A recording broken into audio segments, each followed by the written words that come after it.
Meet the Matthewsons. They're a dynasty of dealers. It drives really well. With a love of classics. It's only condensation. In Thorntondale, gateway to the North York Moors, they auction over 2,000 rare vehicles every year. 42,000, the red E-Type, the stunning car. All walks of life. The cars fetch people together. I'm ecstatic. Head of the family, Derek. It's got to be the best job ever, isn't it? We're sort of living a dream. Trusted lieutenants, sons Paul. Not everybody's cup of tea. And Dave. There's Dad's way. And there's Dad's way. Keeping them all in check and dealing with the punters, Sarah. Somebody could ring today with some fabulous vehicle that's been sat in a barn for 50 years. You have no clue. It's the chase, it's finding it. So you get up every morning thinking, what am I going to find today? This is a family's love affair with cars that have lived a life. Someone's cherished a car and loved it, and I think it's just great. I think it's absolutely superb. A passion that can be turned into brass.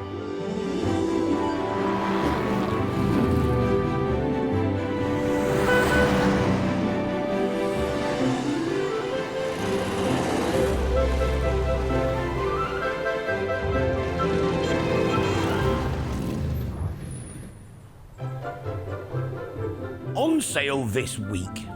61 Alvis TD21 saloon, beautiful car. It's been under restoration for 15 years. Engine runs like a wee sweetie. The Chevy, the Corvette. This is a handful of a machine. One of only 7. And it's the last remaining one. Alvis TC21 100 Special. Come from a gentleman north of the border. He's a magician. Built this car himself. Done a heck of a job, didn't he?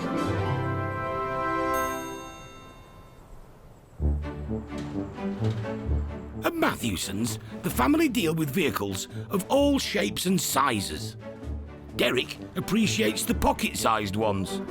I like microcars. There's something about them. I've admired them for a number of years. Sarah is impressed by size. It's fantastic. What a bit of engineering. Amazing. And Dave can't resist a long bonnet from the 80s. 2.8 Capri. Bit of gold chain. Yeah, nicely ironed shirt. Loads of hair, preferably permed. Around here, beauty is in the eye of the beholder.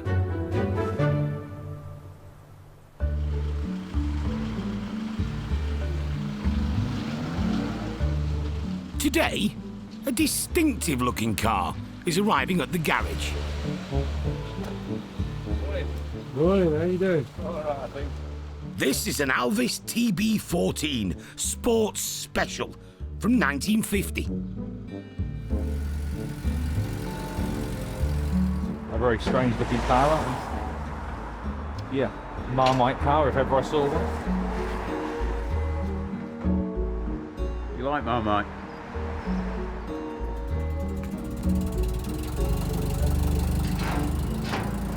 They're an acquired taste. Have you acquired that taste? No. I love it. Absolutely. It reminds me of very much like an AC. An AC 2 litre. They've got the similar sort of front end and a very old-fashioned looking cockpit. Very much the same, really, an AC. I quite like them old ACs. Ugly old buggers. They were always regarded as very ugly, but I actually quite like them. Got a bit of a style now. In their day, they were just really poo-pooed. A bit like this would have been. I mean, let's face it, most people would looked at that and thought it'd been made at home, wouldn't they? Really, didn't they? Derek's grandson, Jack, volunteers for some advanced training. I think you ought to drive it, Paul. The TB14 has a 1900cc 70 horsepower engine. That'll do, yeah. In theory, the 4 forward gears were supposed to get this car to 80 miles an hour.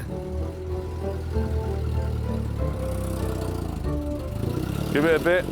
Oh my God, wrong gear. Jack's going to find first gear sometime this afternoon. How's it going, Jack?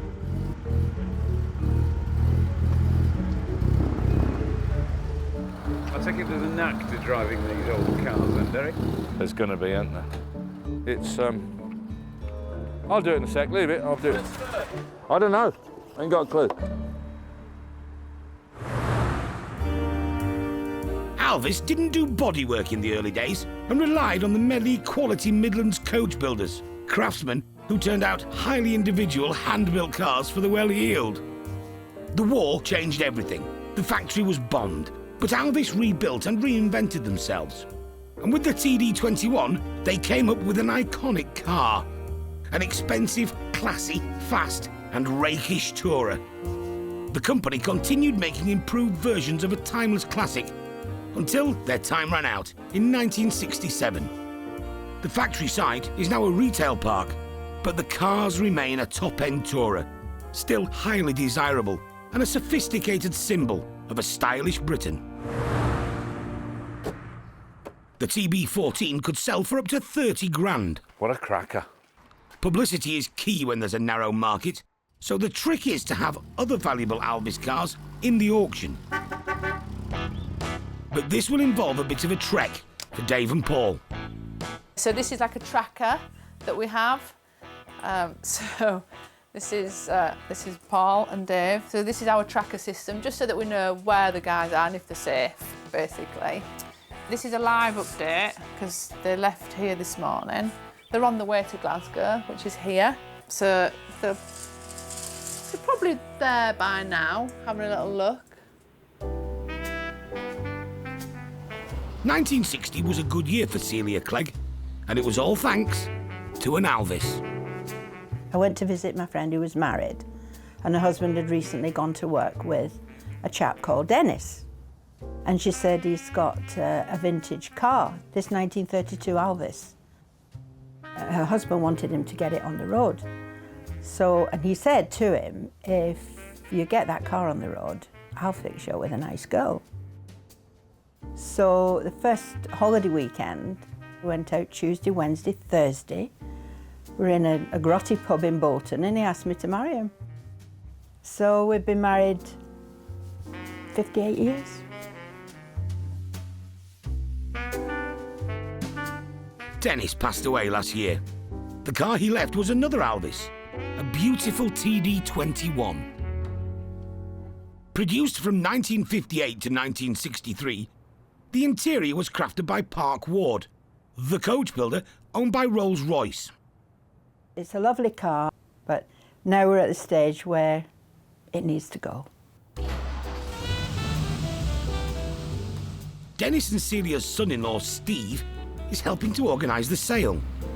It's been under restoration for 15 years, probably. Completely stripped right back to bare metal. All the mechanics are all rebuilt. Engine runs like a wee sweetie. The restoration bills are scary. The mother-in-law doesn't even know how much has been spent on the car. She would have a dicky fit. Paul and Dave are trying to avoid an overnight in Scotland. Nice as the car is, they're straight down to business.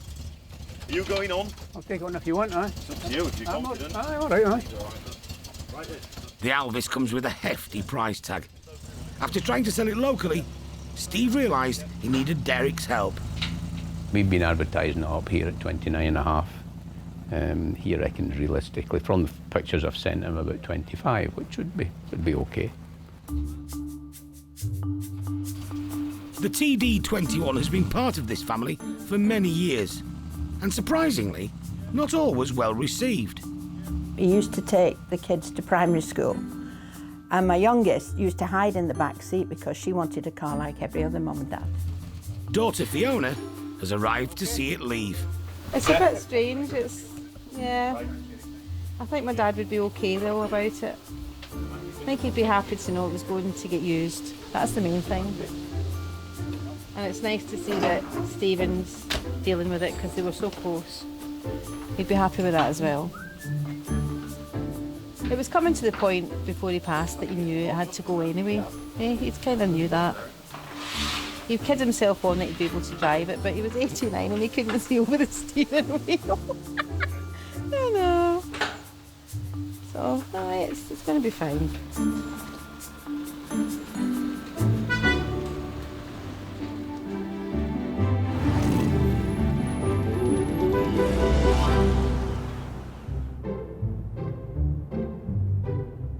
the showroom, the unique styling of the Alvis TB14 is scrambling Derek's mind.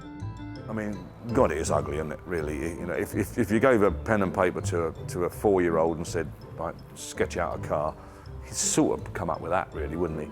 But it's so ugly, it's desirable.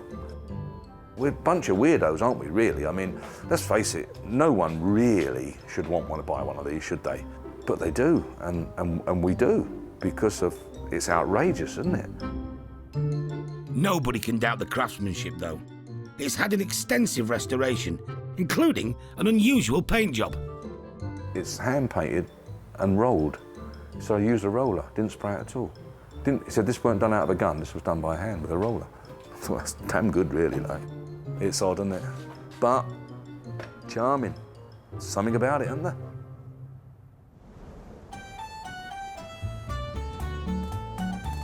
Dave and Paul have already picked up a lovely TD21 from Glasgow and are navigating the Scottish lowlands looking for more Alvises to collect. At Mission Control, Sarah's identified a problem. We only go this far on our tracker system. So they're going to Stirling, which is just north of Falkirk. Obviously we can't track them, so for about an hour today they'll be untrackable. They could be getting up to all sorts of stuff.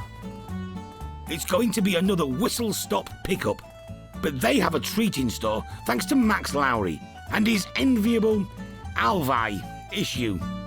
I'm downsizing cars. I've got too many. He's decided to sell this stunning 1954 Alvis TC2100, otherwise known as the Special. Selling the Special's hard because it was so much work went into it. I bought a rolling chassis that had been sitting on top of a shipping container for years. Rebuilt the chassis, repaired all the chassis. I made up all the panels, all the wings and everything. The Special gives you a buzz and it draws a lot of looks. Someone said to me that the Alvis Special is a midlife crisis car. Well, that's fine, I don't mind. So how long have you had this? I finished it in 2008 or 2009. So I've been Right, so 10 years worth of fun. driving. Oh, Yeah. that's the reason. Gotcha. It's a funny thing. I like the colour. It's nice, isn't it? It's Rolls-Royce Claret. Is that what colour it is? Yeah, sir. Oh, yeah. Max knows this is a valuable car, and the Alvis Owners Club agree. The club put a value about 38,000 on the Special. I'm looking for 28. Some might say that's not a bad price, given that it took 5 years to rebuild. It's strange when you know it's not coming back. But anyway, that's life. Another chapter, another car.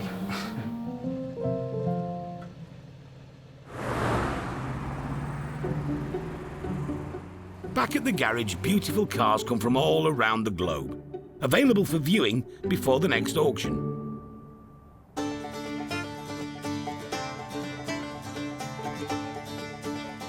Part of the collection, several American classics from the day when more was more.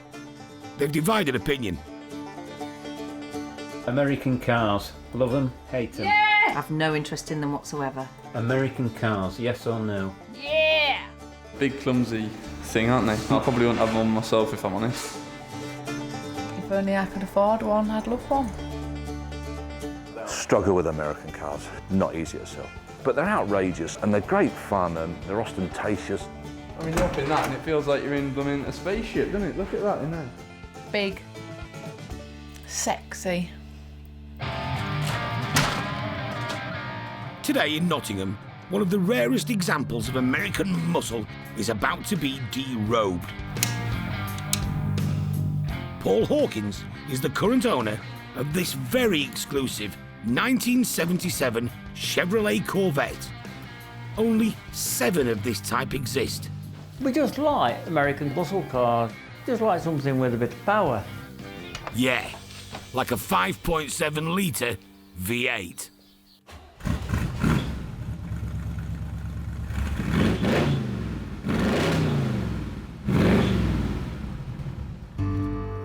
all right, isn't it?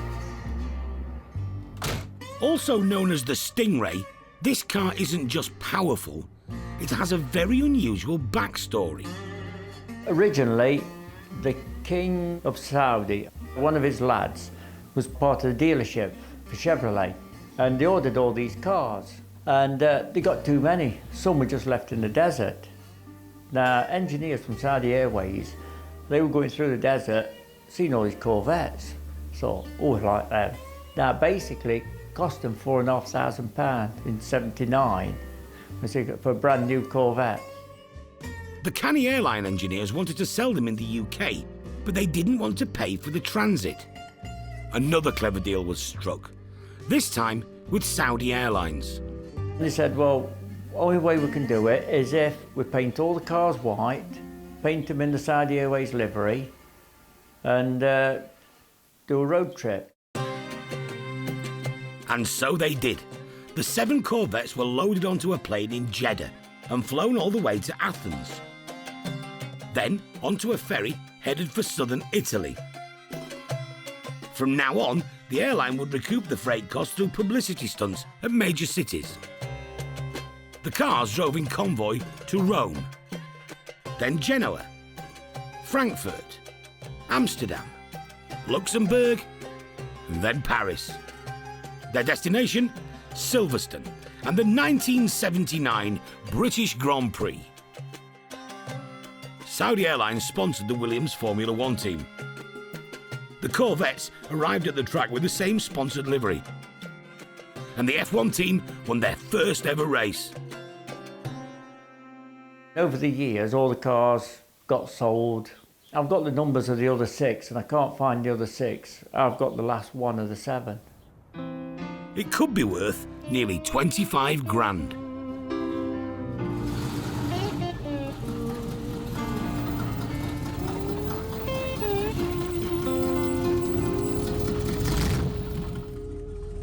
Paul's slice of rare American beef is heading north. This time on a road trip to Thorntondale. I don't use it like we used to. We're too busy at the moment. I could do with somebody else to enjoy it like I have. The much-loved Corvette was always going to end up at Matthewson's. I don't want to send it to an auction where a young lad that's just won lottery buys it and goes and wrecks it, you see. I'd rather it go to somewhere nice.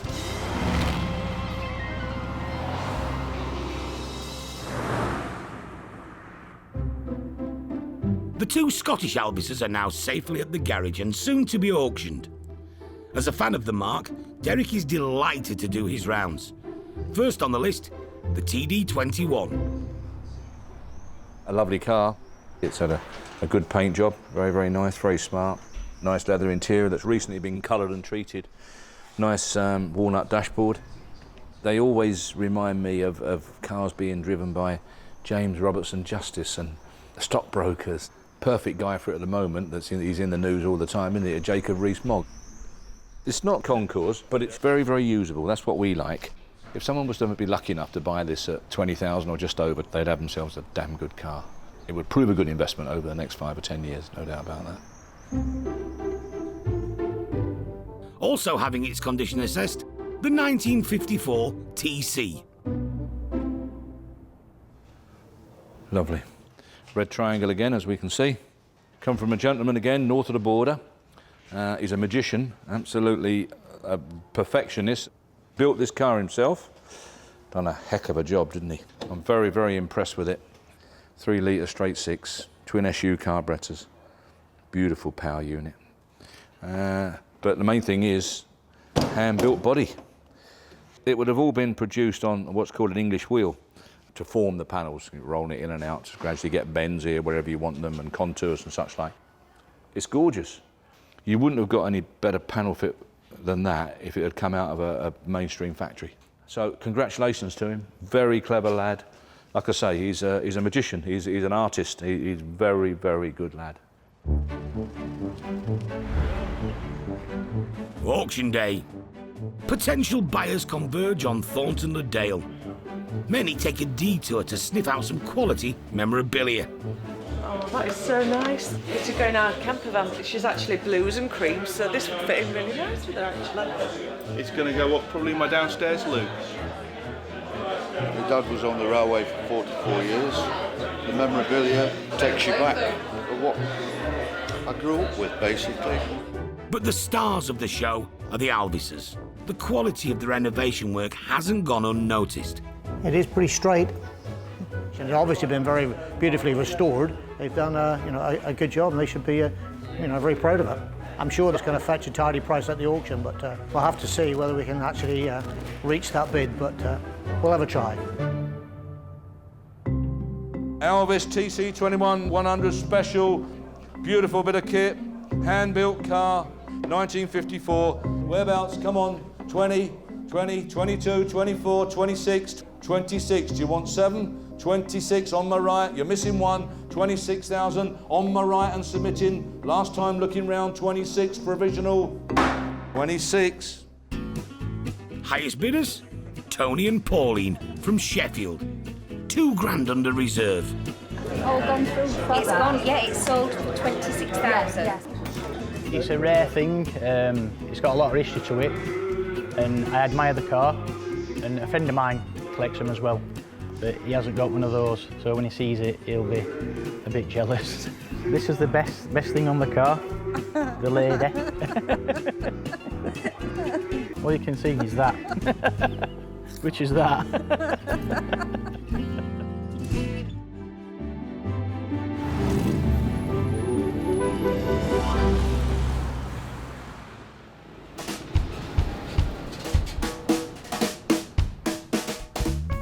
The exceptionally rare 1977 Corvette Stingray has arrived at the garage, and it's put Sarah in a reflective mood.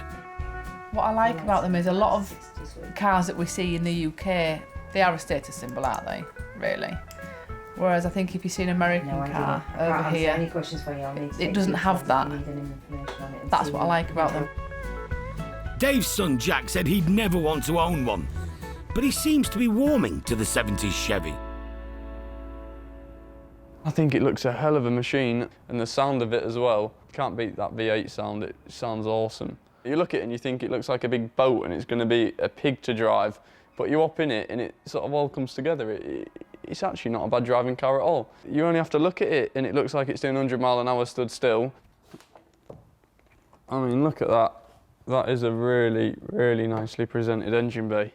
I know it's a lot of chrome work, and actually, in matter of fact, a lot of it's standard. It's just chrome piping, but you know, someone's gone to a lot of effort to make it look real clean. All these blue HT leads, and you know, that's not a normal fan. I just think it's a hell of a barge. Yeah, I love my Focus to bits, but I much prefer this being sat in the garage. Word of the Corvette is getting round. Readying himself for a trip to Matthewson's, Johnny May from Scarborough. Yeah, you can't get any more 70s than that. He'll restore any classic, but when it comes to owning them, it's the Americana that really turns his crank. It's a 1947 Chevy Fleetmaster. Imported it from Ohio. The styling on this, that back end, it's fantastic. This is all original. When I got this car, it was falling apart completely. You wouldn't believe it. It's like a rat's nest. But I think it's turned out fantastic. Just keep that patina, you know? Don't want to do anything more. Travel partners for the day will be Johnny's mate, Rich Piercy, and daughter, Daisy. It's a 57 Chevy Bel Air. Obviously lashings of chrome. It's got character, a lovely face on it. I drive it just to embarrass the kids, really. And obviously the centre of attention if you're in this, which they don't like. But I'm all for that.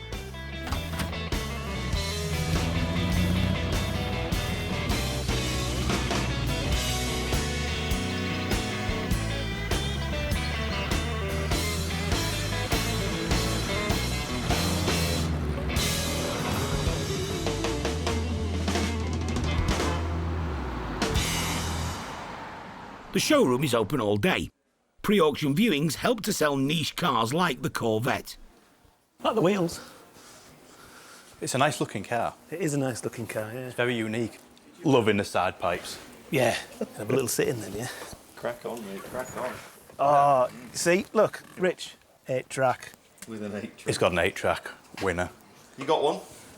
Sorry? You got one? Not yet, no. No? You're getting one? You never know, do you? If price is right. Get discount, you know? Discount, discount. That hurts, that word, doesn't it? Discount.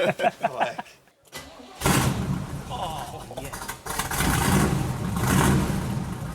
That's nice. That sounds proper car. That sounds nice. Nice, isn't it? Yeah, that sounds lovely, that. Nice burble. That sounds mint driving that road. Yeah. Interesting, though. Yeah, yeah. That is, yeah. Yeah, I think I've got it here, mate. Matthewsons don't do downtime, but when things are a bit quieter in between auctions, the piles of memorabilia start to get sorted. This is my favourite lot in the whole of the auction.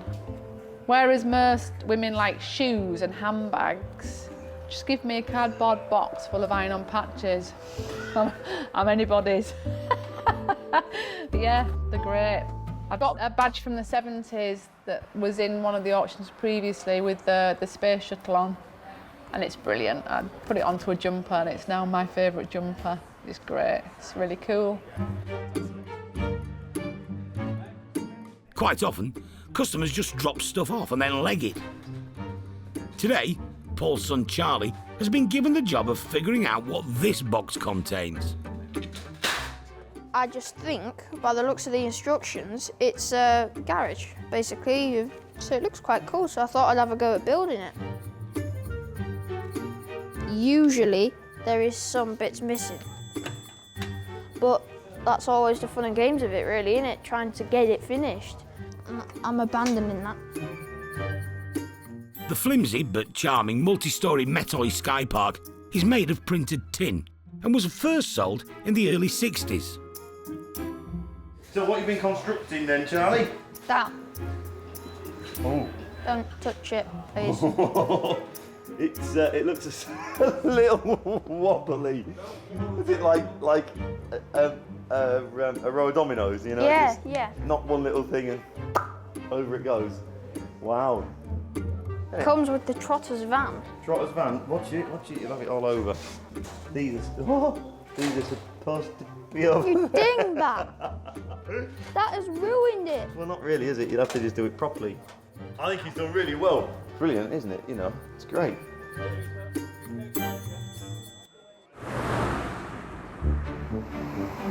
It's auction day and another big turnout.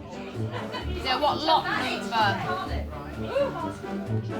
With one of the Scottish Alvises already sold for 26 grand, it's now time for the Regal TD21 to go under the hammer. There you are. Potential bidders are registered, then given a bidding number. I'm not shouting. Catalogue's essential. Thank you. Just going to do a washerwoman impression now. Catalogue, anyone? Amongst the mayhem, one-off bits of memorabilia are flying off the shelves. Well, I came for a sign and I bought a tractor with a horn. What do you think of this one, Beth? Nice one, isn't it? Nice in the back of the truck.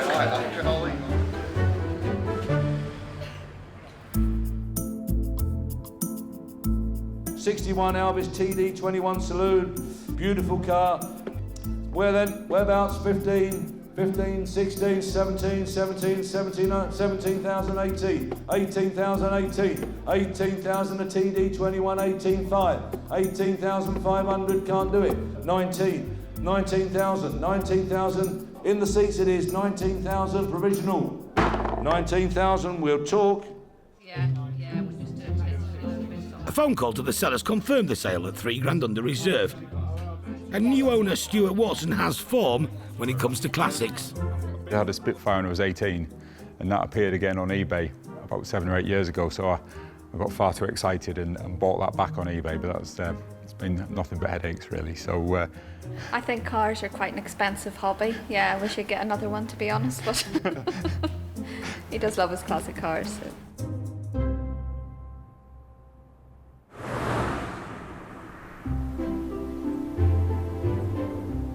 Today, in Thorntondale, the village is preparing to welcome back a much-loved local character from the past.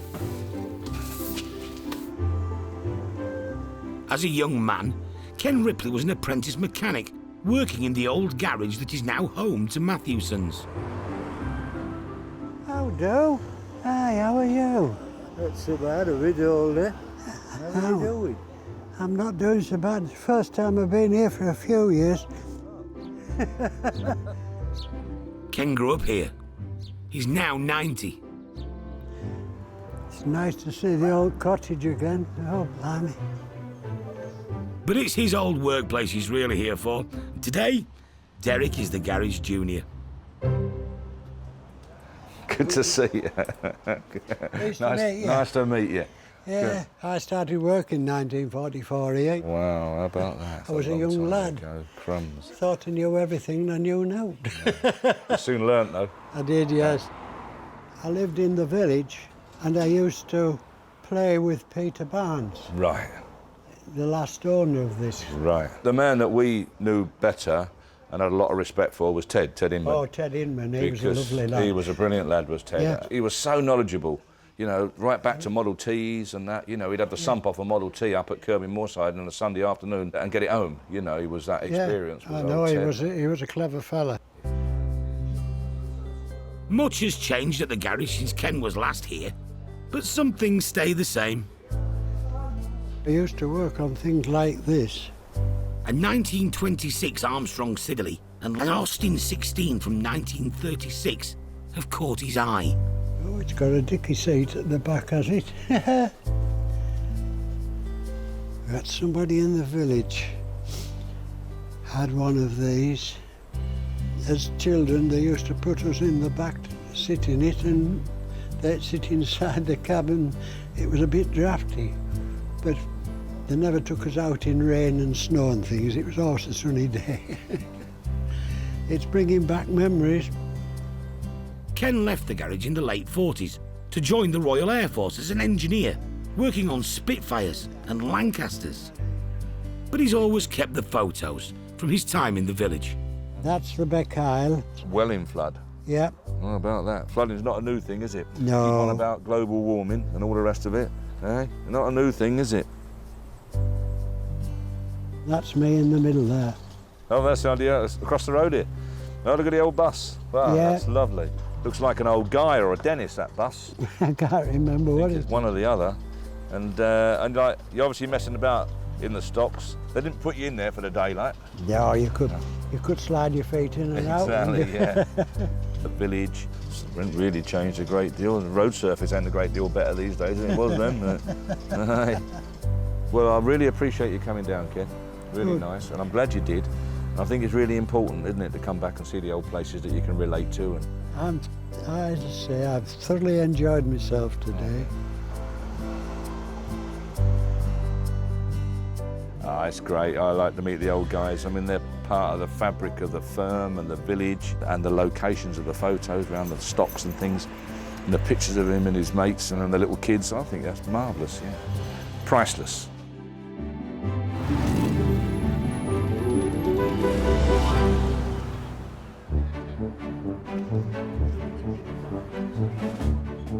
Auction day in Thorntondale. Beautiful classics on offer, alongside a bewildering array of memorabilia. Lot number 183, 2 World War II gas masks, one in the case. Nice bit of kit there. There's no shortage of visitors. The entire universe is in Thorntondale. I think they maybe are. I think there's a couple of spaceships have landed. I think it's reached intergalactic heights. We're down here to see if there's any spaceships for sale. And to be honest, next auction there could be. First-time bidders drawn to stuff they never knew they needed. 35, back in, £35, I'm out. But I bought this because I was inspired by my mum. Her first car was a Mini. I saw this and I thought just a little bit something nostalgic, really. The tin garage, skillfully constructed earlier, goes under the hammer. Lot number 23. It's a filling station, circa 1961. We've had this put together this week. I think our Charlie put that together. It's a lovely little thing, that. Real nice period piece. His efforts rewarded. Are you all done? £90 last time looking round. Are you finished? £90. £90. But it's the Chevrolet Corvette from 1977, with its road-tripping backstory, that's been causing the biggest stir. What would it be like driving this? Oh gosh, raw. I think a raw driver's experience, just the noise, the emotion, everything coming at you. It's not for the faint-hearted. The Chevy, the Corvette. This is a handful of a machine. This one got some lovely history with this. You've no doubt read through it. It's really, really interesting car, this one. Start me on this. Bid with me. 20, 20, 20, 20, 20,005, 20,500, 21, 21,500, 21,500, 22, 20, 22, 22, 22, the Corvette, 22, look at the machine, 22, with all that history, 22,5, orange, you're out blue, 22,5, 22,5, last time, provisional, looking round, 22,5, 22,5. The highest bidder, Mark Gregory from Hull. This would be the second Chevy Corvette in his collection. The current owner is being contacted to see if a deal can be done. Classic cars, it's just a hobby, you know. The one I've got, I think I've already done about 900 miles in it in 4 years. So, you know, it gets packed up for 6 months, comes out during the 8 summer months, have a bit of fun. Mark made a spur-of-the-moment bid. He's still not fully up to speed with this car's rare Middle Eastern heritage. I haven't seen it, but what I've heard, there's a wheelbarrow load of history, so I'm looking forward to reading up, if I get it. Offer accepted.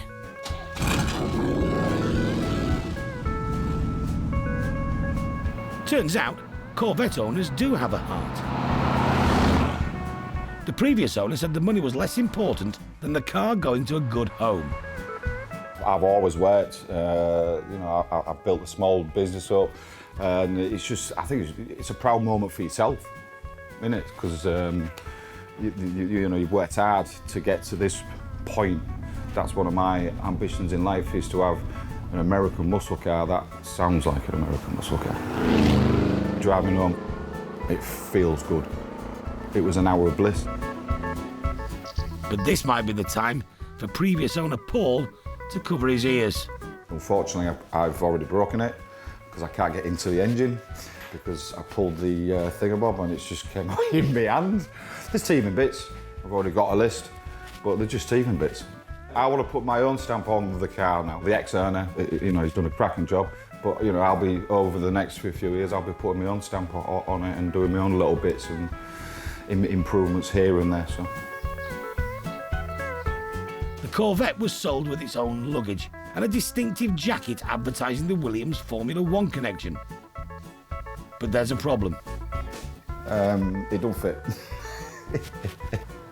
Small, I mean, yeah, a little bit bigger than small.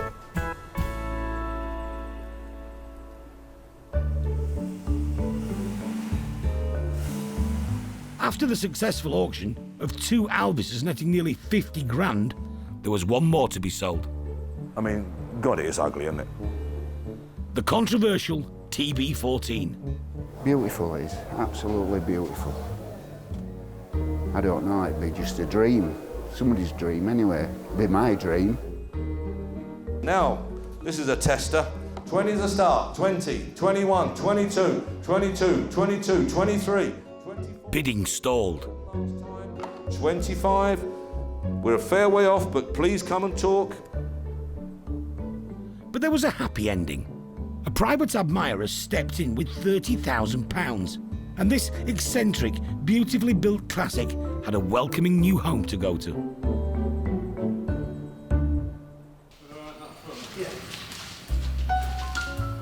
As for the hand-built 1954 special-bodied Tourer, this was shipped out to Tony Slingsby's garage in Sheffield. I feel lucky to have it because I've worked myself up to gain this. We used to work 7 days a week, long hours, and we always have Fridays off now, so that'll be one of our pleasures, going out in the summer on Fridays. For £26,000, Tony now has a one-off Alvis. Some people look at it and they think it's a kit car, But the actual car, it is a proper Alvis, but the special things about it are the way they've designed it. The radiator grille's different, and also the triple wipers on the screen, they're a rare thing to see. He plans to make his own modifications. We're going to paint the wings black, like on a lot of old Elvises, and also we're going to fit a pair of Rolls-Royce headlights to the front, so they're a lot bigger to make it stand out. But we're mainly going to enter it in a lot of classic car shows around Yorkshire and just go out for weekends in it for picnics.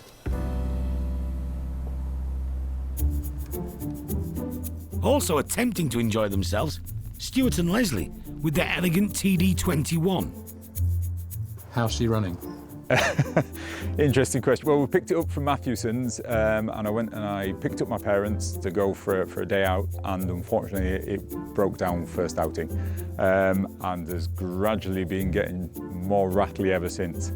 Thankfully that day there was two gents fitting some windows in Danby who were kind enough to lend me a screwdriver or two. So we managed to get it going again, and after a little bit of a stressful spin out, we managed to get everybody home safe and sound.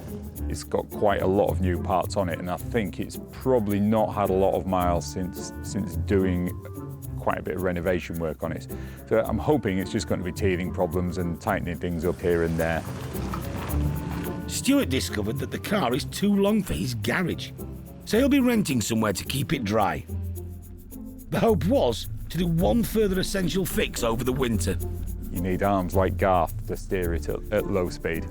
So I checked up on the price of a power steering conversion, and that was nearly half the price of the car, sort of thing. So yeah, I'm hoping it's not going to be too expensive parts-wise. Nothing a bit of gym workout can't help.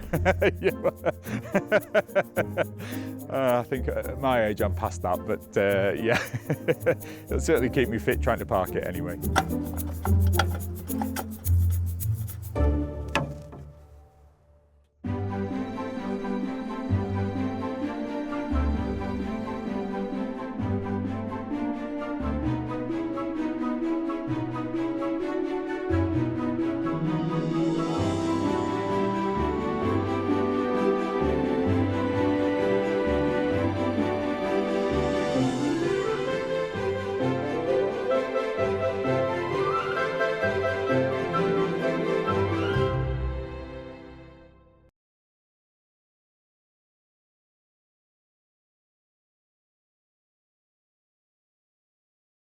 Meet the Matthewsons. They're a dynasty of dealers. It drives really well.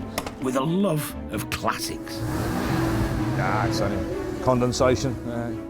In Thorntondale, gateway to the North York Moors, they auction over 2,000 rare vehicles every year.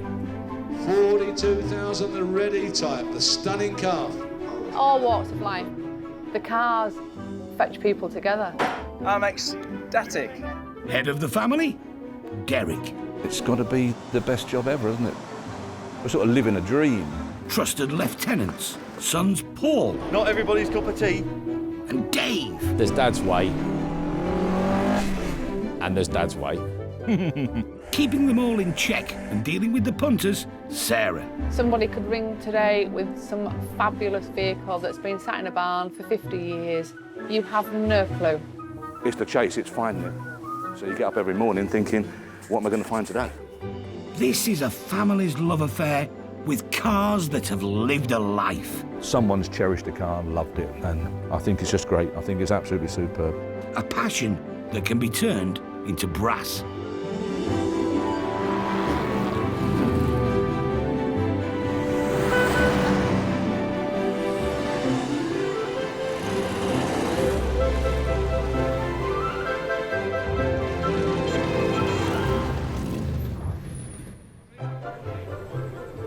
On sale this week.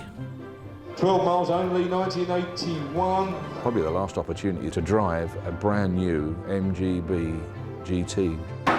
1969, Morris Minor police cars. Lovely little thing. She's certainly seen a bit of service. been used as a bit of a dumping ground. Oh, heck. TR7 V8, Oh, what a machine. What a machine this is. Built at a cost of £100,000. It's our first time at Matthewson's, and what a fantastic place.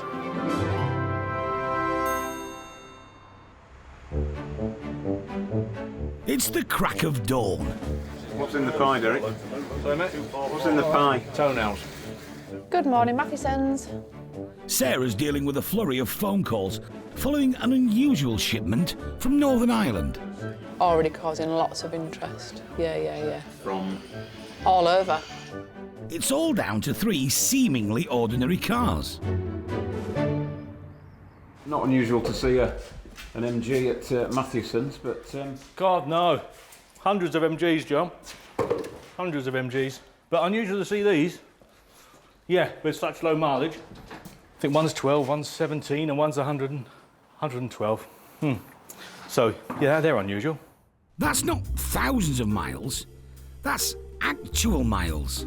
3 MGs stored for 35 years, smothered in factory wax. So effectively, these are new cars? Yeah.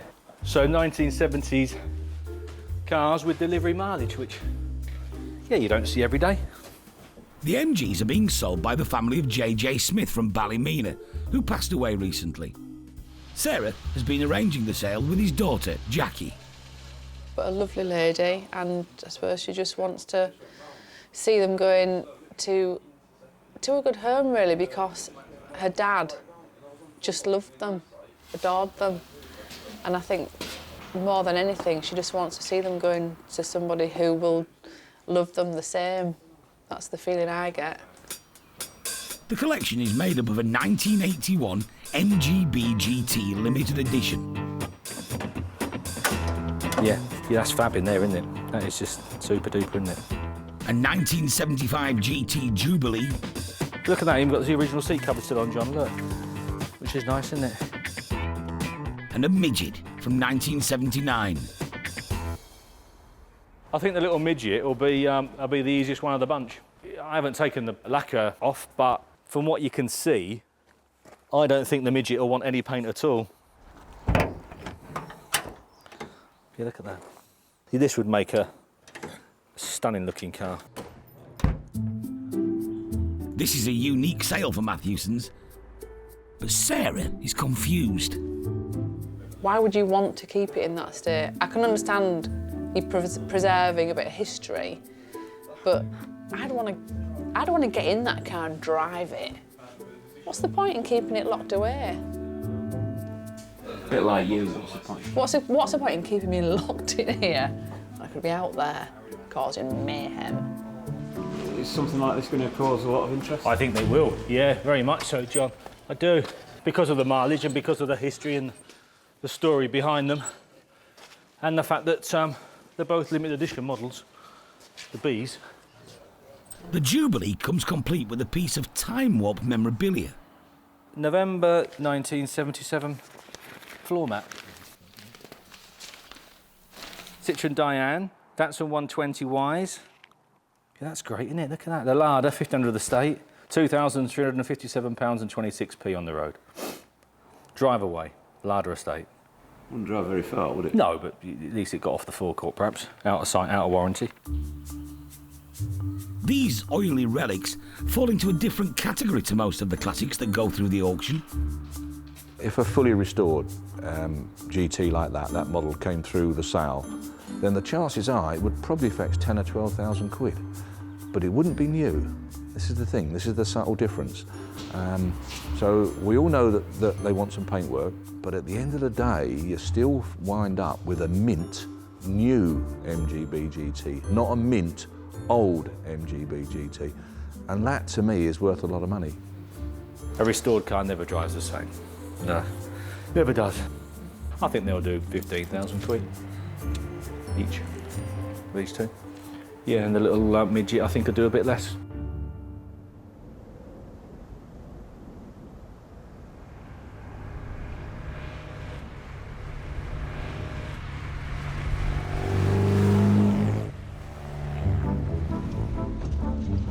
Ian Luddington, Ian Whitchurch, and Mark Law are fully paid up members of the Midget and Sprite Club.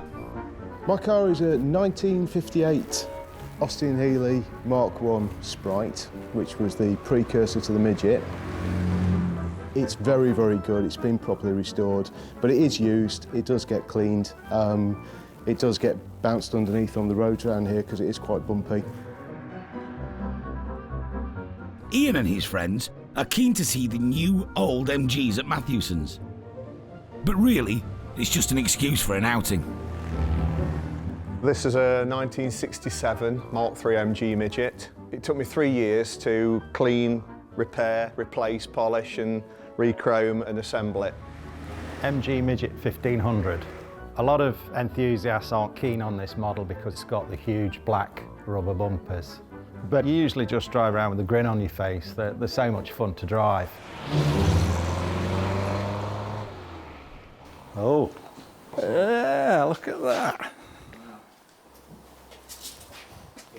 So these have never been registered at all, have they?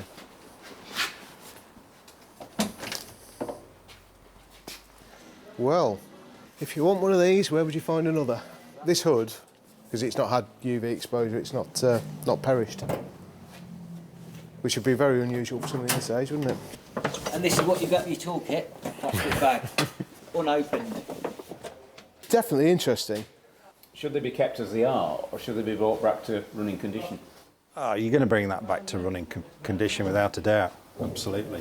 Well, my opinion is it's a shame to take them out of the wax, and because there's so many of them in excellent condition that's been restored, it might be nice to keep that how it is now. It's the nearest the Midget and Sprite Club have ever come to a full-blown argument. Maybe they'll agree on which car to buy. So I'd like to say all three.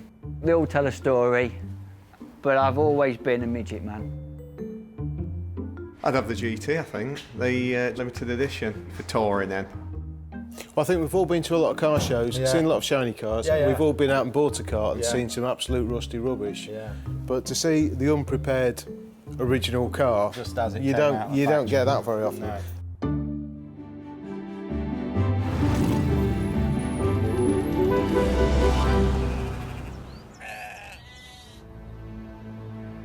On the moors above Bingley in West Yorkshire, there are rumours of a crime.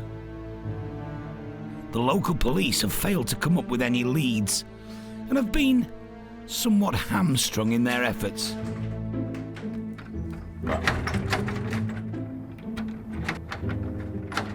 And it's hardly surprising as their crime-fighting vehicle is stuck in time. But the biggest offence of all is the state of lawyer Pam Leadbeater's garage. This is Dixie, my Morris Minor police car. She's 50 years old this year, and she was the patrol car for Kirkintilloch in Scotland. Oh, I can see her wheels. So yeah, I believe it's a genuine thing. Certainly seen a bit of service. She's been used as a bit of a dumping ground. Unfortunately, she got put away into the garage and then she never really got out again. I'm a bit of a hoarder and I like to keep everything because at some point it usually does come in handy.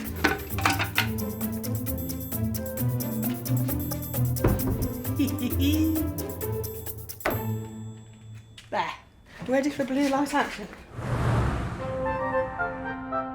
The cuddly panda car with its two-tone blue and white paint became the friendly face of community policing from the mid-60s. Hugely popular amongst damp police officers with worn-out shoes, less so with suburban cat burglars. There were plenty of other panda choices, but the Morris Minor was the people's panda. The force was not alone in adopting the reliable Moggy. It was the trusted car of the district nurse, and in Denmark, the Minor is known as Automotive, the midwife car. Paul will be arriving shortly to help extract and value the forgotten Moggy. 3 years ago, Pam paid $5,000 for it. I don't actually think that's an awful lot of money for the fun that we've had. Let's see what else there is in those. Yes. Oh, that could be useful. Look, that's the cranky handle thing, isn't it? We might need that later on. This here, couldn't it? That could be the crank handle. Are you sure you've not been out committing crime with all this stuff in the boot? Yes, I certainly have enough to be charged with going equipped here, but I don't have the intent, so I think we should be all right. And how do you think they're going to get it out of here then? Well, that's going to be interesting. It's supposed to be an electric garage door that goes up when you just press this button over here, and unfortunately it just doesn't. So you can't really get in or out very well.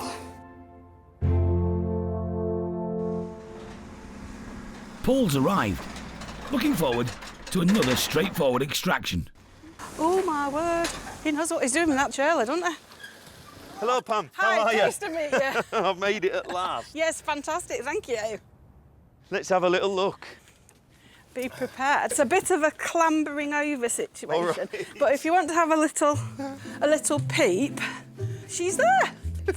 Some of the police I know argue about whether it's legal or not, so... That's right, yeah. So that's obviously on a magnet, and so is that. Yes. That's great. And I'm guessing it's not been out for a little while then? 2 years. Oh, look at that. Yeah. Helmet. It's a bit little, that one. It is. I don't think it's... And how do we get it out then? Well, we haven't tried the electric garage door. It doesn't work every time. Well, let me go down there, because it might need a bit of help to go up or something. Yes. Right, tell me when to press the button and we'll see what happens. Well, whenever you're ready, really. Oh! Hey, look at that! It went up! On its own! On its own.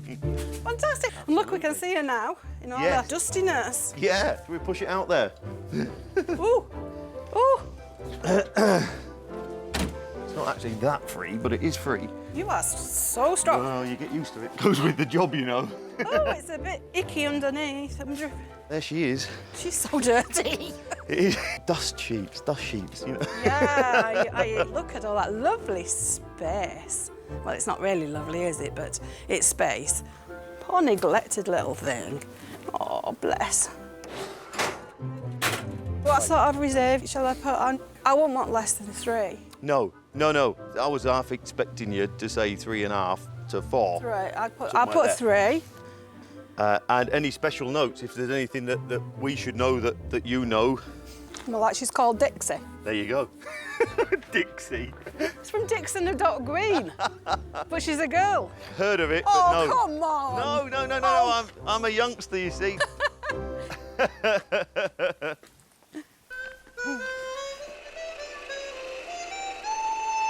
So sad. Yeah, just making me think of all the fun times that we'd had. There you go. Thanks a Nice to meet you. Oh.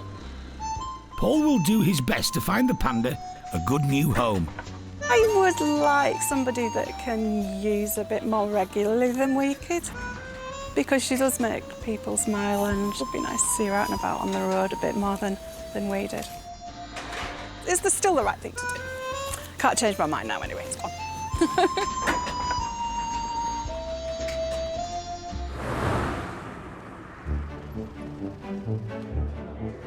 It's the day of the auction. Okay, all done. Thank you. Bye-bye. Thought I already qualified for discount. Oh, do you really? What, it's because you're so handsome? Yeah. Obviously. We've never ever been here before. It's our first time at Matthewson's, and what a fantastic place. Obscure pieces of auto memorabilia are being snapped up. I've got a windscreen for a Morris 8 Tourer. Some 1960s Mini Cooper wheels. Look at that, eh? Lovely. But it's the delivery mileage MGs from the 70s and 80s that are causing the biggest stir. Fantastic project, bit of British history, great car. Lovely to see them like this. Mark Royal is here from a dealership in Scotland. You're not going to find 3 delivery mileage MGs sat anywhere else in the country today, so hence the drive down, and hopefully we'll bid and buy them. And he's decided if he bags any of these cars, that factory wax is going to have to go. We'd have to clean that up and obviously make it into a right car. Well, the covers are still on it, you see. Yeah. Here for the auction, Mako. Happy to give advice if needed. I was a BMC apprentice. One of my jobs was to wash them, believe it or not, with paraffin. It's your opportunity today to buy a brand new, unused MGB GT Jubilee, which you will probably never actually have the chance to do again. Done 112 miles from you, which is obviously delivery mileage. Start me on it. Where are we going to be? 8,000, 8,000, we're away. 8,000, 8,5, 9, 9,000, 9,000 pound, 9,000 pound, 9,5, 9,005, 9,005, 10. Should have started here. 10,000, 10,000 pound, 10,000 pound. Submitting then 10,000 pound, 10,000 pound. Are you all done? 10,5, 10,005, 10,500, brand new MGB GT Jubilee. 10,500, 10,5. I think it's got a catch, it's broken. Well done. Sold to regular MG buyer and classic car dealer Rob Sturrock. Now eyeing up a slightly less user-friendly Morgan. Oh dear, oh dear. All you have to do, Rob, is take the top off the windshield. Climb out, yeah. Selling on the limited edition Jubilee should be an easier task. MG customers are normally sort of first-time buyers or basically people that have had MGs for years and years and years and just love the product. He's going to sell. 12 miles only, 1981, limited edition MGB GT. Same stable, of course. Start me on it. Where do you want to be? Whereabouts? Come on. 7,000, 7,000, 7,500, 7,500, 8,000 pound, 8,500, 8,500 at the back. All submitted. 9,000. Submit them from you. 9,500, 10,000. He says.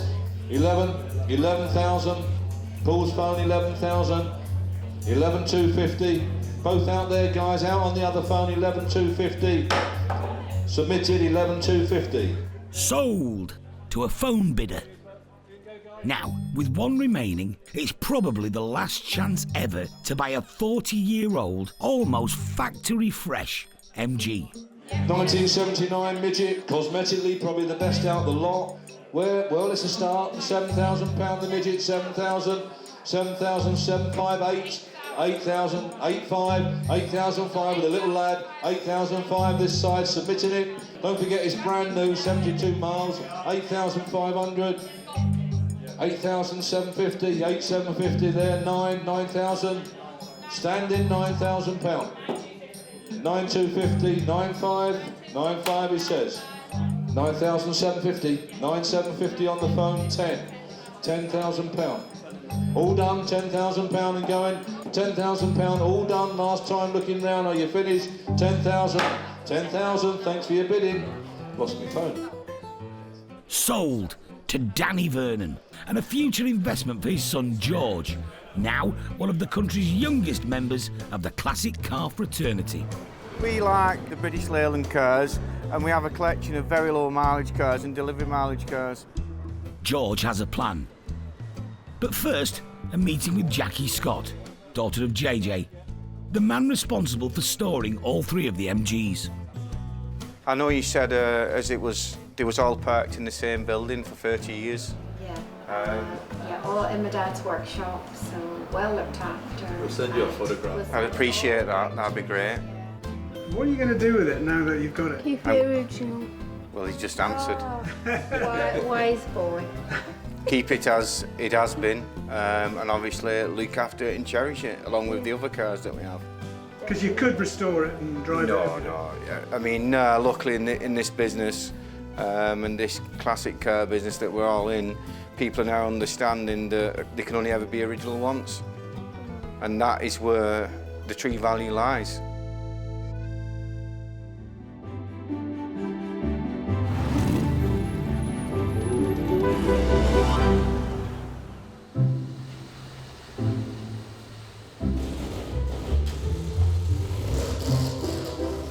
After a very busy auction, it's time for a rejig round the garage. space is at a premium. Accurate manoeuvring, essential. But on the forecourt, a peculiar vehicle has arrived. Don't even ask. It's a father thing. He likes things that are different, doesn't he? Andrew Sefton is the current owner. It's a merry-go-round, octopus, obviously 8 seats. Need a little bit more room, all hand-painted cars. Lovely job. A working 80s fairground ride with its own generator and flashing underskirt lights. It's not everybody's cup of tea, but someone will fancy it in the back garden as a toy, or just for the grandkids to play on, or whatever. Or just to even say they've owned a fairground ride. Only thing I think would finish it off is a nice fiberglass octopus on the top, just to finish it off, and maybe some bits of gold inlay on the red. Its arrival is close to finishing off Paul and Dave as well. This is not their idea of fun at the fair. Why would you? Useless gangling thing, isn't it? Getting it out of the way, though, does mean that Paul can now concentrate on Dixie, the 1969 Morris Minor police car. It's been stored for a couple of years, so I'm not really expecting it to burst into life immediately, to be honest. But I just thought if that fuel pump will pump a bit of fuel through, then I'd give it a go and see what we got, really. Nothing to lose, have we? Emergency Paul. 999 Paul.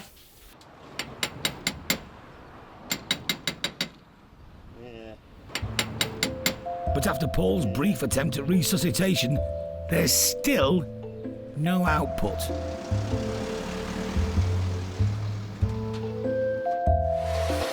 Won't press the foot brake, mate. Hang on a minute. It's got handbrake, hasn't it? Yeah, as you are. Keep left a bit, mate. Yeah. Right hand a bit. Yeah, go for it. Look at that. There you go. Look at that, he knows his way around the moggy. You're used to seeing them blue light things behind you, aren't you? Yeah.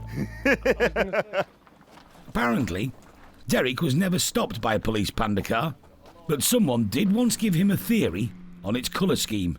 Yeah, this guy came in and he said, you know how that white door and blue body and that kind of... He said they bought so many of each and swapped the doors over.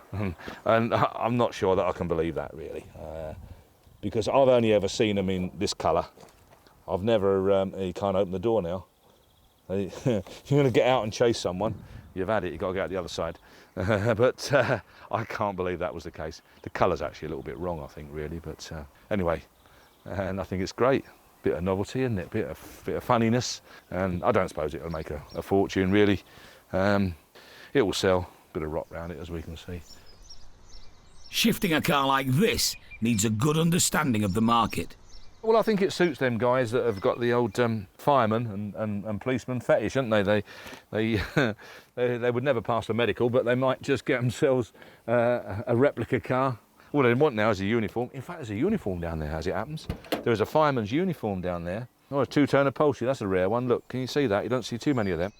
So that's an original feature as well? No. Someone's found a couple of seats where the other ones have been buggered, and they put a couple of red seats in. That's all they've done there. And but it has got the burglar alarm. There it is. That's the burglar alarm. If you get hold of the burglar, give him a bash with that, and he steadies him up a little bit and put him in the back seat.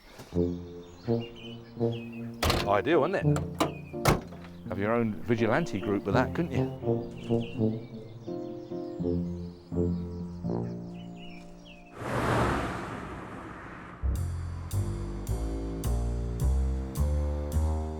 Also out in the yard, a perfectly acceptable car with a loyal following, the TR7. They were a bit underpowered, so Triumph produced a few with a huge V8 engine. But in the boardroom, Derek's just got wind of a modified version of this classic that would leave the standard models buried in its dust. It's a fully rally-prepared, ultra-competitive TR8. Apparently, it was built on the lines of a Tony Pond car, which he was works driver, as far as I'm aware. Built at a cost of £100,000, £120,000, somebody said. This beast of a machine is owned by Hugh Evans, who runs a successful engineering firm in Malton. Been rallying all my life since the age of 18. It's a very expensive hobby. Hugh drove for Subaru in the British Rally Championship in 2008. And he took this car to second place in its class in the Welsh Rally Championship in 2015.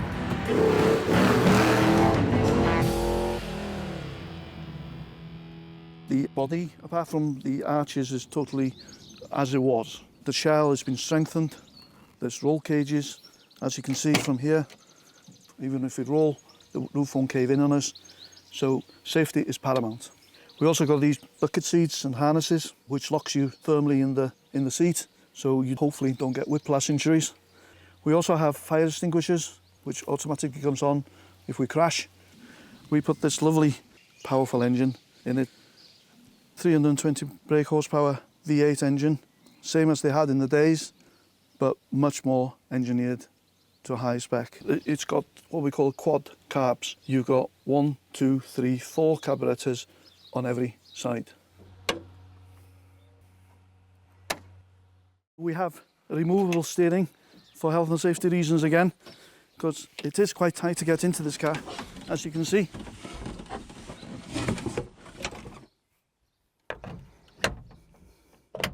Steering wheel on, and you're ready to go.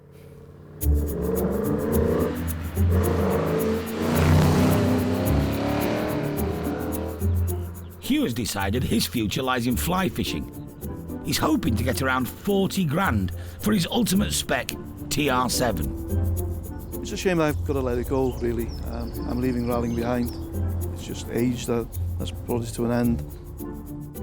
But literally, I've got to force myself not to buy a rallying magazine so that I don't get tempted and do something else.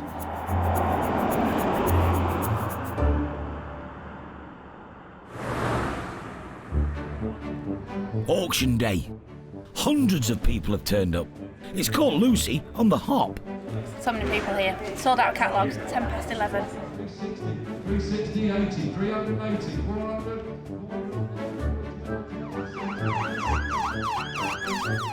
Dixie, the Morris Minor pursuit vehicle, seems to be causing some interest. I like them. I think they're superb cars. Comfortable, easy to drive. I just think it needs a little tender loving care. It deserves to live again. A friend of mine had one. I think one of the faults was, I think the wheel used to fall off. So you're familiar with this car? Oh no, not this. No, I've sat in it a few times. 1969, Morris Minor police cars. Lovely little thing, unusual little thing, strange little thing. They affectionately known as Dixie. Right, start me on it. Where are we going to be? Come on, who's got 2,000 quid for it? £2,000 anywhere? 1,000, we're off. 1,000, 12.50, 13, 50, 15.50, 16, 50, 16.50, 1,650, 1,700, 17, shaking his head, 1,700 on the right. Both out, 1,700, provisional 1,700. Owner Pam has already reduced her reserve, but it's still £500 off the mark. But shortly after, a phone bidding Samaritan places a cheeky offer. Oh, there's always a bit of negotiation. You've got to be flexible. Yeah, of course you have. Or more importantly, the vendor has, really, not us. I mean, we've got to talk with the vendor and say, you know, we've got a gentleman that's interested around the whatever mark. I know it's £1,000 less than what you were hoping, but, you know, what do you want us to do? And we'll do whatever he wants us to do. In the end, £2,000 was enough to bail out Dixie. And the Moggy was dispatched for a new life in Hertfordshire.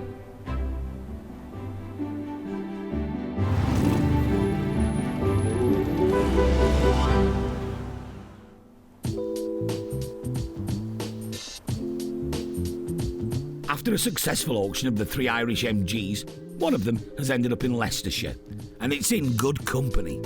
XKs, Bentleys, various famous owners and things like that. We've got Jensen that was owned by John Bonham of Led Zeppelin. Adrian Burr and Lee Harris's newest arrival is the MGB GT Limited Edition. The wax has been stripped off and we've got back down to the original paint. There's no rot on the car at all. As you can see, all the wings and the sills are absolutely fantastic. It's as new, really. The interior had never been sat in. All the carpets were fine. The engine moved freely, so there's no major issues with the car apart from the bodywork needs a cosmetic respray. The work is being done at master mechanic Ed Watson's enviable garage. This is a Jaguar E-Type 3.8 straight 6.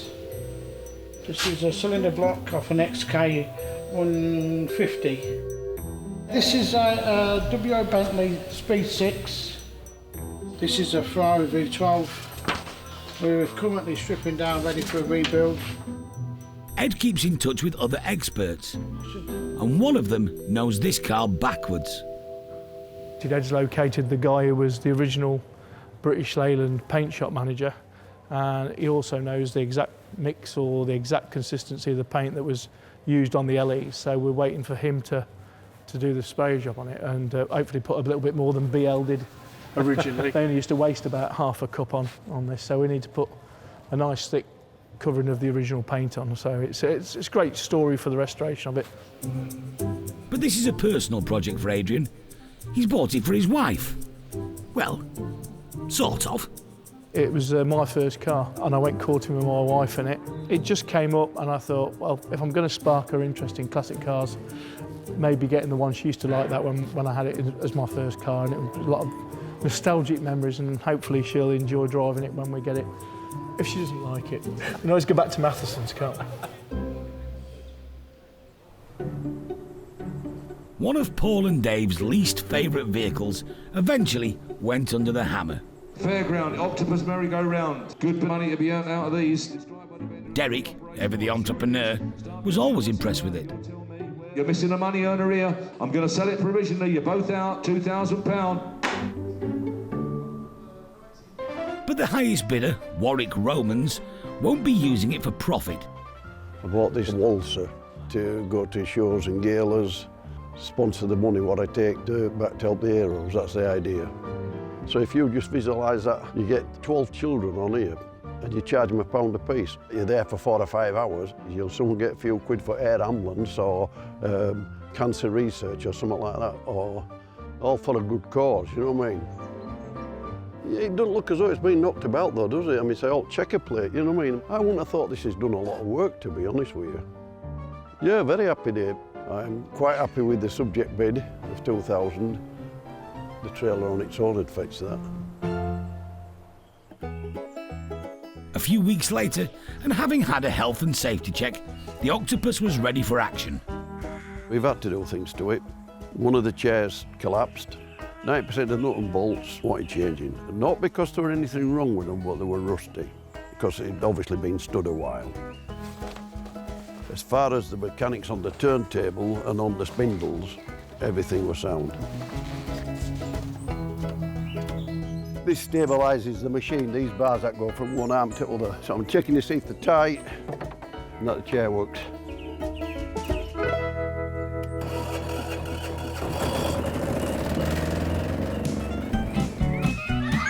A gang of local test pilots has arrived.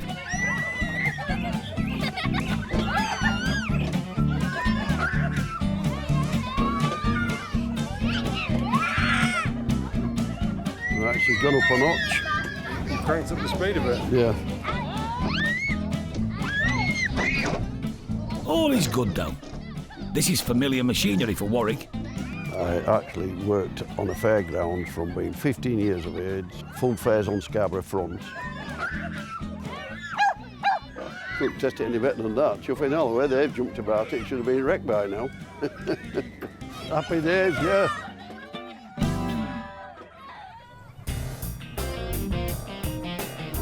As for the fully prepared TR7 V8 rally car, Even Ford fanatic Dave could appreciate it. It's great, isn't it? Isn't it fab? I think it's absolutely fab. It's a TR7 with a massive V8 in the front. Yeah, 3.9 I think they are, or this one is. V8, yeah, look at that for an engine. But I'm reliably informed by those that own them that they're an absolute handful. They're an absolute pig, yeah. There's a local rally guy, a bit of a character, a well-known guy called Yuck. And he said and he's had a lot of cars as Yuck, and he said it's the worst rally car he's ever had. You either really gel with it and get on with it, or you don't. And I think there's only a very small percentage of people who can actually get on and gel. On the day of the auction, big interest from the Rally Club fraternity. I've seen it out and about. When you go to historic rallying, every other car's a Mark II Escort, and we see something like this, it's different.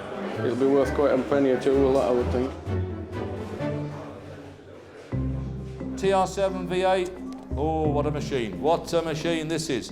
Absolute fortune spent on this machine. Very, very successful car. Start me on it. Interest on the books. Whereabouts we're going to be? Where? Come on. 20, 22, 22, 4, 26, 26, 26,000. £26,000 submitted. 28, 28,000 on my left. 28 is the 9, 29, 30, 30,000 standing, 30,000, 31, 32, back in, 32, 32, 33. Best way to buy one, I dread to even think about doing one. 33, 34, 34 he says, 35, 35,000. Provisional 35,000 in the doorway. 35, thank you very much for your bidding, chaps. The highest bidder, David Appleby, and his under-reserve offer accepted. Debit card, sir, yes? Yes, debit card. And the TR7 V8 soon joined some very exclusive stablemates in Northamptonshire. Ex-military aircraft engineer David was also a successful rally driver. He now runs a company preparing top-end race cars. This is the latest Jaguar GT4 F-Type, which we've ran in British Championship this year for Invictus Games. Done very well, podiums and in the Pro-Am series. It's a quick car, quite a tool actually.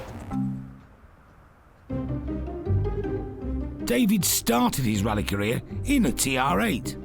To find a TR that's not rusted out, shall we say, is very difficult. And to find one that's been built to a rally car spec is very difficult. There's very few of them around. You know, maybe a handful in the country, if that. The plan is to rally this car again. And in a place like this, they were always going to find yet more things to modify. Got rid of this fiberglass bonnet and put a steel bonnet back on, keeping it in period. Altered the brake system, the reservoirs, made the cold air boxes in for it, renewed all the brake pipes. Ignition system we've changed a bit and upgrading that. It's nice to work on this, it's quite therapeutic. It's old school, different to the modern cars totally. It's nice and simple.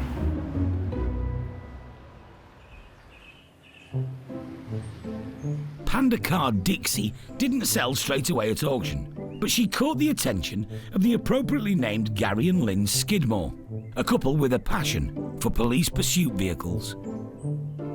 That is the new Hertfordshire Rapid Response Vehicle. It seemed in really good condition, and also it just reminds me of my youth, really. I can remember these cars, although it was a long time ago. When I was young, I was walking to school one day and there was a lady trying to start one with a starting handle, which always brings back fond memories for me because she had the starting handle up the exhaust rather than through the front, and I had to go over and give her a hand with it, so it's just one of those things that stuck in my mind, and I'm sort of always anchored after having one, just as a little bit of nostalgia. My granddad had one actually, so it's quite nostalgic for me. He was quite a bit older than me, though. Well, he was quite a bit older than you, yes, yeah.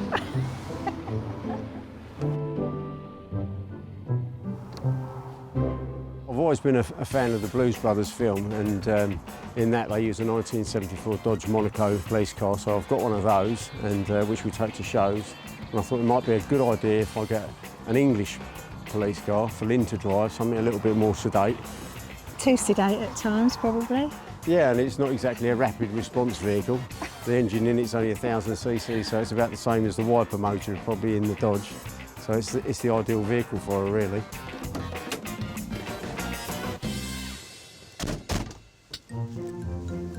OK, WPC Skidmore, let's fire up the rapid response vehicle. We can have his and hers police cars. Yes, yeah. And do a little bit of the Keystone Cops. It should be quite good fun. And also there was an ulterior motive because for a long time I've wanted to see Lynn in a WPC uniform and I thought that might be a good way of doing it. Not so sure about the uniform, but there you go.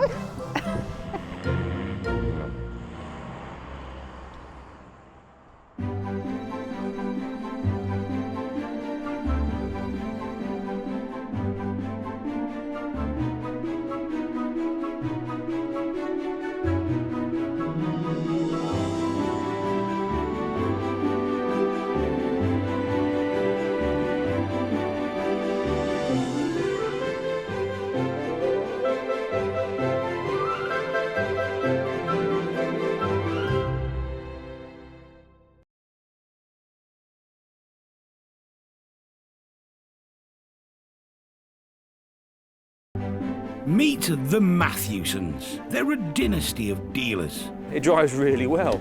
With a love of classics. It's only condensation. In Thorntondale, gateway to the North York Moors, they auction over 2,000 rare vehicles every year. 42,000, the ready type, the stunning car. All walks of life. The cars fetch people together. I'm ecstatic. Head of the family, Derek. It's got to be the best job ever, isn't it? We're sort of living a dream. Trusted lieutenants, sons Paul. Not everybody's cup of tea. And Dave. There's Dad's way. And there's Dad's way. Keeping them all in check and dealing with the punters, Sarah. Somebody could ring today with some fabulous vehicle that's been sat in a barn for 50 years. You have no clue. It's the chase, it's finding it. So you get up every morning thinking, what am I going to find today? This is a family's love affair with cars that have lived a life. Someone's cherished a car and loved it, and I think it's just great. I think it's absolutely superb. A passion that can be turned into brass.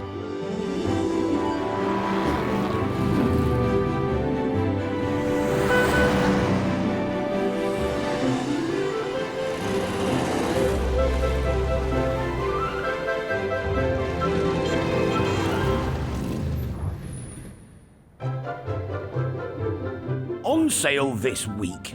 1970 E-Type supercar. It's got to be north of 50,000, isn't it? It's got to be. 100 grand. 1973 Orman Avenger 1500 Super Estate. The feedback from visitors has been, oh, the colour's lovely. 1958 Austin A35 was my car.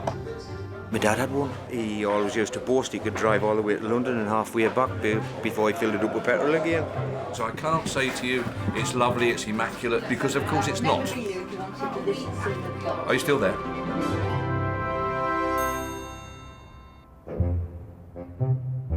It's 9 a.m. and there's another busy day ahead. Sarah is self-medicating.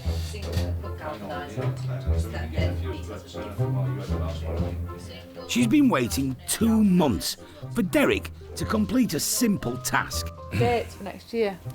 Oh, God. Deciding when future auctions should be. Look at these. Oh, yeah. Oh, I reckon that's good, don't you? That's this year's. Well, same thing as next year, Right, isn't it? It's okay, the same dates. so next year's. There you go. Are you actually going to shut up and listen, or are you just going to speak the whole time? You can't just keep having 5 weeks, it doesn't fall right, does it? It's like pulling teeth. Keeping Derek in line is not just Sarah's job. There's also a large group of volunteers who give up their spare time to help him out. Jeff is a part-timer who's great, massive help, Jeff, or Bubbles as we call him. Bubbles washes cars, but he has an encyclopedic knowledge of classic vehicles. Is it a shilling a car then, Jeffrey? Shilling a car? Shilling. Wally doesn't just sell catalogues. I went across to Switzerland where all the yodelers be. I went to learn to yodel with the yodelity. Derek has an important task. Volunteer John Smith has recently passed away. He bought his collection of cars from Matthewson's. Now they must be auctioned again. John, yeah, became a very, very good family friend. He loved the grandkids, he loved everyone. Everyone loved John. He was a credit to the movement, and wherever you went on any show field that John were there, he lit the place up. John had built up a nice collection of cars over the years. But today, Paul is at his house near Bridlington to take them back to the garage. Let's be honest, to be in this position I'm in today is common. It's just difficult when you know that person, isn't it? Did he? Don't want to scratch him. And do we know what's in this garage? No. We'll have a look. Ooh. Oh, look, Reed to the Fiesta.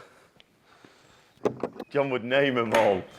I don't know whether John named them all or other people did, but anyway, they all ended up with names.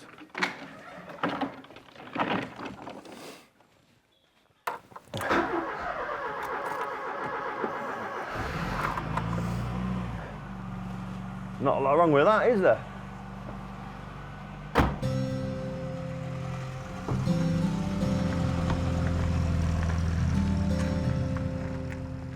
He always knew a good car, did John.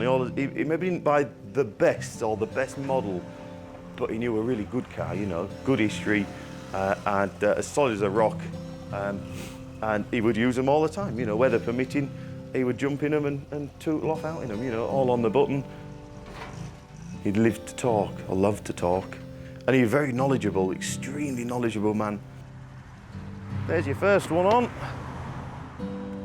John's 1984 Fiesta Popular, with its 950 engine, was his fair weather car of choice, and the most ordinary of his collection. The old Avenger estate in Grasshopper Green. This one's called Auntie. Derek used to have one with that name and suggested it to John. I can just remember it now. It looked a complete dog, but mechanically flawless, you know, it was great. And people would book their car in for a service and ask for Auntie just so they could take the edge clippings down the tip and things like that, yeah. Very rare, because they were all used as vans. Just worked them to death. More than ever, these cars deserve a good home in the future. We hope it's somebody similar to John, you know, somebody who's going to use them and cherish them and keep them as they are, really. I would jump in any one and I'd drive them anywhere you like, you know, that's how John had his cars. He'd carry a little box of tools and a handful of spares, and he would always have his cars prepped so he didn't need anybody else, yeah. He'd get himself out of trouble, yeah. As long as they go somewhere and just be looked after, mollycoddled, then that's exactly what he would have wanted. 2 down, 3 to go. Right, let's have a little look, see what we've got. Ah, Wolsey. Is it 1660? 1660, yeah. I can't remember what he called this one.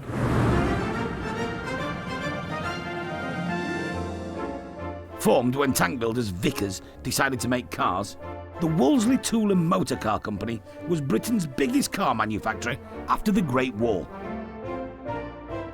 They were sold to Morris, became part of BMC along with Austin, MG and Riley, and the term badge engineering was born. The same shape as the Austin Cambridge and Morris Oxford, the Wolseley 1660 was the top end of the BMC range. The handbrake was positioned on the driver's right, so you could have 3 passengers up front without any operational embarrassment. The 1660 lasted longer than its stablemates, now considered a forgotten hero. They may not be exciting, but they still have a loyal fan base. Right, there's another shed here, which by my reckoning should have a baby Austin and Stanley. There you go. Baby Austin and Stanley. This was his first true classic. It was a scruffy little thing, and my father actually ran it around, and he managed to prise it off her father, and we painted it with John's help, and it's a cracking little car, you know, just lovely.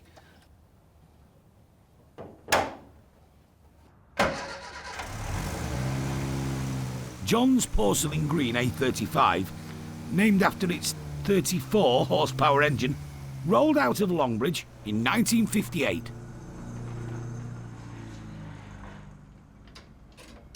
Paul's run out of space on his trailer, so Dave's arrived with a backup.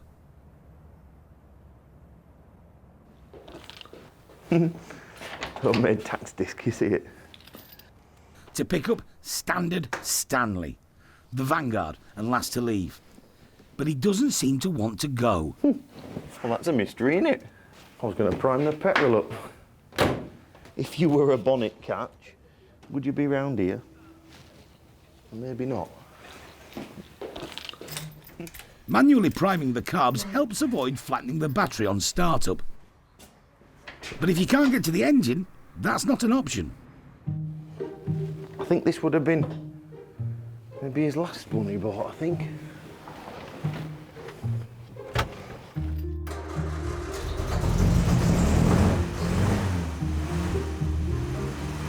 A first-time start. Further proof, if any were needed, that these cars are in top condition. John's collection should fetch around 30 grand at the next auction, but for Paul, Derek and Dave, it won't be easy to say goodbye to them.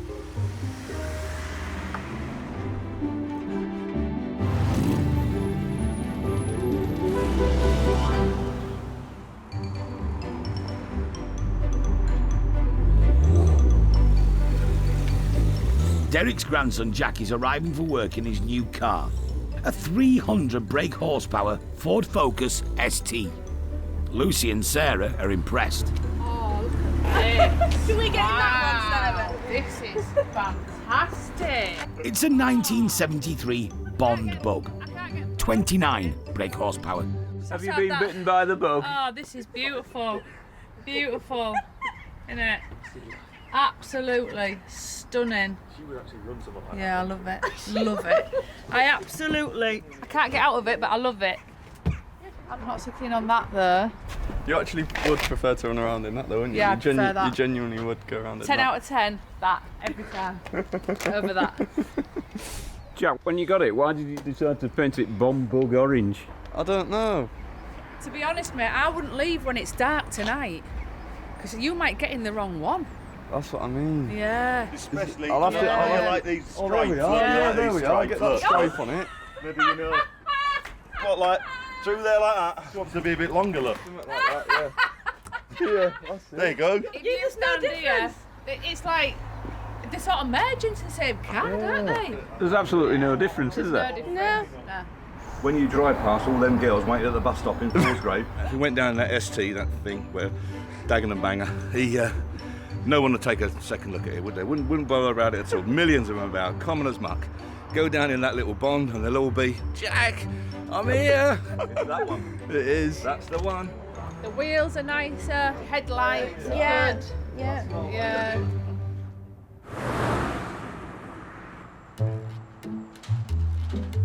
The collection of cars owned by Derek's late friend John are now safe at the garage. Everybody loved John. Super guy, character. And he used to come in the office here. He came round and I'd done a deal with him in that car. He just turned up with this big load of money in his pocket. And I said, no, I don't want to sell it. But he was just a bit persuasive. It weren't the money, it was just the way he was. He was just a lovely fella. And I thought, well, if it's going to go anywhere, you know, I'm not bothered. He can have it and it might as well go to him. There will be no reserves on any of his cars. The sale prices will be at Derek's discretion. That's worth 7 or 8 grand of anybody's money. And if it don't do what it should do, it ain't going. Simple as that. Auntie, the grasshopper green Avenger, is looking like it might be the star of the show. The feedback from visitors has been, oh, the colour's lovely. It's so, what did Sarah call it? Cool, that was it, cool. If you feel like gifting me a gift this weekend, that would be the gift to gift me.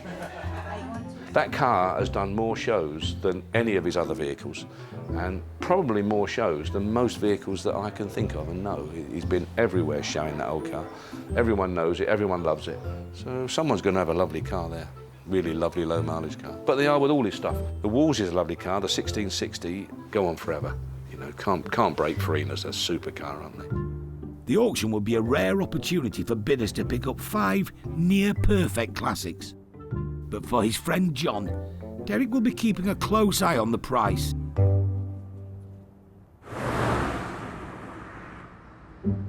Send a picture or two of the interior and just make sure you take a picture of the wear on the driver's seat bolster. Matthewsons have seen thousands of treasured cars go through the doors over the years. Many of their owners are lifelong enthusiasts, people like Nick Evans. His passion began when he was a trainee radar engineer in his 20s. Found a TR4, spent an entire winter working in a coal barn with a friend of mine who did paint spraying, restored this car and then converted it to racing. This is back in the mid-80s. From then on, I got a TR4A, my father-in-law's Alfa Romeo. I've always had a love of cars. I couldn't move for them because I had the 2 Alfas, 2 TRs. So eventually I thought, no, this is crazy. So I let them all go. Then I felt like I was bereaved. No classic car to play with at the weekends. Nowhere to go and hide, whatever, or just play. So I bought this car. It's an E-Type Coupe 2+2 Series 2. 4.2 litre engine, triple SU carbs. This car is the least favourite of the range. The most favourite car obviously is the Series 1 open top, but those prices are ridiculous. There's no way I could ever afford one of them. So this one was affordable. You can get more luggage in it, it's more practical. So in actual fact it's ideal for what we wanted, to have a grand touring car. Nick and his wife have certainly used the E-Type, with trips to events and race meetings all over Britain and abroad. We've had some wonderful experiences with it. It's a case of, OK, been there, done that. I've had it for 14 years now. I've been to a lot of events. All I'd be doing now would be repeating the events. So I'm not bored with it, but I realise the fact I've had my fun out of it, and it's time now for somebody else to have their fun.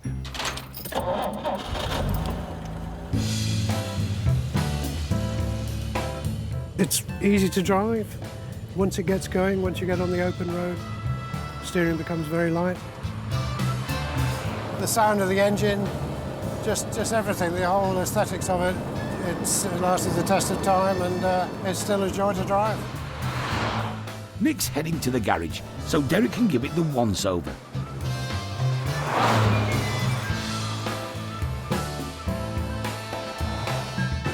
Unfortunately, his journey has been tainted by British summer weather. This is the only problem when driving in the rain. The rain goes everywhere. 3 weeks of polishing gone.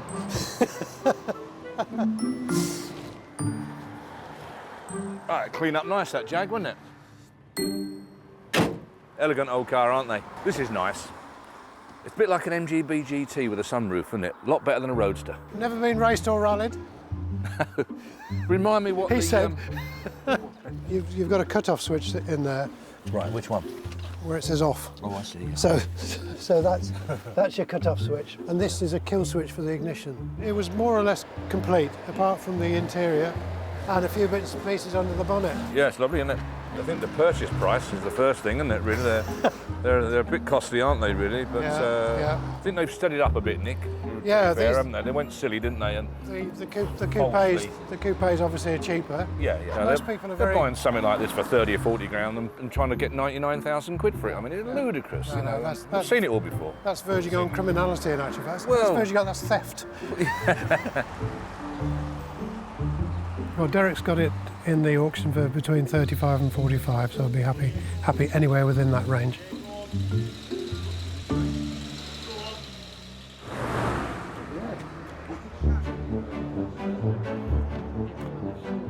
Auction day has arrived. Hello, Matthewsons.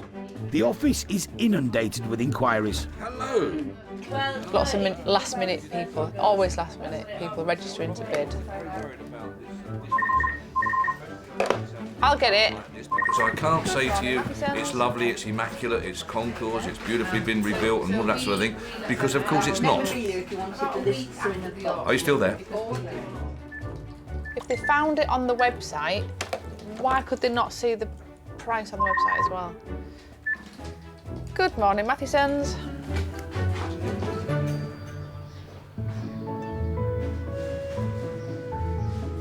The cars that had been owned by family friend John Smith are once again going to auction. It's nice that they've come back. We wouldn't want them to have gone anywhere else. That wouldn't have been good, would it? They're all in mint condition, so it's not surprising. There's been a lot of interest. I do hope that all of his vehicles go to a really good home, actually. We'd rather buy them than they went cheaply to somebody. Do you know what I mean? Austin A35, and it's an exceptional car. Just the actual finish of it, it's top notch. My dad had one, and he always used to boast he could drive all the way to London and halfway back before he filled it up with petrol again. I think the person must have loved it before, when you look at the condition of it now.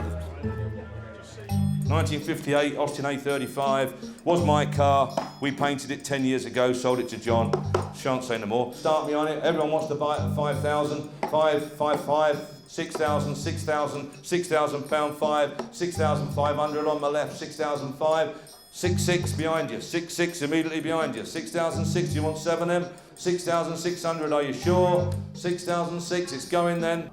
6,600. Thanks for your bidding. Derek gets a good price for the baby Austin. Plus, new owner Graham Atkinson will be keeping it in Yorkshire. It just looked a nice little car, and as far as I know, it came from somebody local over near where we are. So we have a big collection at Scarborough of cars and steam engines, and it will go into that collection. Standard Vanguard, affectionately known as Stanley. 3 more of John's cars go in quick succession. 6,500. The 1984 Fiesta 950. 2,100. 2-1, superb. And the 1964 Wolseley 1660. One of his favourite cars, one of his last purchases as it happens. Each time, Derek is checking that the price is what John would have been happy with. Sold 5,800. Last to go, the rarest car of the collection, Auntie.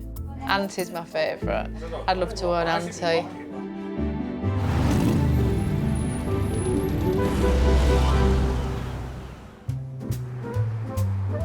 In Thorntondale's village hall, Derek has managed good sale prices for 4 of the cars owned by his late friend John. The Avenger estate, known as Auntie, is the last one to be sold. It's a lovely car, it really is. The condition's immaculate, absolutely. Everything about it, paintwork, interior, is unmarked, as if it's never been sat in. If the price is right, then I'll buy it. But there's going to be competition, not least from dealer Mark Springett. Mark, unusual colour. Yeah, unusual car, mate, but when was the last time you saw an Avenger estate, let alone one with 33,000 miles? Did your dad have one? Probably. I'm too young to remember. But yeah, what a great car. What a great car. And yeah, just never going to see one again, are you? So, fantastic. 1973 Orman Avenger 1500 Super Estate.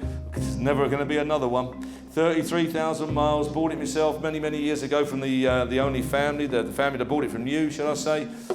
So the only owners, and myself and John, we're the only ones who've ever owned it. Whereabouts going to be with it? Whereabouts? Come on. It's worth 3. All day long, 3, £3,000, 3,000, 3,2, 3,004, 6, 3,6, 3,8, 4, 4,000, 4,000 there, 4,000 on my left, 4,000, 4,1, 4,2, 4,200, 4,2, 4,3, 4,300 up the back, 4,4, 4,4, 4,5 down the middle, 4,005, 6, 4,600, 4,006, selling, 4,600, 4,7, 4,7 down there, 4,8, Famous car, this one, 4,800. Are you all done? 4.8M. Sold to M. Marks in 1970s retro heaven. It's 33,000 miles from new. It's bright green and it's an Avenger estate. I can't remember the last time I saw an Avenger estate, let alone one that's done 33,000 miles from new. So yeah, that by all is the most exciting buy today.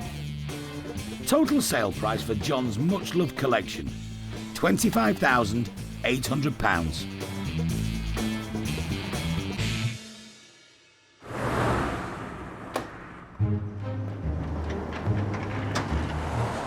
Even after a successful auction, Derek's still cracking the whip. Proper valet in our day, nearly 2 days to clean a car to showroom condition. Proper showroom condition. Sarah's task is to get the memorabilia in some sort of order. It's obviously a Seddon Atkinson that's very close to somebody's heart because they've taken a photograph, they've had a canvas print made. They need to get out more, that's all I can say. I do really like these lovely original road signs. All that I worry about is that there's people driving around desperately looking for places that they can't find because someone has taken all the road signs down, obviously in some area of West Yorkshire. The 1970 Jaguar E-Type 2+2 is now tucked up in the showroom. It's competed at events held in Goodwood and Croft and won races at Bowness. This sort of pedigree has caught the attention of the Derbyshire Jaguar Owners Club. We're heading off to Whitby and we decided to make a stop off here just to see the cars in the showroom. And obviously a love of Jaguar. Obviously a love of Jaguar, yes. I'm on my third. Several people have got more than one. Some people have still got three all at the same time. Not me. Hello there, nice to see you. It's just a wonderful car. It's the ride, it's the engine, it's the craftsmanship. We just love them. Also in the showroom for them to eye up, a Mark II 3.8. Very ladylike thing. It's green. I do like the green, but it's just quality. Imagining the comfort of the ride. I think I could probably see the front of the bonnet a bit better than I could with the E-Type. From what I've read, they're a very nice car to look at, but not particularly nice to drive. Perhaps try one of these days just to see. Yeah, nice. But they do look special. Oh, yeah. And that one does. What is it, Series 2? Series 2, I think that one will be. I think it will be, yeah. We had an E-Type and he sold it a year ago. I love the E-Type. Her name was Ruby. She was lovely. She never let us down, bless her heart. I grew up with them, you see. I'm a 60s boy. Whoa! Oh, if I was 19 and had one of those. You were somebody. Absolutely. But you're not. I'm not. I'm not 19 and I didn't have one then. But I enjoyed it when I had it. This E-Type has been looked after, but its history of amateur racing has introduced a note of caution. It's a bit of a giveaway. You wouldn't normally put tow on it unless you raced it. In fact, he's probably hill climbed it, hasn't he? It has been. There's a sticker in the window at the back there. Yeah, it's good. Cars are there to be driven, I think, and enjoyed. If you know about it and you're happy with it, that's fine. The problem comes if you don't know about it and you find out and the brakes are shot, the gearbox is gone, the clutch is non-existent, but if he's left the stickers in, then obviously he doesn't mind you knowing. It's obviously an enthusiast car. You know, he's part of the drivers' club, isn't it? Yeah. So he's enjoyed the car. And that's what Jags are all about. They're all about enjoyment, aren't they, you know? So that's good to see that the car's been bought to enjoy rather than as an investment. Nice motor. Yeah. 100 grand. No, I don't think you'll get it. No. I would guess you're probably nearer 70 on that. 75. It's a toy, isn't it? You don't need an E-Type Jag, you just want an E-Type Jag. So if you're lucky enough to be able to afford one, that's what you do. Be interesting to see what they reach in the sale. I suppose it depends who really wants it on the day, doesn't it?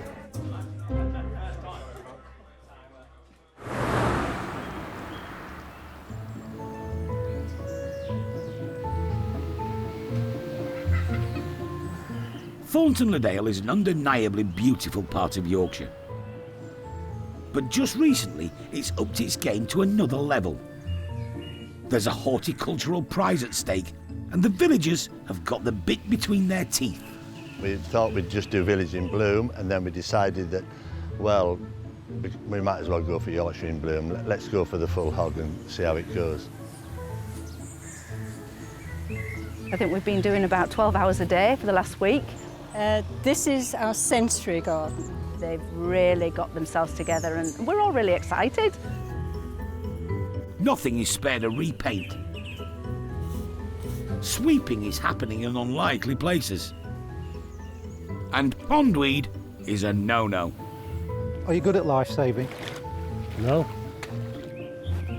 With this level of community spirit going on, there's no escape for Derek. It would be rude not to contribute. Go and take one for the firm. After a screwdriver, you've got to go around and screw a little plaque or something on one of the flower pots round there. I bet they're Phillips screws. I haven't got a Phillips screwdriver. Right. Derek is entering unknown territory. Ready for this bit here. Gardening is not one of his strong points. Hey, up, mate. It's grand, isn't it? Yeah. Nice job, yeah. You know what sort of flowers they are? Do you know what sort of flowers they are? Petunias. Well done. Are they? Yeah. I was going to say geraniums when you said no, that was wrong. Nice, superb. Some other stuff in here. Look, some perennials, are they? Yeah, super thing. Coming on nicely, the village, isn't it? Yeah, it's good, it is, Derek. Yeah, to get some more stuff up just at the right time. Look at the hanging baskets. They're just coming out. Derek's so impressed, he's decided to launch a campaign of his own. Here, Sarah. We were talking in the pub last night. We've decided we're going to go for a lollipop lady outside the garage there on auction day. That's brilliant idea. Do you mean me? Yeah, yeah. No, lollipop lady. Don't you have to have a crossing for a lollipop lady? No, you don't. You don't? No, you don't. Anyway, what's wrong with having a lollipop man? No, because they start arguing and I fighting. think about 25 years old. With a thong. Danish. Just a thong. Buff. Blonde. Here he is. What are you doing on Saturday the 17th, mate? And have you got a thong?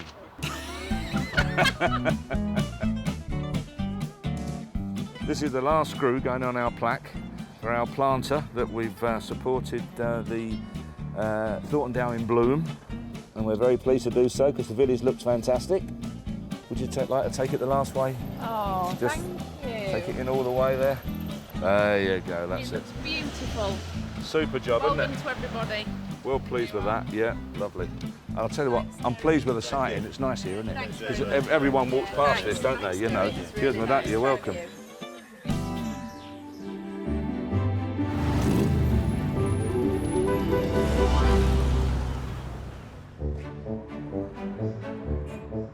It's auction day at Matthewson's. Visitors have flocked from far and wide to peruse a bewildering array of memorabilia. Heat resisting John Bull, completely original. Been a wood somewhere, real nice bit of stuff there. Lamborghini, everybody would like a Lamborghini, so I can't afford a car, so we'll have a sign. Saucy postcards. It's caused quite a stir. Absolutely. What do you think of your grandma buying these? I haven't really got an opinion. If she wants them, she can have them. The main attraction today, though, is the 1970 E-Type 2+2 Coupe. Derek's put a reserve of $35,000 on it, but sale prices of these cars vary hugely. Lovely old steering wheel, all the gauges, absolutely beautiful, isn't it? If it's not been restored, it's been really well kept. Yeah, car of dreams. It's got to be north of 50,000, isn't it? Easy, it's got to be. It's got to be. Will you be buying this today? No, I don't have the money. Not the most expensive or the prettiest one, but probably the most practical. It is a lovely car, yeah, for very, very small passengers. That could be 007 in this one. Hey? beautiful, beautiful.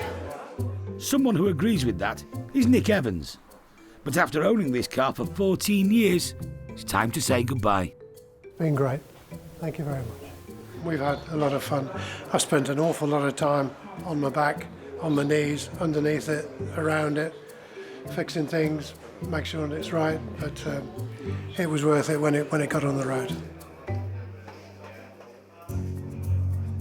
1970 E-Type, supercar, lovely ownership, lovely guy, enthusiast, speaks for itself. Jump in the car, he tells me, drive down to France, effortless. Lovely, lovely thing. Don't quote me on that, just in case you don't get there. The right year, the right model, whereabouts, come on, where? 30, 31, 31,000, 31, 32, 32,000, submitting it, 32, 32, can't do it, 32, 32, worth more, 32,000, 32, is the 3, 32,000, 33, 33,000, your turn, 33,000, submitting it, 33, 30, you'll see this on 34 on the phone, 34, out this side, you're out that side, 34, 35, should have started here, let's be fair, 35, give everyone a chance, 35, 35 standing, 35, where are we, 35, I'm selling it, I am selling the E-Type at 35, unheard of in this day, 35, an absolute bargain, good luck to you, 35,000, standing in the hall, 35,000 and going, 35, last time looking round, a bargain and good luck to you. 35,000 standing, last time looking round, 35,000. Absolute bargain, well done. Graham Knights, the luckiest bidder of the day. Hi, I bought number 55. It's gone through. No, about 15, 20 minutes ago. Let me see where we're up to. But it's not been entirely comfortable for previous owner Nick. It's a bittersweet experience when you sell something you've had for so long, but I'm happy with the price. It's a sensible price. Some of the cars you see on people's forecourts are just absolutely ludicrous, and in classic car magazines. Hopefully the chap who's bought it is not going to go and try and sell it on for twice the price, but if he does, well, good luck to it. But I'm happy with what I got today. And I hope he'll be happy with the car. So that's £37,700. It's time for somebody else to have some fun with it now. Will you be buying another vehicle? No, not for the time being, no. My knees are shot. I've spent so many years grovelling under cars, and I bought this painting. Not for £35,000, but nonetheless, it's going to give me a lot of pleasure because every time I look at this painting, I'll remember the day I saw my E-Type.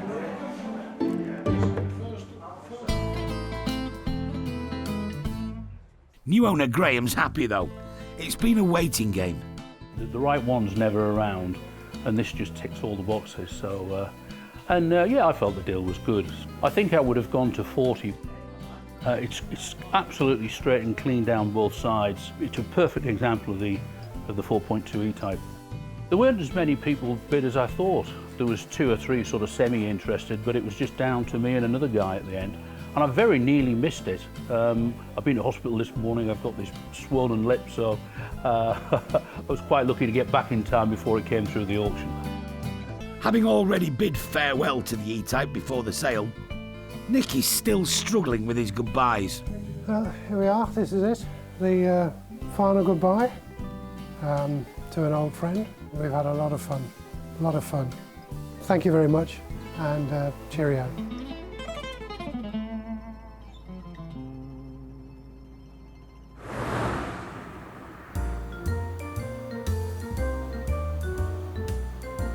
In Sorby Bridge near Halifax, Graham Knox is particularly excited about his new acquisition. Voila! There she is, in all her glory. You like that, don't you? Yeah. As the responsible new owner of Stanley the Standard Vanguard, he likes to do some pre-flight checks before taking it for a spin. Side, low beam, high beam, bogs.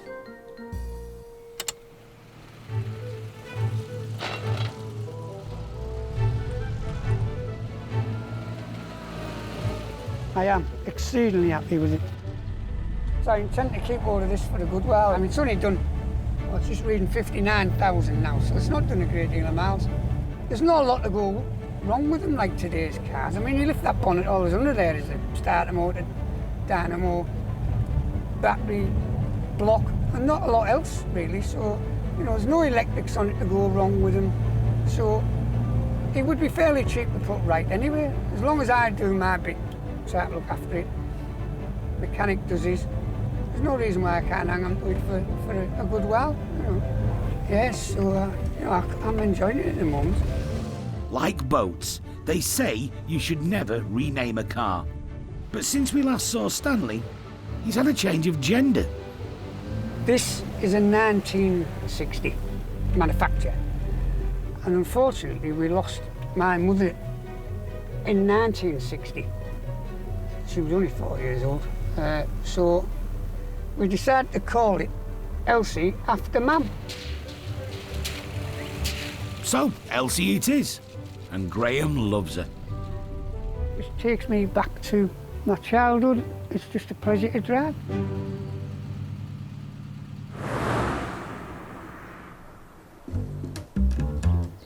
The E-Type 2+2 Coupe has been settling into its new home, and it's in good company. Owner Graham Knight is a bit of a collector. So this is the third of my classic cars, 107 SL. It's completely original, 6-cylinder 2.8, straight six. And it's only done 64,000 miles from new. That's a bit of roof insulation there. Although there's thousands of these cars around, there's not many in that sort of condition. Derek, if you're watching, this is the one that I want you to come and value for me. This is the other Jaguar, more recent obviously, Series 3 XJ6, again completely original, it's never been repaired or welded, it's in beautiful condition. Yeah, I'm really pleased with that.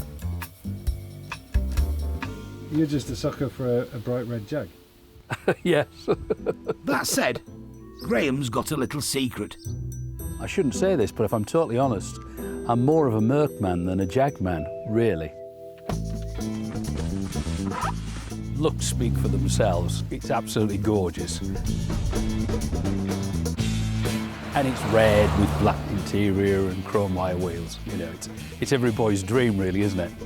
You know, it rattles and squeaks when a sheep jumps out in front of you. You know, it's a bit scary when you put your foot on the brakes and nothing happens for about 15 seconds. But it's more than made up for with that sound of that 4.2. Pulling away in third gear without any faltering at all from a standing start is amazing. It really is wonderful. It's definitely a star, for sure.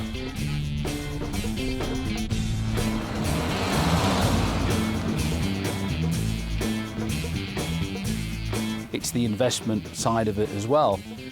You know, I'm not expecting to make a fortune on it, but I'm sure it can do better than if the money was in the bank. That's how I persuaded my wife, anyway.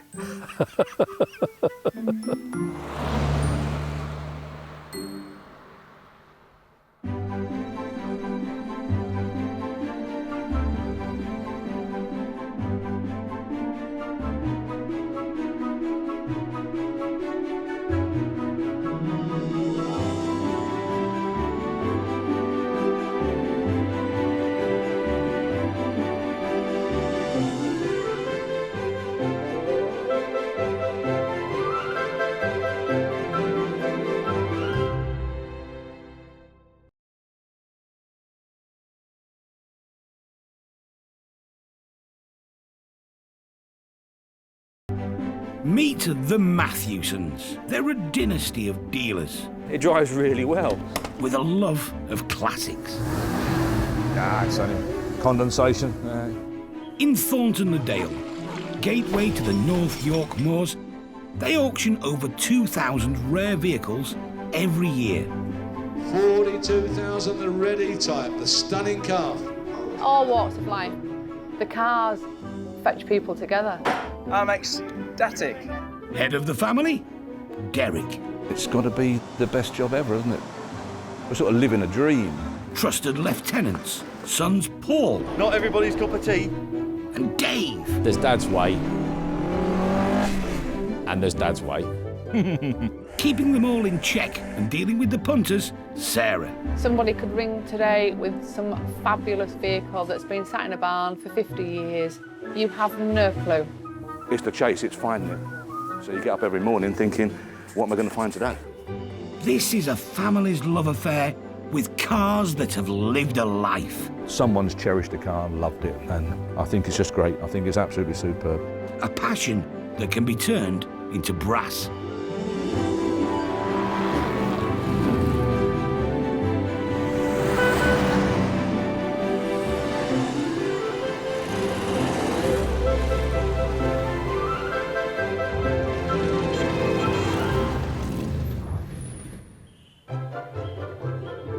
On sale this week.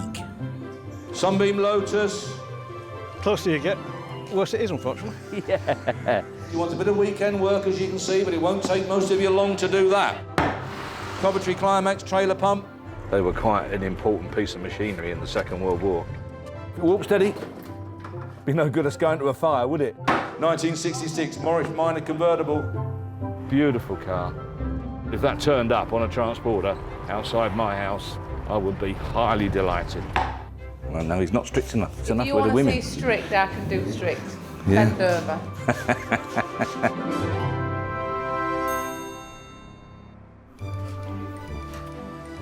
It's the start of another busy day at Matthewson's. Throw the number plates in the bin. Sell it again.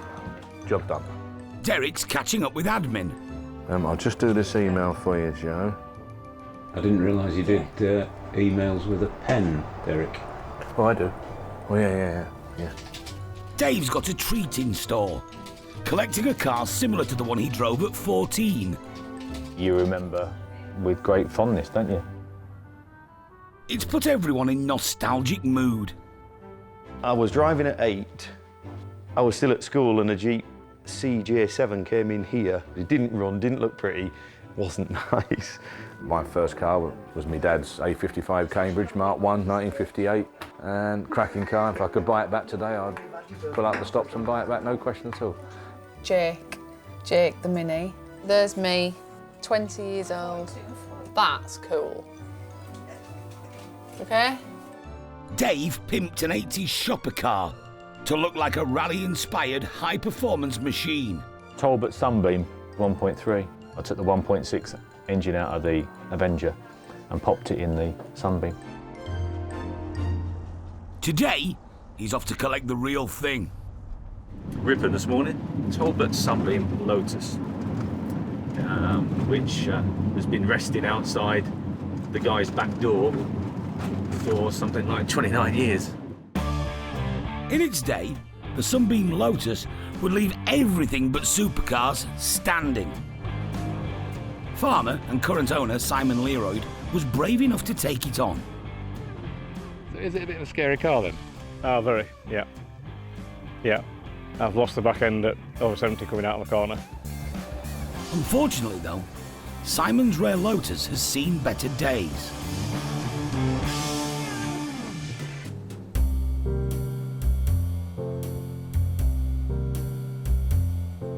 Saw it in the Motoring News.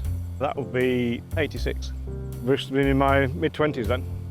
This tired specimen is actually an Avon Sunbeam Lotus. Only 56 were made by the specialist coach builder. It's the rarest of the rare. I think I've only done about 14,000 in it since it came. And then it wouldn't go. I think the fuel pump had stuck. So you think, oh, I'll look at that next week. And then time goes by and next thing it's run out of tests and somehow 29 years has gone by. Just been left in the yard all that time, which is terrible. Parked right in the back door, right in Mother's way, much to her annoyance. And Simon's mother has been really looking forward to Dave arriving. Hiya. Morning, mate. You okay? Yep. Good to see you again. Job. Well, there's a bit of all sorts up here, Simon, isn't there? Oh, everything. Yeah, one of everything. Yep. Including restoration gold.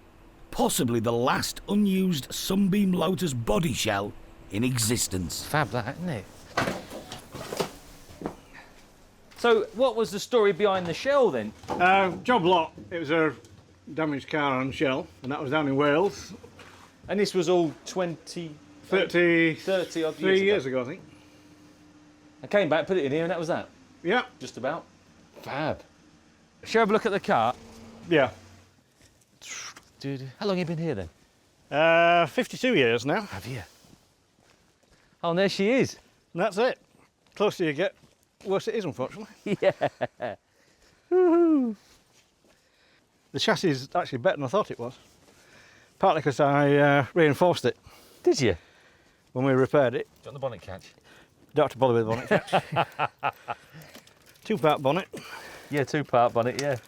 2.2 litre engine, 41,000. Is that what she's done? Yep. Obviously you want stripping before you dare start it. Oh God, yeah. This takes me right back. Yeah, 1989, the year I passed my driving test. Yeah, and I had one of these. Not a Lotus, unfortunately, but right, a Sunbeam. Yeah, put tarmac arches on, caged, couple of bucket seats. So yeah, fond memories of my Sunbeam. The Sunbeam Lotus was born in 1979, the love child of Chrysler, Peugeot and Talbot. But its beating heart was a 2.2 litre Lotus twin cam. All that power pushing a lightweight hatchback.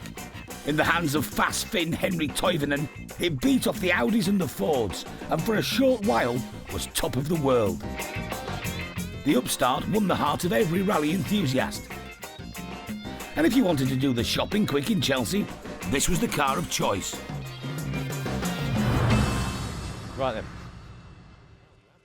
The car may not be in great condition, but the frame that Simon's made to stop it falling apart in transit is a work of art. Oh, wow. Oh, I'm impressed, mate, yeah. 2 bits carry the back axle. Yeah. That goes there somewhere and carries the front. Yeah. We just pick it up.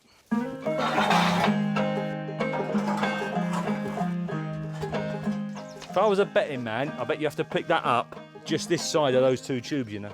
The gearbox is actually light on it. Yeah. Yeah, it might be all right, yeah.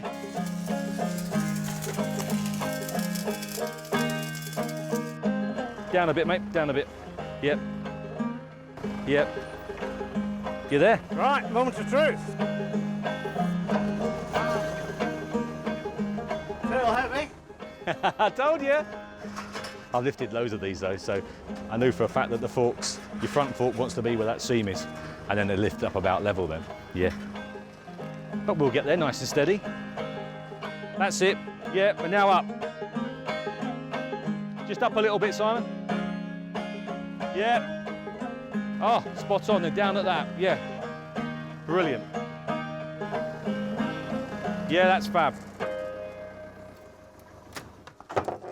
I've been and picked up all sorts from all sorts of people, but that was extremely straightforward and well planned and well executed. Brilliant. So good, in fact, that the lightweight body shell will need twice the number of people to get it on the trailer. So, to say when? Ready. Simon's brother Mark and his mate Graham have arrived to help. Oh, they're knocking over anyway, then. Yeah. Right. Just mind don't get trapped there, Jeep. Fancy you with that one. Oh, relax. That'll do. Brilliant. Well done, guys. Thanks ever so much. Super duper. It should have gone ages ago. You can only do so much. We've done lots of farming and other things. This took a very second seat. So off it goes to a new home, we hope. I think Simon was planning to put this carpet inside, actually, Dave. Yeah, he's just pinched it out the sitting room this morning. No, it's probably Mother doesn't know yet. Might not even mind, but it don't matter. The good news is, Mother, the car's gone. The bad news is we've got a big gap in the sitting room carpet. Okay, thanks, Simon. I'll get on. Yeah. See you a bit later. I think if you parked it outside our place and stood there with a clipboard for a week, I think you'd get values from 2 to 25,000, I would think. If it was anything other than what it is, you know, if it was a normal Sunbeam, unfortunately you wouldn't have bothered trying to salvage it. But because of what it is, obviously it's a Lotus, and obviously, you know, the twist in the story is in the barn, thank God, is a new shell. So it's just really a Meccano set now. It's a case of just swapping everything from that one onto that one. You know, not quite as straightforward as that. Obviously, you've got to recommission bits. And is that shell a rare thing? Yeah. Oh, God, yeah. It'll either go to somebody who's already got lots of nice bits, or it will go to somebody who's going to use most of that. You know, whichever way, you know, there's going to be another one saved.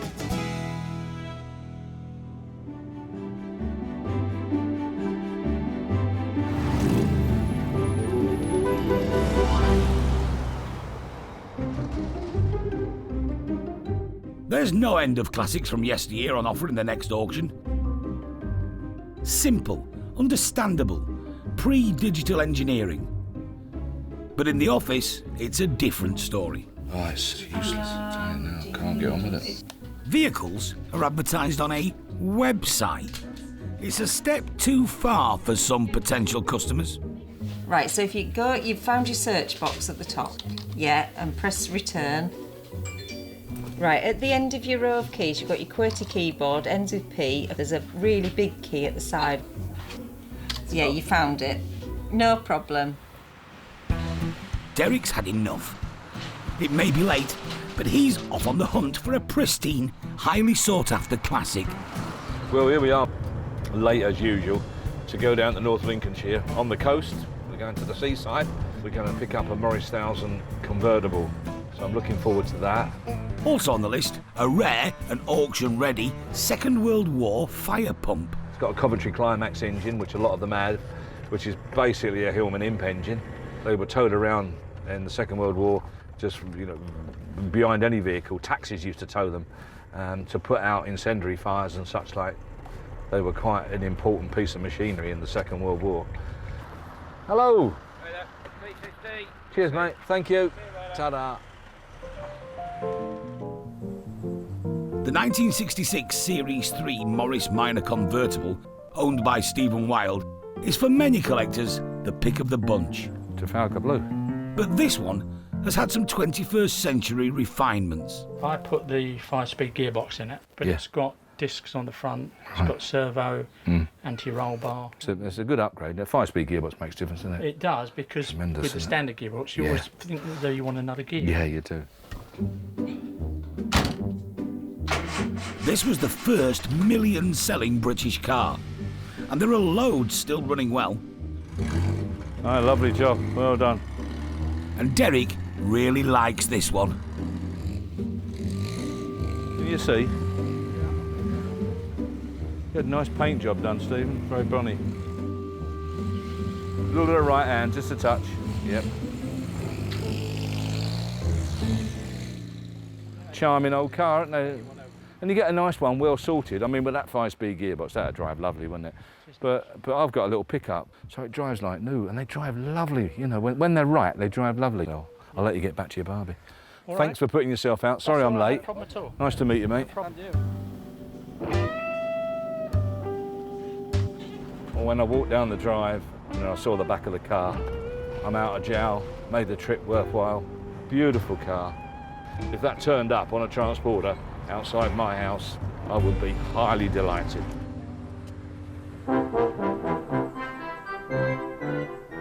Next stop, the wartime fire pump that was put to good use in peacetime after a freak tidal surge. The 1953 floods that devastated the East Coast all the way down to Canvey Island, Southend, down that way. Apparently this pump was used to discharge floodwater in one of the towns, so it's got a bit of history about it. Now then, Doug. All right, mate. Owner Doug Hadley has researched this one's movements along the East Coast.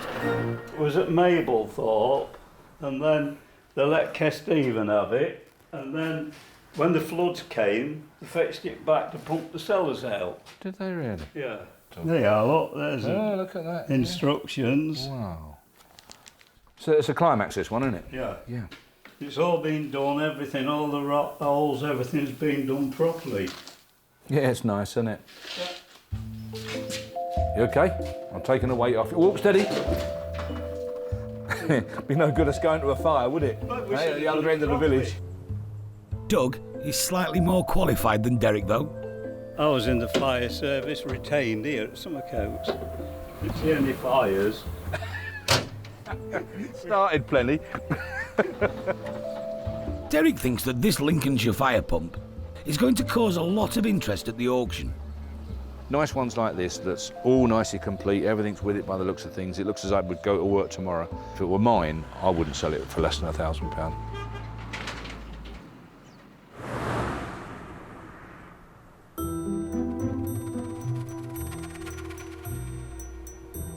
The confusingly titled but very rare Talbot Sunbeam Lotus Avon is now ready for viewing, alongside the even more rare body shell.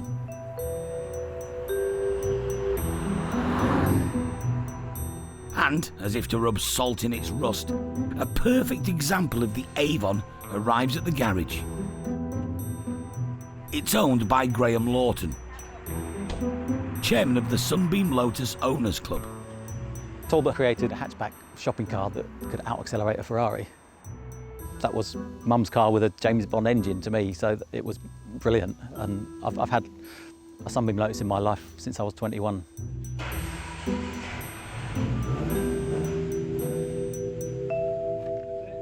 Oh, poor old girl, here she is. Crikey, she's suffered a bit with the weather, let's say. Avon Lotus Sunbeam, special edition, one of 56. Have you ever seen one in this state? I've never seen one in this state, no. There are only 5 of these very limited editions left on the road. Oh, crikey, that's rather nasty. Okay. Well, that looks good. The good thing about a Lotus engine of a similar type that's fitted to Lotus's own cars, the Esprit Eclair, parts are readily available. The genuine Lotus shell and the Avon will be sold as a single lot. But a buyer might choose not to combine them into one car. Now, hi Graham. Hi Derek. You've had a good look around it, and what's your opinion? What do you think? It could potentially be restored. Yeah. You know, there will be a lot of work to it. Yeah. It depends who it is that wants it and what their capabilities are. Yeah. You know, what's the end value of a really nice Lotus?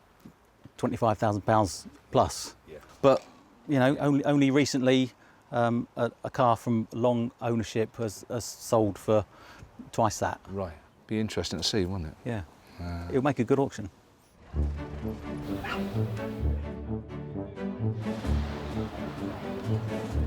I saw it on the website, so it's been on my mind ever since. I'm after a bike, and no one else will have one like that, will they? I've spent about £400. Can't take it with you, can you? Got a chicken sew on as well. For my dad. There you go, sir. All registered. Thank you very much. Thank you. It's our biggest ever auction. 280 vehicles. I honestly don't know where they've put them all. As for the Sunbeam Lotus, the Matthewson's publicity machine has been in overdrive. I've actually owned 67 Sunbeams. I've got a big passion for them. Everybody knows about the car. It's all over social media, it's all over the clubs, it's all in the magazines. Other than getting it on News at 10, I don't think there's another way of making more people aware. I used to compete on road rallies, stage rallies, still have my Talbot Sunbeam, and this is something very, very rare that we've got here at the moment. So I'd love to take them home, but we'll wait and see what happens in the auction. So he's going to have to bid against me as well. I think there's plenty of people here ready to bid. Yeah. Sunbeam Lotus. They are purchased by the vendor back in 1986. Start me on it. She's a 1983. She wants a bit of weekend work, as you can see, but it won't take most of you long to do that. Start me. Where are you going to be? Come on, where? I've got 10, 5, 11, 5, 12, 5, 12,005, 13, 13,000 and away. 13,500, 13,500, you're outstanding. 13,500, I'm submitting. All you all done at 13,500, it's provisional only. 13,500 for the first, second, third and last time. 13,500 provisional. Close to reserve, but not quite there. Owner Simon has a decision to make. What would you like to do? Right, okay, well, that's asking for 14 or We'll take it 13 and a half. Oh, I'm working for you, so I'll do whatever you wish. The top and bottom of it is whether you want to potentially lose the sale for £500. That's the simplest way of putting it. £207.20 altogether. We'll take 13.5. I'll give you 13.5 then. Job's a good one. Good one. Thank you very much. Right. You'll receive a cheque in due course. 13,500 it is. The phone buyer from the south coast was Robert Oates, keen to win after a tip-off from club chairman Graham. Hi Robert. Hello mate. So you bought the car. I'm stood with it here with its former owner Simon, would you believe? We posted up on our club Facebook page some photos of the car. He seemed really keen, and the next thing I know he's booked in to bid by phone for it. So, and he bought it. Right you are. I'll put you back onto Graham. Thank you. He was saying where it was first registered, which was down in Surrey, which is interesting. So I bought it from Wales. Good to see it moving around. It'd be even better to see it moving properly. Happy for the new owner. He's been looking for a long time for one. Hopefully when he sees it in the flesh, because he hasn't seen it yet, he'll still like it.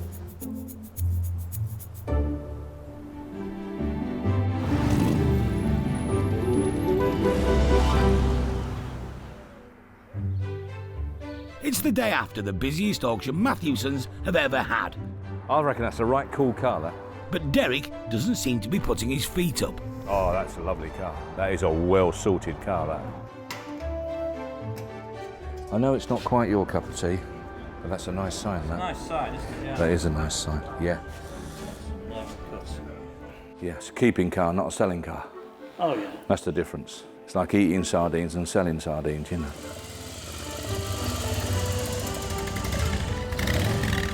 Sundays are important for business. Deals are done on unsold cars. That green one's the best one. We'll have a look at it. Yeah, that's a cracking car. You must have realised I was coming, so you've hidden it to get me to look at this green one. How you doing, Jeff? All right? Right, we're on our way. Okay, fellas, good to see you. Hi. I never like to miss a call. You never know what it is, do you, really? Hello, it's Matthewson's. Missed your call. Sorry, couldn't get to it. Okay, thanks for the call. Bye-bye. Lady in Scotland bringing husband down for a birthday celebration, tying it in with the auction. Oh, we must have a cake, mate. Yeah, we better get him a cake, can't we? Yeah, nice, wasn't it? The 7-day-a-week thing, yeah, it's just normal. Hello. Hi. You know, at times it can make you sweat, you know, polishing and shifting stuff about and all the rest of it, but it's not hard work, really, is it? Be careful going back, fellas. When you get to a certain age in life, it just becomes a norm, and it don't seem any different to me. You just get up and go to work, don't you? And now I find I've been doing it so long that no one hardly ever says anything now. Never do. The kids all know it and accept it. So Sue's accepted it long ago. She knew what she was getting into. She knew what she was marrying. But as I get a bit older, I might have a bit more time off, maybe. I'm sure I will. People think that it's money, but it ain't. It ain't money. Yeah, it's nice to be comfortable. I've been skint and I've been wealthy. And I know which one I prefer. It's just I like what I'm doing and it's good fun. Whew, rotten job. People said to me, why don't you retire? That'd be dreadful, wouldn't it? Fancy retiring. You know, I don't mind what I do. That's the thing, isn't it? If you're sort of reasonably okay with what you do, it's not an effort, you know. But no, certainly don't want to stop, that's for sure. Wouldn't you rather be at home in the garden with the beer on a Sunday? No, I would not. I couldn't think of anything worse. Derek can usually rely on Bubbles tipping up to help out. Well, yeah. I thought, there's a cup of tea at Thorntondale, I'll come down to the garage. Gradually came to help him on a Sunday, because I like doing it. And then now I do 1 day a week, cleaning cars, and I just like being here. I'm like a little boy in a sweet shop. Thanks very much. Cheers, fella. Really enjoyed that. Thank you very much. Cheers, fella. When was the last time you had a week off? Oh dear, I can't remember. Be a long time ago. Tenerife. Shan't be going back there. I would like to go to America at one stage, but I've come to the conclusion the place is full of lunatics. I didn't know I was a gardener as well, didn't you? Horticulturalist. Look at all this. I know absolutely nothing, not a thing about these things. Only plant I know is geranium. I only know them because my dad used to buy them. Try and bring them back to life. As it's school holidays, I will get some time off, and not long, mate. We'll have a day off, or most of a day anyway. And the grandkids and myself will go up the coast. Very fortunate to have all the family around me. That's where I'm more than fortunate than ever. What more do you want? Cracked it, enough.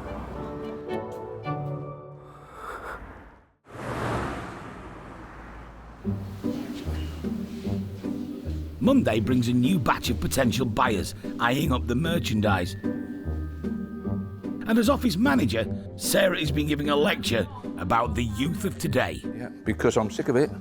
Constantly, old Jeff and me, on a Sunday, we go around everyone, take all the fingerprints I'm off. not quite sure why he's pointing this at me. Monday. But more. I am actually on your side, Good. and I've been saying it for months. We shouldn't have any under 16s on site. In the meantime, we'd get Lucy or someone to knock us out some more signs.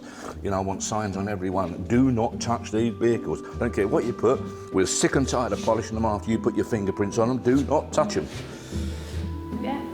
Is that okay? I can do as many signs as you want. That's lovely of you. Thanks ever The so thing much. is, when people are on their holidays, they don't bloody read.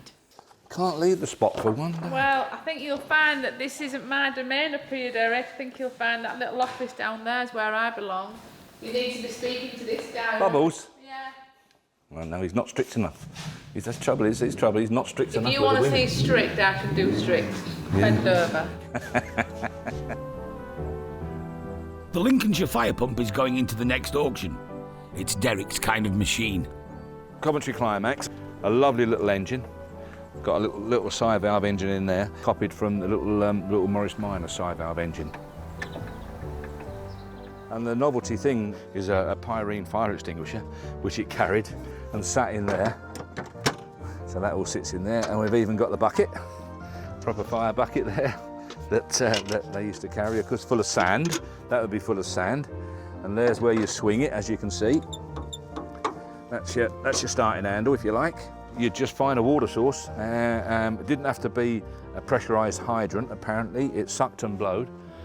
So it would suck it out of a pond, a stream, or in London's case, very often the Thames. This is a proper piece of history. And I think everyone should have a fire pump.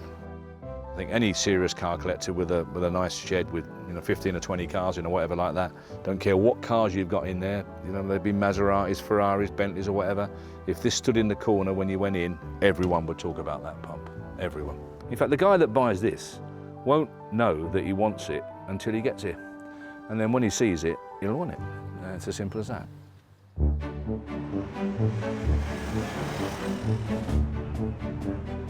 As the crowds gather for auction day, there's proof that all is not lost for the next generation.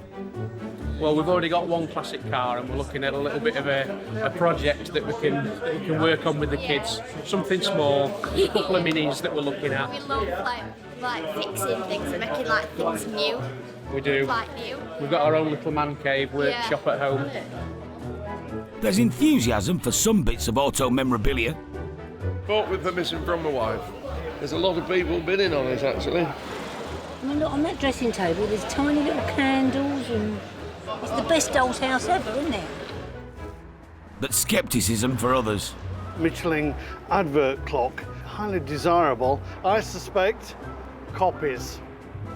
They're too posh to be in a garage, but they look very good. And the fire pump appealing to the converted. I have what's called an Austin K2 fire engine, which pulls one of these. My wife doesn't know, but I'm looking for another fire engine, so I need another trailer pump. 1953 Coventry Climax trailer pump. Start me on it. Where we're going to be? No reserve. Where? 1,000, 11, 1,200 pound, 1,200, 1,200 pound and going. 13, 14, 1,400 pound there. 1,400 in the seats going. 1,400 pound G the bidder. 1,400. Always wanted to be a fireman, didn't you? 1,400 pound and away and going is the 15. Be sharp. 1,400 pound last time looking around. 1,400. 14. Graham Martin, the lucky bidder. He is a man possessed when it comes to collecting classics. His favourite, a 1960 Ford Zodiac. Everybody thinks I was mad because I sold a Jag for a Zodiac. Well, you'll never buy it, neither will anybody else.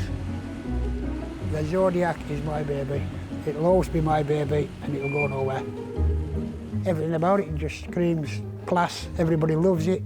I do 1 or 2 odd weddings with it. Yeah, I just absolutely love the car. Along with his brother David, Graham has built up a great collection of vehicles in a short space of time. About 6 years ago we started to collect properly, and I guess at the moment we've got 50 cars, a wagon, 3 tractors and about 130 motorbikes. If it's anything to do with motoring, we'll have it. A few years ago, they were so excited by this 1976 Volvo, they got in it and didn't stop driving. It lands into John O'Groats through woods and all sorts. It didn't just land into John O'Groats up a motorway. We set off and all we wanted to do was get from one end to the other. We ended up with a third in class and got a nice trophy and everything for it. So. The wives think we're balmy. My wife, she's a bit more understanding than David's. David thinks he's off his head. But there you go, it's our life. It's what we love, it's what we enjoy. Graham and David have bought many of their vehicles from Derek, but at the last auction, they nearly went home empty-handed. There was nothing car-wise or motorbike-wise that we could really say yes to. So we were looking around and I said, "Bye, that's a cute little thing." David says, "I love that." Think that's looking any better, fat boy? I think it's looking a lot better. Like all machines in their collection, the Coventry Climax fire pump will be restored and then put to good use. I want to get it up and running. There's a river down here. I'll maybe take it down to the river and just see how hard it does pump. So really it's just got to be a show thing, but it's something you don't see at shows. It's lovely and mechanical, or the brass. It's a lovely thing. British history. We love British history.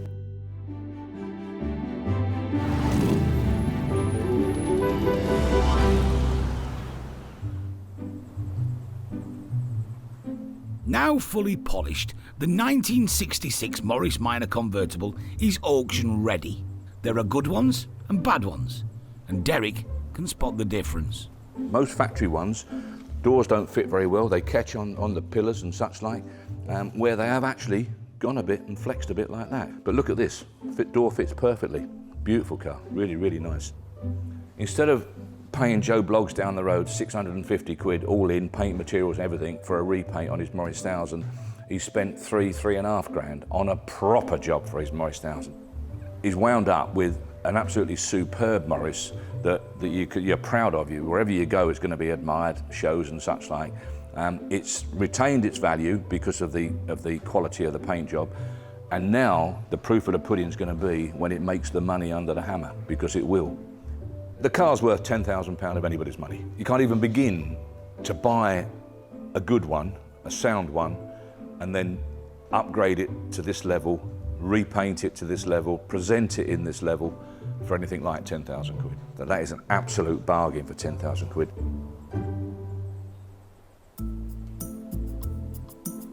Morris Minor convertible, fine car, picked it up myself, cracking car, all the right upgrades, 5-speed gearbox, disc brakes, power brakes, everything, lovely, beautiful car. Lot number 243, start me on it, no reserve, where are we going to go? 5, 5, 5, 6, 6, 5, 6,500, going then, 6,005, 7,000, 7,000 pounds, selling then, 7,500, on the right, 7,500, proper cars always sell, 7,500, 8,000, 8,005, 8,500 on the right, going then, 8,500 on the right and selling, 8,005, 8,005 done, 8,005 on the right, 9,000, 9,250, 9,250, gentlemen here, 9,250, 9,250 and selling on my right, thanks very much. Last time looking round, 9,250, 9,250, told you, proper cars. Steve Greenwell from Leicestershire nabs the Moggy convertible. Derek's 10 grand estimate, almost spot on. Yeah, I just saw it in the auction, liked the condition, and I thought, why not? It will soon be joining a nice bunch of well-bred stablemates. A 1957 Chevy Bel Air Beetle, a couple of Mercedes, Ferrari.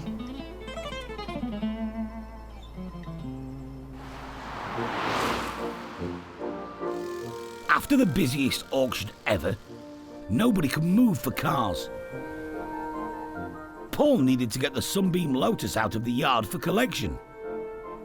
There's a some sort of a transporter coming for these two. Sadly, the forklift is round the back.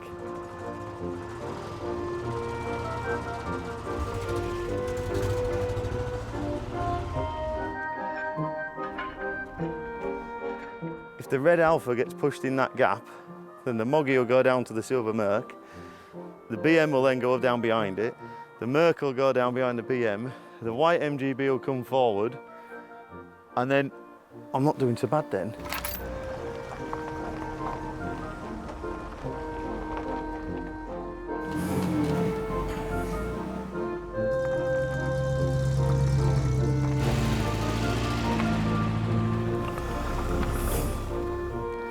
Did you ever play Tetris as a kid? No, but I should have, shouldn't I? Paul's got nearer to the prize, but then a non-starting Alfa. Look, we've got some muscle, John. Hey! I didn't tell you. What she said.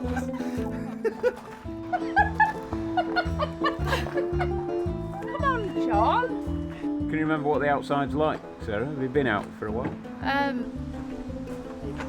My skin's starting to peel off now it's hit the sun. Is this the Veloce? Capote. But eventually the neglected Icon, with its rally pedigree, is on its way to a new home and some major surgery.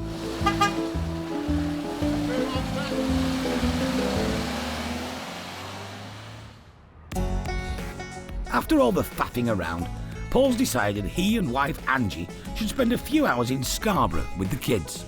But there are no buckets and spades on board. Downtime with any of the Matthewsons usually involves an engine. So we'll get there, and I think you should just do it. I think you should. Don't you think, Mum? What? Your legs should just go jelly. 7-year-old Kate has a point, though.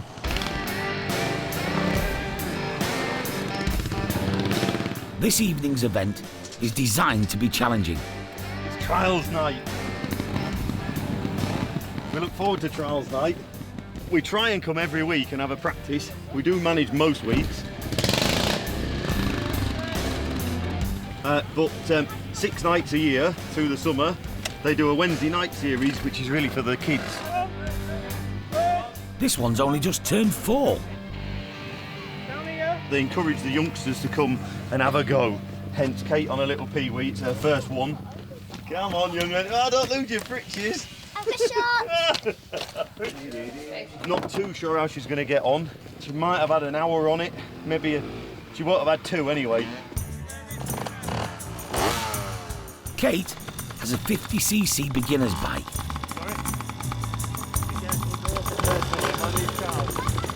Charlie, a 125 gas. He's been coming here for 5 years.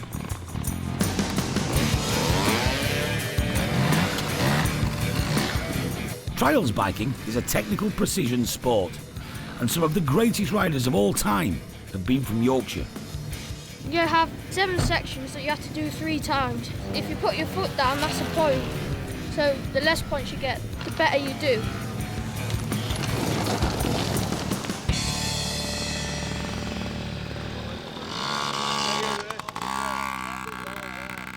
Angie's really nervous. Can you not see? Watching her.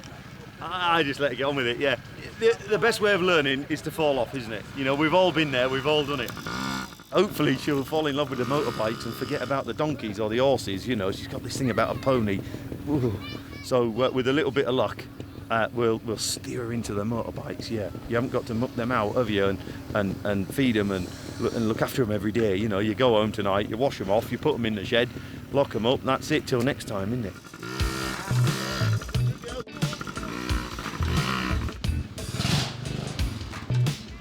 A successful evening. She's done really well, bless her. Brilliant. Yeah, chuffed.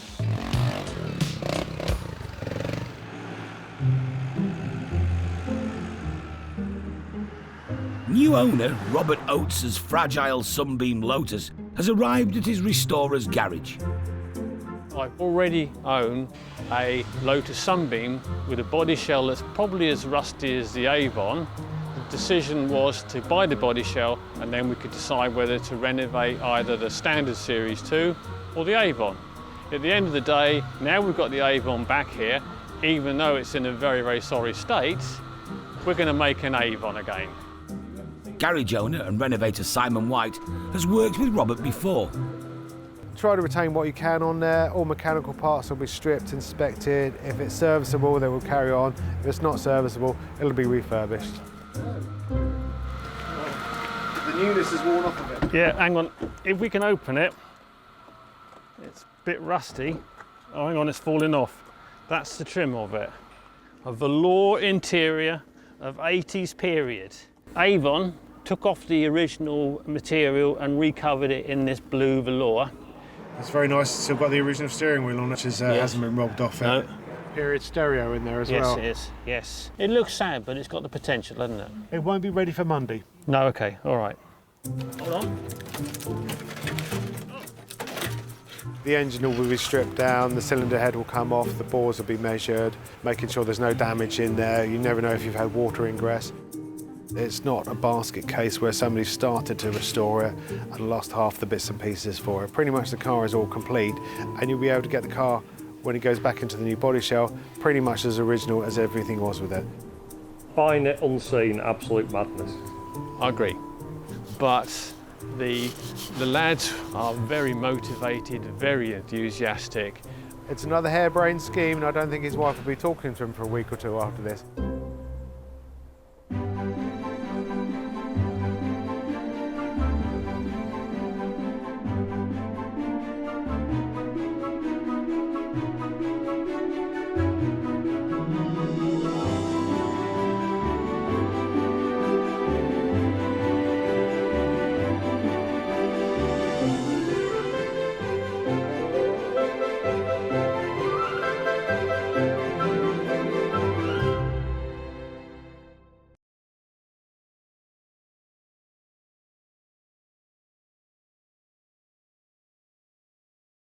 Meet the Matthewsons. They're a dynasty of dealers. It drives really well. With a love of classics. Ah, it's only condensation. In Thorntondale, gateway to the North York Moors, they auction over 2,000 rare vehicles every year. 42,000, the red E-Type, the stunning car. All walks of life. The cars fetch people together. I'm ecstatic. Head of the family, Derek. It's got to be the best job ever, isn't it? We're sort of living a dream. Trusted lieutenants, sons Paul. Not everybody's cup of tea. And Dave. There's Dad's way. And there's Dad's way. Keeping them all in check and dealing with the punters, Sarah. Somebody could ring today with some fabulous vehicle that's been sat in a barn for 50 years. You have no clue. It's the chase, it's finding it. So you get up every morning thinking, what am I going to find today? This is a family's love affair with cars that have lived a life. Someone's cherished a car and loved it, and I think it's just great. I think it's absolutely superb. A passion that can be turned into brass.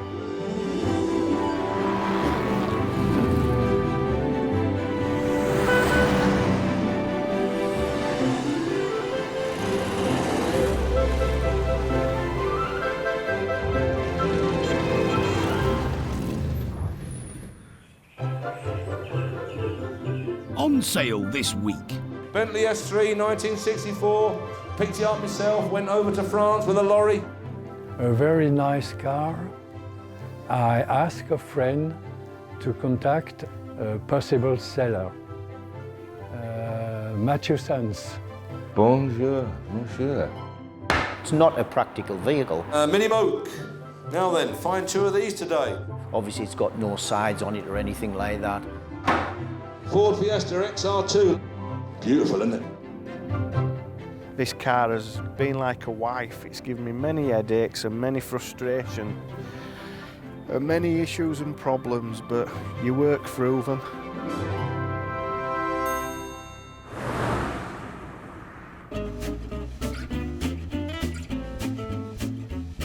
Today at the garage there's a frisson of excitement. It seems that one of the world's most glamorous classics needs collecting from Normandy in France. Derek has volunteered. I'm trying to book a ferry. That's it, look, booked for Tuesday, Wednesday. But I don't know if he wants to go in the evening or go in the morning and stay with Philippe. He needs to make his instructions a little bit clearer, doesn't he? Otherwise we could book him in at the Moulin Rouge. I don't think he'd complain at that. He wouldn't, would he? He did say, I don't want to share a cabin with a hairy-bottomed truck driver.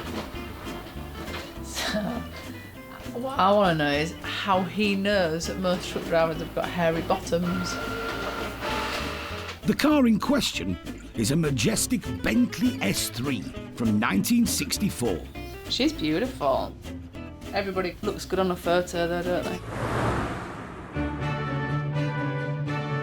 Derived from the Rolls-Royce Silver Cloud, the S1 cost £6,305, including tax and optional power steering. The S2's new aluminium V8 was quicker. A convertible version is as good as it gets. Really nice ones go for about £200,000. Cheaper models are available. The S3 is identifiable by its twin headlights.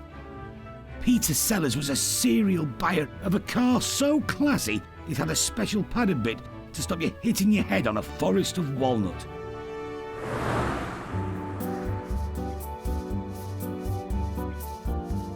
In a cellar in Normandy, a very glamorous British car. The S3 has had a comfortable life, preened and pampered by current owner Philippe Clan. I bought the car 27 years ago. It was a very nice car. Philippe has tried to sell the Bentley in France, but there's a problem. Paris drive is right hand, and the French don't like it. I asked a friend to contact a possible seller, Matthew Sons.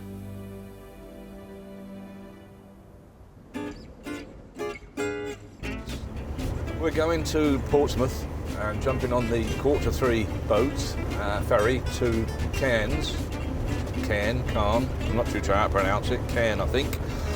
As luck would have it, apparently the place we're going to is only 12 miles or something like that from the ferry.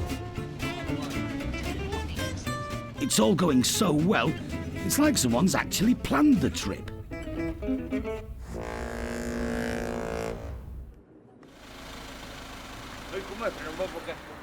A few hours later, and Derek arrives at his hotel in Cairns. Or is it Con? Prenez-vous le petit déjeuner. Pardon?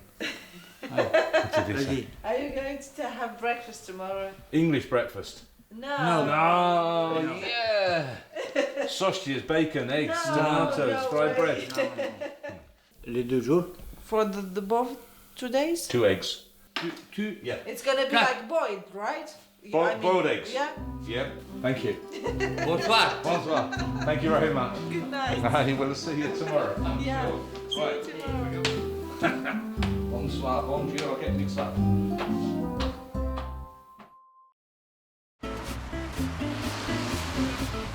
After Le Grand Kip, Derek's up and ready to collect the beautiful 1964 S3 Bentley. But first, a hearty French breakfast. Do you think that could be butter? And an extra gift from the management. Bonjour, monsieur. Or bonsoir, as it was last night. He's humouring us, isn't he, really? That's what he's doing. Oh, put himself out for us, I feel.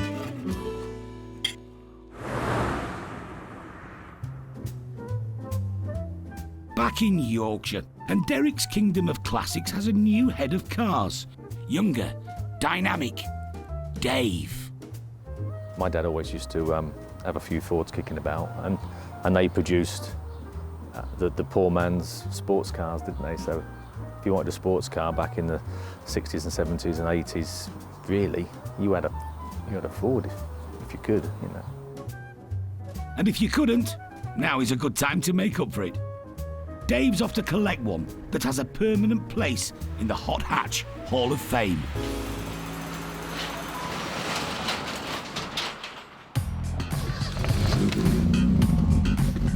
The sound of 1982 can often be heard in this part of Wakefield. Rob Thackeray has a special bond with his Mark 1 XR2, or as he affectionately refers to it, Deggy. You look at new cars now, and it doesn't matter if it's the base model or the sports model or the executive model, they all look the same. Oh, you're a pleasure to drive, Deggy. Back in the 80s and 90s, when they did a hot hatch or a sports car, they got better paint jobs, they got different wheels, different body kits. It was so striking, and that's what makes the difference. If I didn't know you, Deggy, I'd believe you're enjoying this photo shoot. Aren't you? But Rob's putting on a brave face.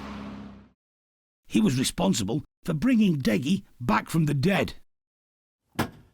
It's lightened, it's balanced, it's got bigger pistons, it's got an eye-lift cam, it's got your 4-branch manifold. But soon they must be parted. And he's not taking it well. Nervous, sad, lots of mixed emotions really. I've owned it for nearly 9 years. This car has been like a wife. It's given me many headaches and many frustrations and many issues and problems, but you work through them. Spent many a loving hour with her. You become one with a car and you can't really describe it. But there are others in the marriage. In fact, there's a whole harem. 13, 14. I'm paying £300 a month for storage for cars. So some have got to go. Little car looks clean. Rob? Yeah, she's not bad. It's all right, isn't it? Yeah. She's an honest example. Yeah. What you don't find much nowadays. No, you don't, mate, you're right. Now, you told me on the phone that the blue ones have a different trim. Yeah. All the other colours have red and blue. The blue one has the white and blue. Gotcha. That's why this was a dearer optional extra. Is that right? So this was the most expensive one you got? Yeah. There's the original sales brochure in the glove box. The Ford guys like all that, don't they? Yeah. But hardcore Ford fans are also sticklers for originality. All my friends have ribbed me. They said, put it back to original, you'll get more money for it. I've been ribbed because it's got a sports exhaust. Yeah. I didn't have the original centres in the pepper pots. It's not so much the money, it's I want it to go like this. To be fair, I agree with you. I think it'll probably drive and sound a lot better than it did before. We're on the same page, mate, so don't worry. Yeah. Dave's also taking this 1990 Escort bonus, a basic beauty with only 30,000 miles on the clock. Rob's been holding it together. But seeing Deggy drive off to the transporter has set him off again. How you doing? How's it feel? Not good. Not good, actually.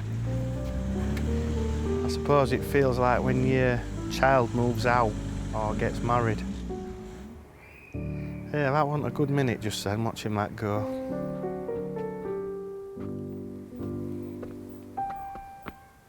But we've got to move on. If I keep telling myself that, I might believe it, might I? Hopefully, a good sale price will cheer him up. Rob's agreed a healthy reserve for Deggy. He's been real sensible on this, 10 or 11,000 quid, a real sensible buy.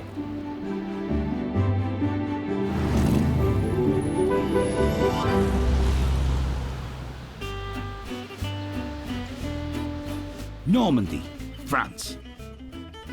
And Derek finally gets to see the 1964 Bentley S3, owned by Philippe Clan. Pleasantly surprised. Always, as we know, we always check the door shuts first. Nice and crisp, lovely door skins, lit round nicely, not full of filler. So I think it's a nice example. The wood's extremely good. The leather's in fine condition. It's very original. It's obviously had paintwork, it's been painted, but a long while back. So it's nice in as much as that what you see is what you get with this car. It smells right, it feels right. I think it's going to prove a very, very good buy for somebody. Daylight usually shows up any flaws.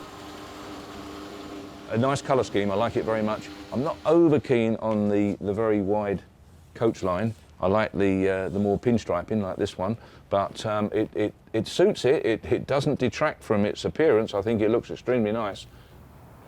Very, very genuine original condition. It really is 25,000 plus. What a shame about the weather. We're done. Very good to meet you.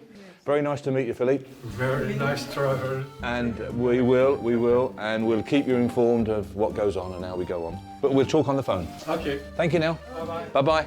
Bye-bye now. Bye. Bye. Bye. This fine piece of British heritage will soon be heading back to its homeland. Philippe can only describe his feelings in French. Et comme mon âge est important, je trouve que c'est difficile de sortir une voiture de cette catégorie. Malheureusement, je m'en sépare. Je suis très triste, très ému et très peiné finalement de me séparer de cette voiture que j'aimais beaucoup. As Derek boards the ferry, he's hoping the rest of Team Yorkshire are having an equally good time. They'll be loving it, won't they? Oh, absolutely. They'll be having a whale of a time, I would think. Pressure's off. And they haven't got somebody coming in every 10 minutes saying, what's new, what's happening, who's been on, and all the rest of it. I love it, I love it. I really love it. What was that, what is it that the bloke brought in yesterday then? Is it just boxes of nonsense? That Derek said. That Derek said, yeah, fetch it in. 38 items. Already got all of these to work through. There's radio silence from the culprit. Derek's disappeared. And where is Derek at the moment? Hopefully on a ferry. Looking forward to getting back to old Blighty. And I'm pleased that we've done it. And it's been an interesting trip. Met some nice people, got a nice car.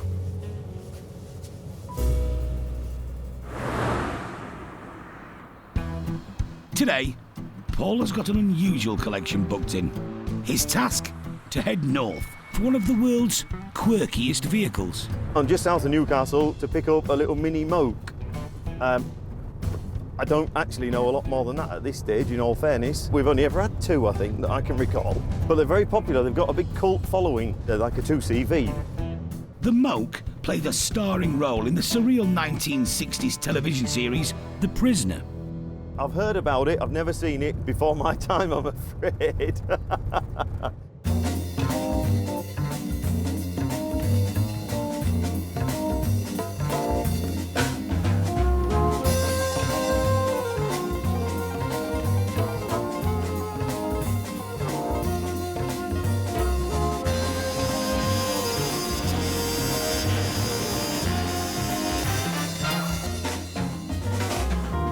It's not a practical vehicle.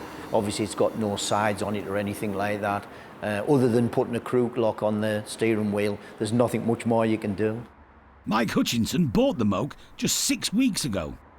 He doesn't sound like a fan, but he is. It's not the fastest car in the world.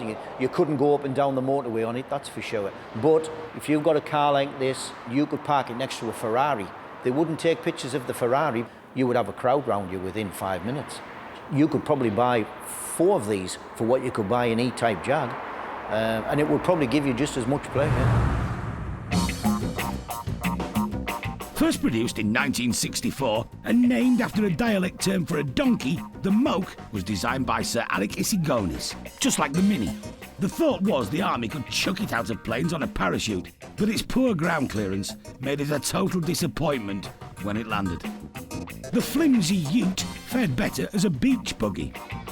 Of the 40,000 produced, only 10% stayed in the UK, and they were still made in Portugal until 1993.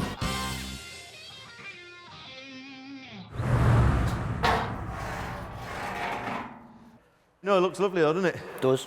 Yeah, they're a great little thing, aren't they? You don't see them, do you?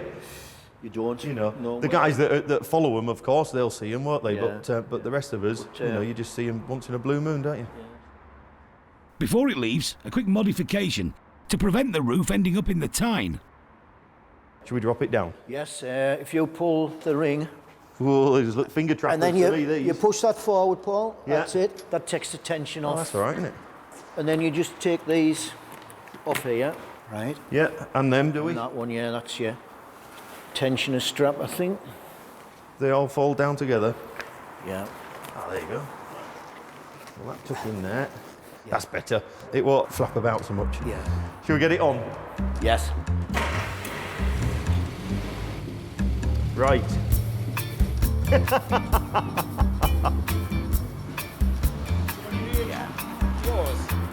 Yes, yeah, it's going to auction.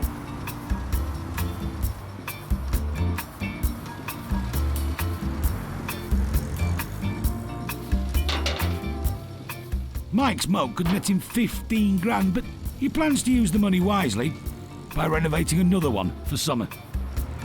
The other one that's getting done up, that one did have a heater in, but I've decided not to put one in because I think it spoils them.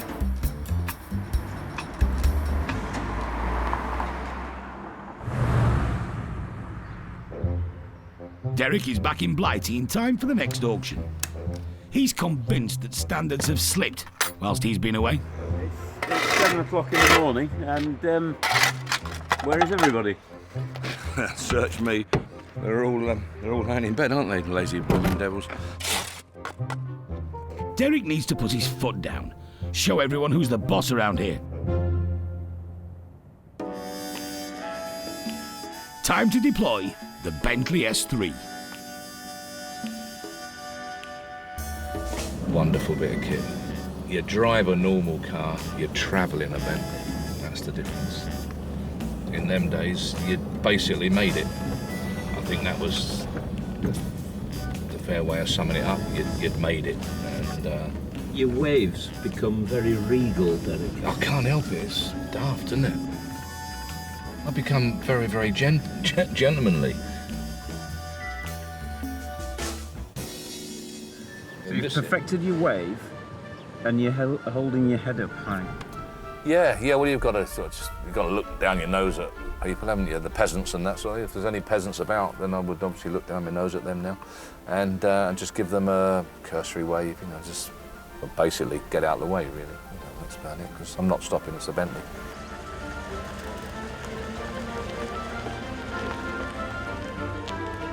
There's just something very, very special about the Bentley. I think it's probably the size and the build quality and the power, comfort. They are the nicest driving car in the world, really.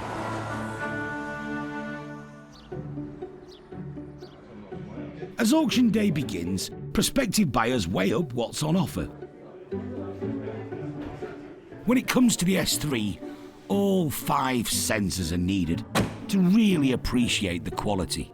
When you smell new leather, it has a distinct smell, but when you smell inside this car, it has an old leather smell, which is absolutely lovely.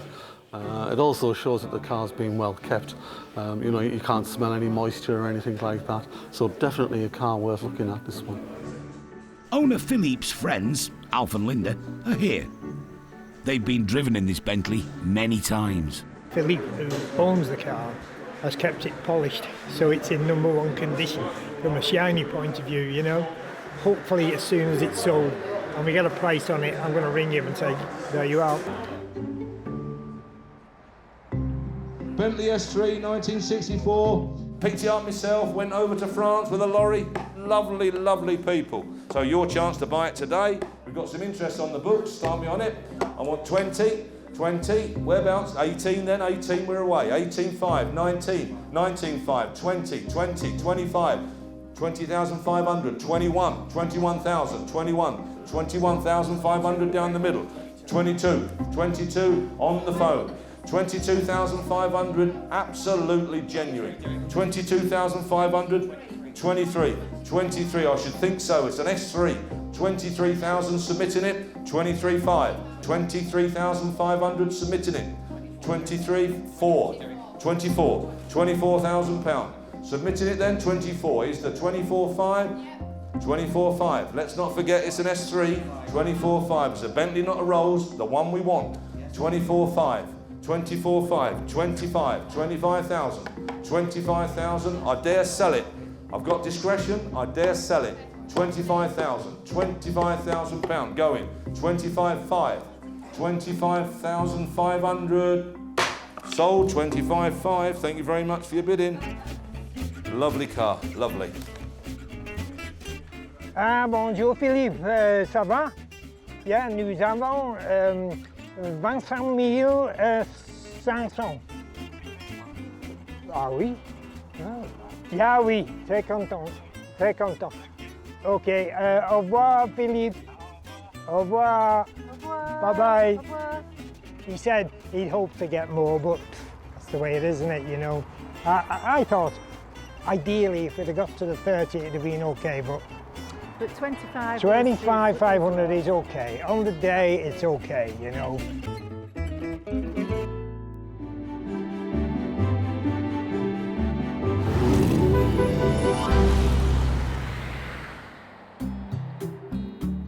At Matthewson's, the definition of a classic changes with time. 80s hot hatches like Deggy, the XR2 with its 11 grand reserve, now share the showroom with the seniors, spanning the age divide, like Derek and grandson Jack. These old fuddy-duddies moan about these lads tearing about in cars and that sort of thing and all the rest of it. Exactly what we done, exactly the same thing. But you look at some of these lads, like Jack's mates and all the rest of it, but they look after their cars, they keep them nice, you know.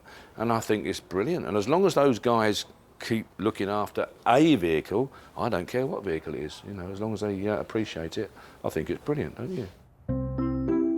Also on site, the bog standard Escort bonus from 1990 that arrived with the XR2. I think you're getting an awful lot of car for very little money. I think it's guided about 3,000 to 4,000.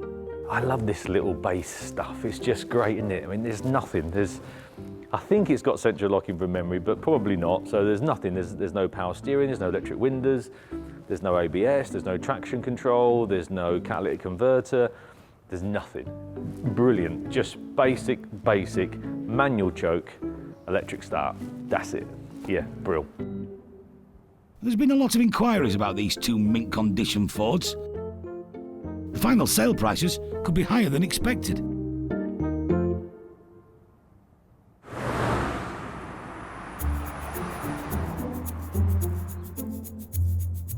In the showroom, there's a small window of opportunity for Dave and Paul to catch up with some jobs.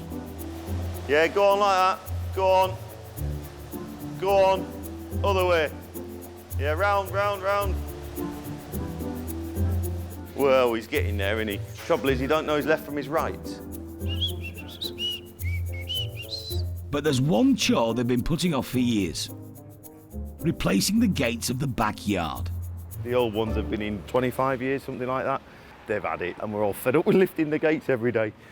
We're going to put some new gate posts in and then make some new gates.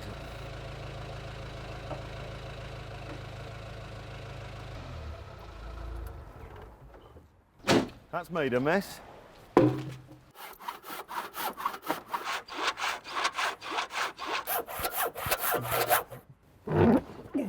Oh, you pig. Got your finger? Tasks like this are nothing new for Paul and Dave. It's the Matthewson way. My dad, he'd go and meet them from school and have old gear with them and all the rest of it, and they'd come straight over to the garage and straight in the workshop, helping one of the lads, you know, Big Jeff or Steve Poulter, you know, take a gearbox out and all the rest of it. I mean, David was doing clutches when he was 8-year-old. It's a bus ride out, that, isn't it? consequently, they were very capable lads, you know, as we've seen today. I mean, Paul's been out there making the gates. If only a certain person had done this years ago, eh? I don't have to tell him. We knew there was gates to be repaired and made or replaced, so he just got on and do it.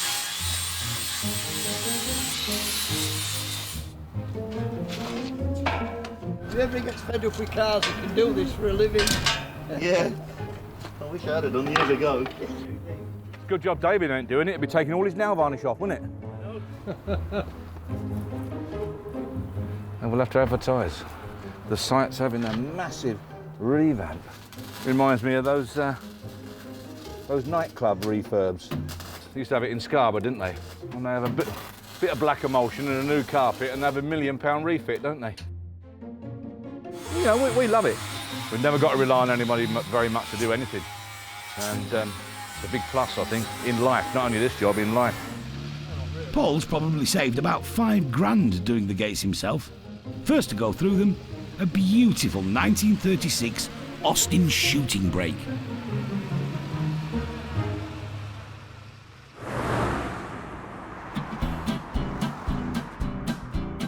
It's the day of the auction, and prospective buyers have been clamouring for quality memorabilia.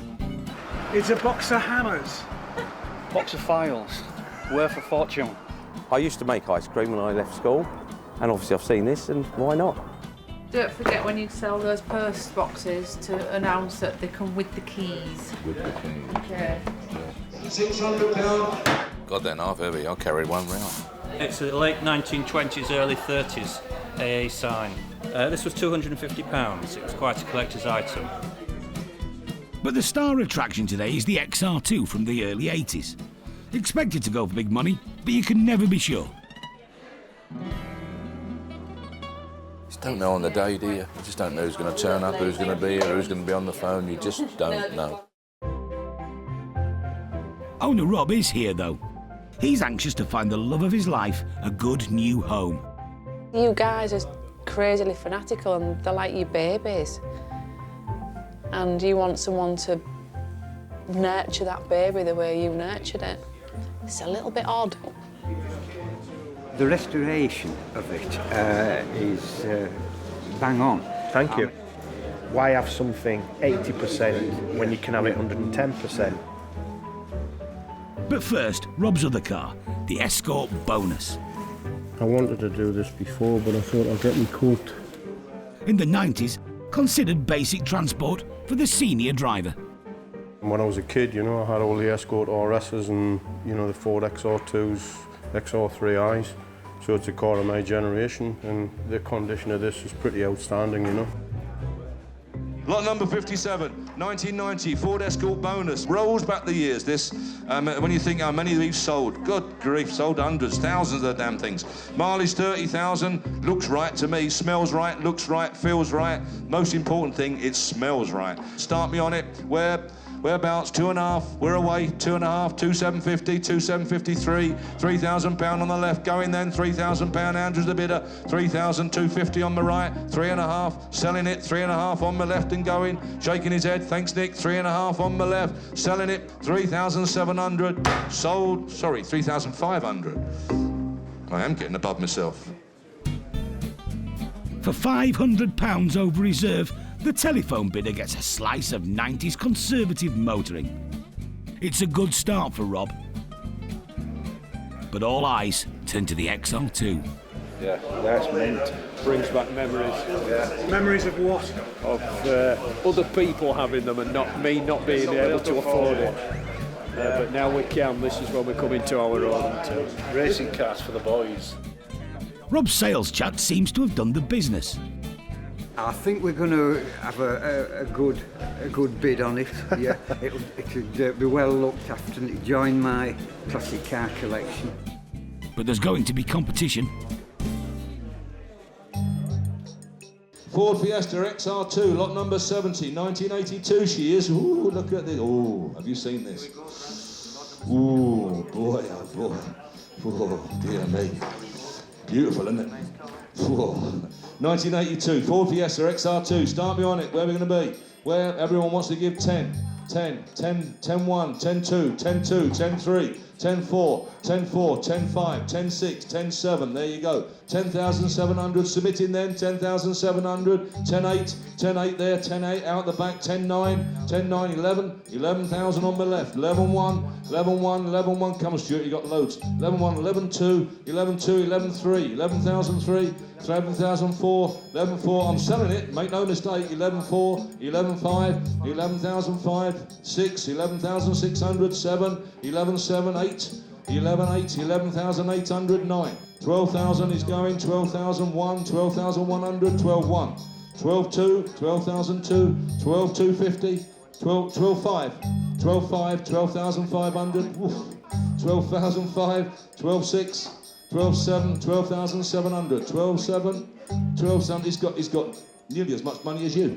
12,700, 12 7, there we are, 12 8, 12,009, 12,900. What do you think? It's going. 12,000, 13, 13, 13 1, 13 2, 13 2. Gentleman here is buying it. 13,200 and going. 13 3, 13 4, 13 5, 13 5, 13 6, 13 7, 13 7, 13 7. What do you think? 13 8, 9, 13 9, 14 1, 14 1, 14 1, 14 2, 14 3, 14 3, 14 3 on my right, 14 4, 5, 14 5, 14 6 he says, 14 7, 14,700, 14 8, 15, 15, 15 1, you'll give him the phone, 15 1. 15 1, 15 2, 15 3, 15 3, 15 4, 15 4, 5. 15 6 grand. You're a pin drop, can't you? 15 5, 15 6, 7. 15 8, do you want it? 15 7, sold and going. 15 8, 9, 15 9.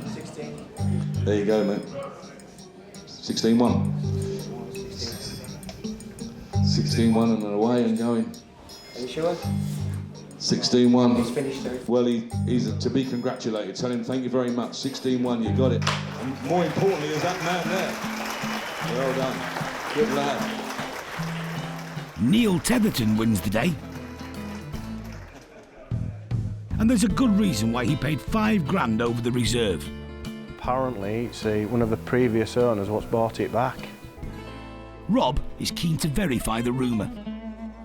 How are you doing? Nice to meet you. How you doing? I'm good. Yourself? Fabulous. Yeah, really good, thank you. Really good. You've bought Deggy. That's what we call her. Deggy. Yes. Yeah, I have. There's a little bit of a story with it. And this is my brother James's first car. Wow. Yeah. Wow. James ran it as his only car, took it to uni when he went to uni and had a really good few years with it. Right. And am I right in saying that you did the rebuild on it? Yes. It's a real credit to you. Oh, thank you. It's a real credit to you. It's many beautiful. hours, many headaches, many stressful times. I'm glad it's gone to yourself. Karma, what comes around goes around. That's spot on, that. It's unbelievable. It's something you actually see in a movie. You couldn't ask for a better sale. That's far better than the figure, what it sold for in my eyes. Far better.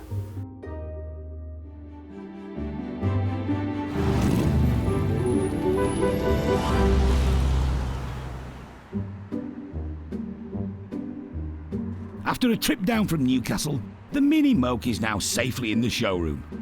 Derek has never really understood them. Us in the trade couldn't see what would encourage someone to buy something like this new. We just couldn't get our head around it, you know. And let's face it, it was never ever going to compete with anything like the Jeep or Land Rover or any off-road vehicle. It was only two-wheel drive for a start off. So, I mean, it wasn't going to get anywhere, was it? I think they went down pretty well with some pop star type people and celebrities. I can remember one or two of them buy them. Different today, isn't it, it seems? We collect cars now that in their day were the most horrible blooming thing to run and maintain. I mean, you can imagine how bad these things rust out, couldn't you? I mean, it's got seams everywhere to trap rust, hasn't it? I mean, again, if you were building one, you could hardly build it sort of worse, could you, really? It's all like bits and pieces, isn't it? All stuck together. But it survived beautifully. It's a lovely car, lovely condition. I think they're overvalued, where they should be 6,000, 7,000, 8,000 quid. All of a sudden they're creeping up to 11s, 12s, 13s, 15s and stuff like that. We'll see on the day. Righto. Following the surprising series of events surrounding the auction of Deggy, the XR2, This is my brother James's first car. Wow. the cherished hot hatch is now relaxing in a lockup near Epping. Very, very shiny paintwork. It is looking... It really is. Looking good, isn't it? Brothers Neil and James Tetherton are in apologetic mood. When they owned this car 20 years ago, they could have looked after it better. It was just the everyday car, so we went out in all weathers, it took me to school, it took me to university, I did a bit of rallying at university in it, took me to my first job, it got broken into outside my first flat, so... I think we learned our lesson the first time, didn't we? Exactly. We are... No more big stereos. No. No more holes in the parcel shelf, none of that. No, it's going to get the respect that it deserves after this many years now, isn't it? Yeah, a little graceful retirement now, and... Yeah. Just enjoy the sunshine on it. It's earned an easy life.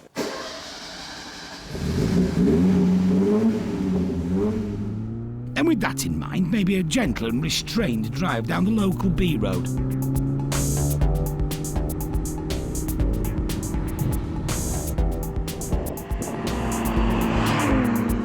Sufficient, I think. Do you reckon? It seems the XR2 can still bring out the boy racer in anyone.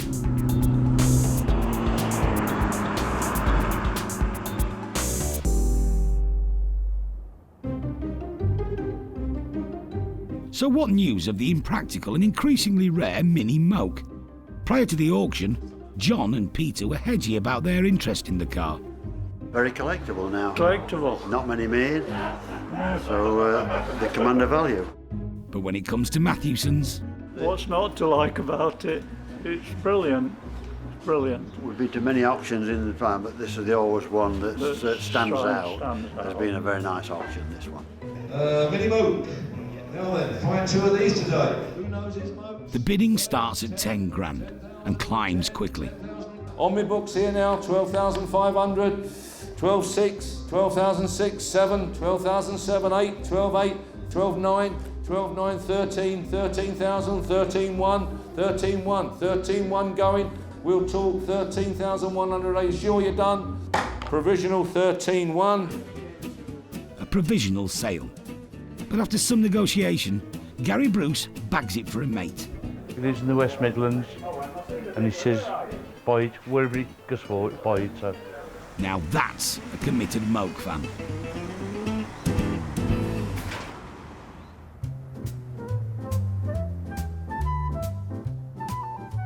As for the Bentley S3, it's now owned by Ian Anderson, who heads up a multi-million-pound firm in Glasgow. He wasn't at the auction because he was too busy buying classic motorbikes. I was at the Stafford showground and I managed to buy 5 bikes on that day. So my bank balance took a bit of a pasting. Not for the first time. Ian has an impressive collection. So I'm a fair weather rider. So I'm not one for getting the oilskins and waterproofs on. Just, when the sun shines, I'll take a bike out. When it's raining, I'll take the car. And because it's Scotland, Ian is using the Bentley. A lot.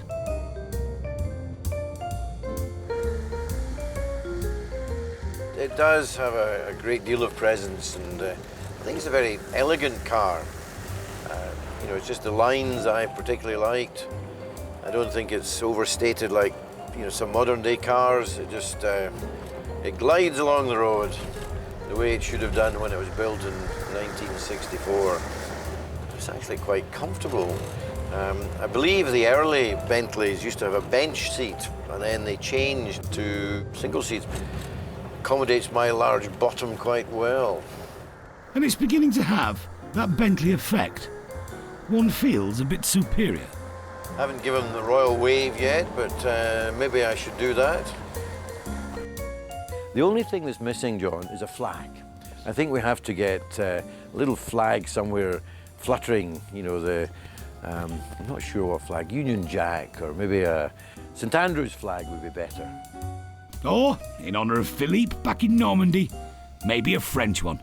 And he'd be very welcome to come and drive it any time he wants. Bon, merci.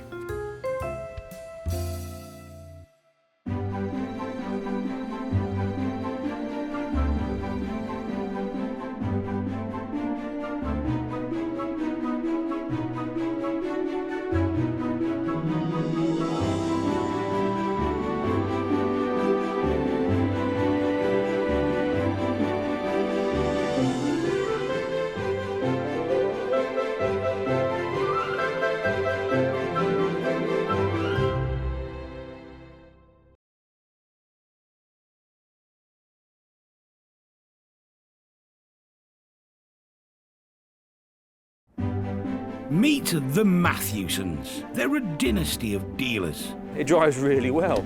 With a love of classics. It's only condensation. In Thorntondale, gateway to the North York Moors, they auction over 2,000 rare vehicles every year. 42,000, the red E-Type, the stunning car. All walks of life. The cars fetch people together. I'm ecstatic. Head of the family, Derek. It's got to be the best job ever, isn't it? We're sort of living a dream. Trusted lieutenants, sons Paul. Not everybody's cup of tea. And Dave. There's Dad's way. And there's Dad's way. Keeping them all in check and dealing with the punters, Sarah. Somebody could ring today with some fabulous vehicle that's been sat in a barn for 50 years. You have no clue. It's the chase, it's finding it. So you get up every morning thinking, what am I going to find today? This is a family's love affair with cars that have lived a life. Someone's cherished a car and loved it, and I think it's just great. I think it's absolutely superb. A passion that can be turned into brass.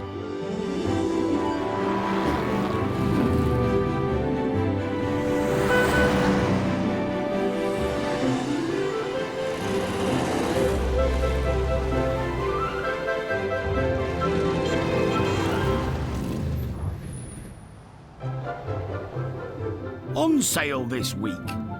87 280 Brooklands. Now this is a proper vehicle. Nice looking car. It's all original. The paintwork, the wheels, the engine, everything. Nothing's been touched on it. Capris will never grow old, will they? The cream of the crop, this one. 38 matchless, Model X. This is the business. What a quality machine that is. I've never seen one as good a quality as this, even that's in the National Motorcycle Museum. Chevrolet panel van, fantastic restoration. It was a barn find from America, basically. A pile of rusted metal when we saw it. I'd stick my chin out and say if it's not the best in the world, it's amongst the best 3 in the world, this car. Every square inch you look at is lovely.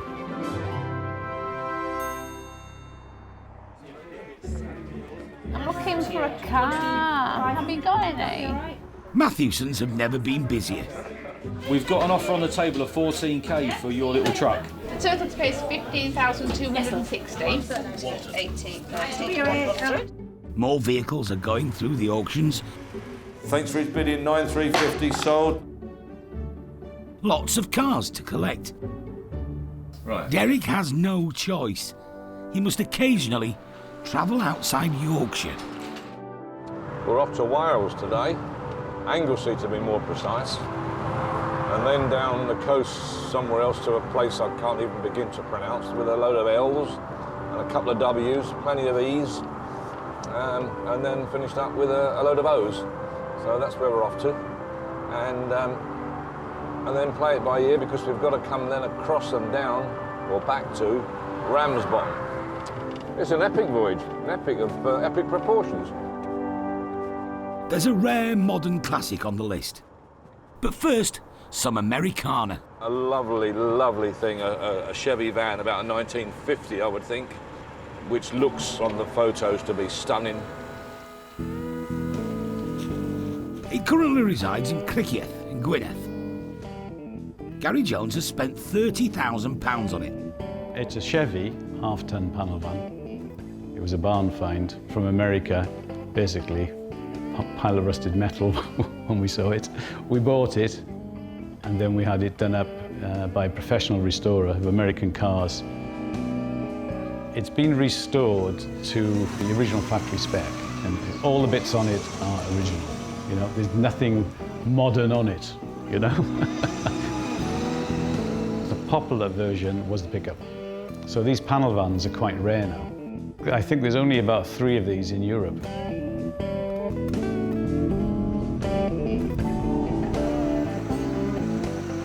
Most of the joy of owning our own vehicle is doing things to it. Practically everything's done to it now. It'd be a shame to see it go, but I'll find something else then, you know.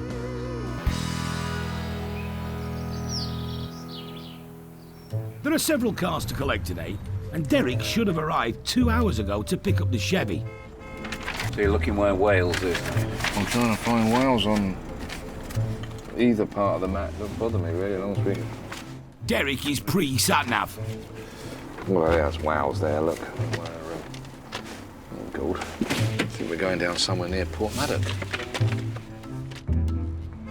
His map and his plan is unravelling. We're currently doing nearly 0. Absolutely nil. The delay has caused a big problem. See how far we get tonight before we have to stop. I've got no pyjamas. I don't know how I'm going to get on. I think I'll have to buy some. So the major disaster of the day is not the mileage or the hours, it's the fact that you have any gym jams. My gym jams. I just can't sleep. I've never slept without gym jams. I can't do it. Yeah, Gary. I'm all right. Nice to meet you. Yeah, nice to meet you. Hey, sorry we're late. No, it's all right. No problem. Is he a straight 6 in that? Straight 6. Yeah, good engines, aren't they? It's a 3 litre. I thought it was a crash box, but reading the spec, it's supposed to be a synchro box, isn't it? It's got a long stick. Yeah. Yeah, synchro. There she is. Oh, that's a lovely car. Lovely colour, isn't it? I had to get rid of them. Oh, I couldn't stand that. Stick on, that's handy, isn't it? Yeah, that's the only downside, isn't it? Do something with that. Oh, that's lovely, isn't it? The front's the nicest. Yeah, they're great, aren't they? Like a mouth organ, aren't Yeah. they? No, I think it's great, isn't it? It's a lovely old thing. Yeah, nice front, nice bit of chrome and such like, isn't it? Yeah. Yeah, good looking motor. Yeah, no, it's nice. Quite nice straight panels, aren't they? Yeah. You know, vans you expect to be pretty wavery and knocked about and whatever. Whoever's done it's made a nice job Oh no, of the paint, he did a good job. Yeah, that's it. Yeah, 28 horse, isn't they? Yeah. It's 216 cubic inches, approximately 3 litres, isn't it? Yeah. Very smart. Yep, very, very nice. Oh, I think it's lovely. What, we aiming for 20? Well, I think so, if you think, you know. Yeah. We'll see Everywhere if feels nice, doesn't we it? see if there's anybody out there that thinks the same way. Oh, I'm sure they will. Oh, we love commercials. So much character. That's a bit quirky around here, isn't it? Yeah, it is, yeah. They've got history. The engine itself sounds sweet. This has had a life, this vehicle. This has been used. Much more, so we can just get the back off. Yeah, you're right, keep going. That's it there. Fantastic. It'd be lovely to trace the history back on a lot of them, and some of them, of course, you can, or people have done, about, you know, where they were used and who bought them originally and what they were used for and this, that and the other and how long the firm had them and when they parted with them and for what reasons and so on and so on. And I think that is just absolutely lovely, that history.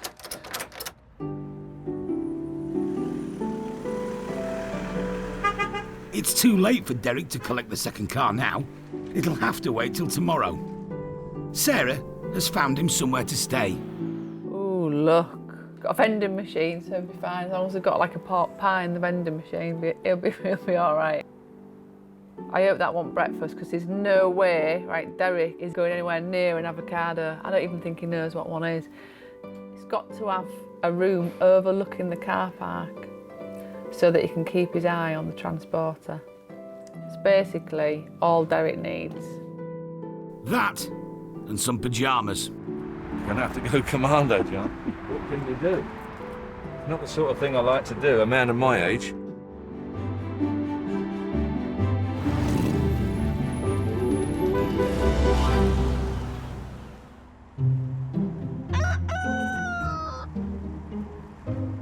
It's the morning after the night with no pyjamas for Derek. He's not in great shape.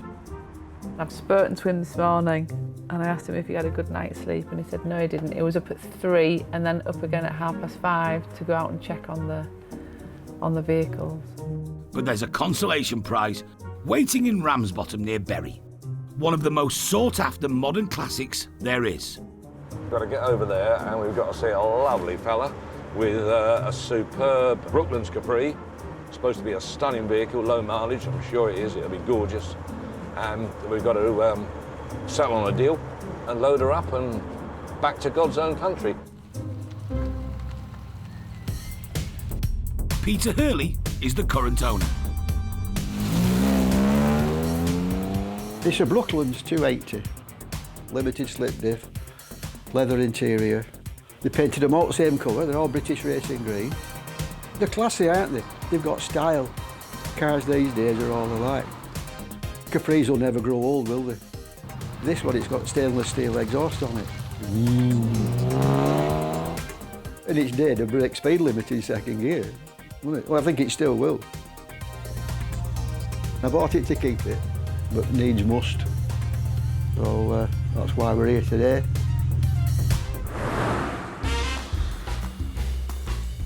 Launched in 1969, the Mark I Capri was considered wild, exotic, and a bit of a beast. Ford knew the market for this car: men. The Mark II arrived in 1974.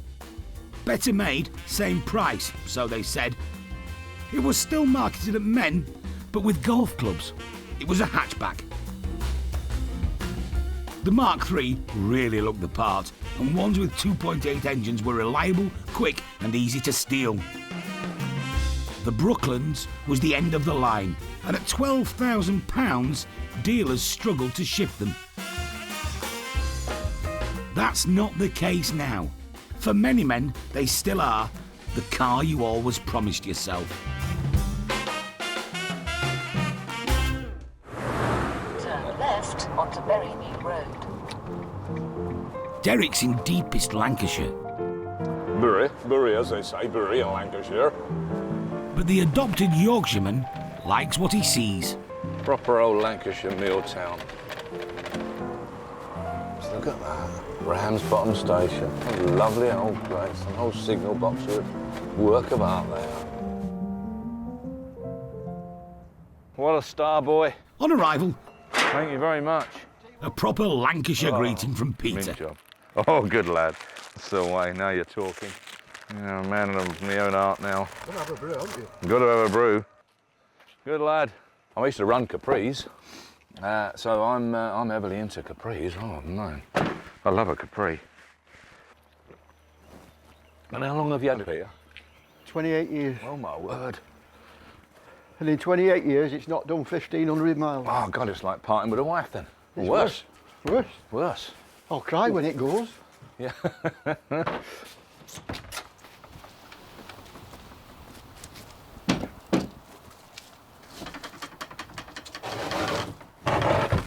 It's all original. The paintwork, the wheels, the engine, everything. Nothing's been touched on it.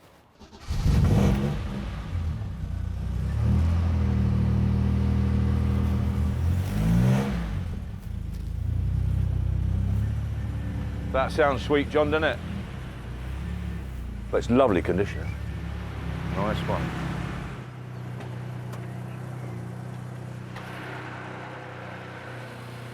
Did you have front panel and new wings? No, them are original, but it's the front panel, isn't it? front panel, yeah. Yeah. It's obviously had a little tap up the front, hasn't it? 16 mile an hour, ready to go. Really? Because they've all been piled up. You know, well, not all of them, obviously, but a lot of them have. They've got a bit of a high death rate, haven't they, Peter? They get used a bit, don't they, and get hammered a bit. And I always check slam platform like this here, see it's been replaced. And headlamp mounts, I suppose, isn't he, Peter, and stuff like that? Just broke the headlamp. They're originals on these. Yeah, Yeah. that's the new one. Yeah. Right, bring her up then. Let's be on. Good. Your last drive.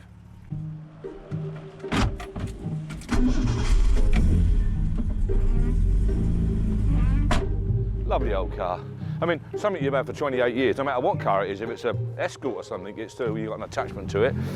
But when you're talking about a car like that, it's something a bit special, isn't it? Only 1,100 Brooklands were made, and this looks like a really good one.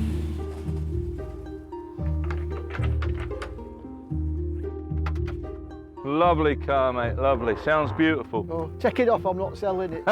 Take it off. Peter wants to replace the Capri with a motorhome, but only if the price is right. What do you reckon it'll fetch? My lads reckon 22, but I don't know. We're going to put at least 20. 20 grand, yeah, definitely. Right. Yeah. That's its money. That's Huh? bang on its money. Yeah. That is. When you get back, don't forget to sponge it off. Oh, I will, don't you Doesn't worry like about that. rain. That'll be leathered off, photographed, and inside, upstairs, no time at all. Look Bye-bye, after yourself. Bye-bye, car. I'll read it a story tonight, don't worry. All right. Phone me up, tell me how it travelled. Yeah, dear.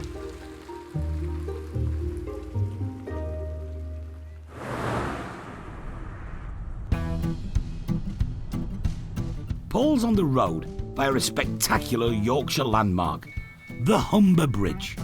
It's a long way down. Don't fancy going for a dip today.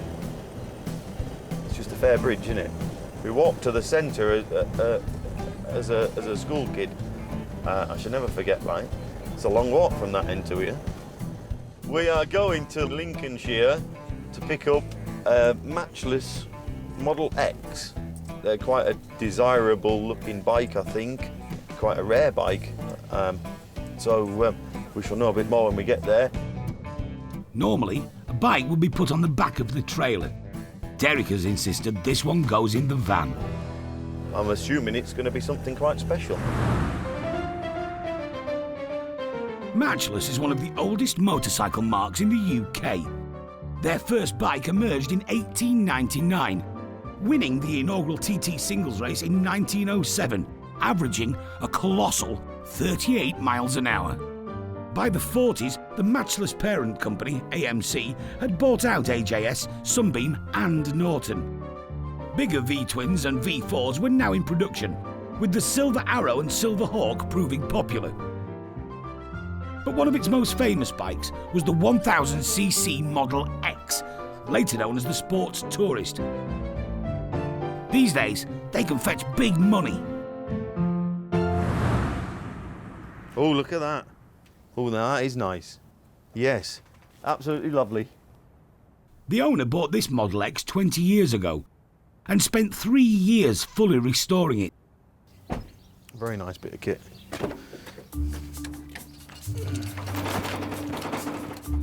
Sometimes you pick up a bike and all they seem to want to do is fall over. This one, obviously with it being low slung, it has literally that, a low centre of gravity. Makes it feel a lot lighter than it is. All the Matthewsons ride bikes. I think they're in your blood really, aren't they? You know, petrol and pistons, innit? So, yeah, we all, I wouldn't say any of us are like really bike enthusiasts as per riding them every week, but they're nice to have, aren't they? You know, when the sun comes out you go, don't you? These rare examples are always in demand, aren't they? Let's be honest. And it's just a lovely, lovely machine, isn't it? You know, it would look lovely in anyone's collection, wouldn't it? A beautiful bike.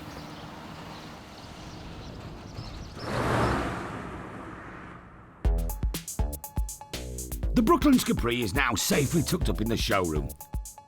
It's an opportunity for Dave, a signed-up fanatic of fast modern Fords, to give his unbiased opinion. If you're going to have a Capri, you could say it's either an early one, a Mark 1, GT XLR, or you go really perhaps the other end of you have the last. My dad's a big lover of those early ones. Obviously, he's got fond memories. But when him and Mum got together, they had one of those. I've never had a great deal to do with them. So no, this is more my era, obviously, you know. Most people would plump for a 2.8 Brooklands Capri, I would think. This one is a fine example, with only 44,000 miles on the clock. But it's not perfect. It's not in the same condition as the Sapphire it's parked next door to, but then obviously it's a lot older, but it's not bad. I think the vendor might be guilty of thinking it's that, but it's not. But it should still do late teens, I would think.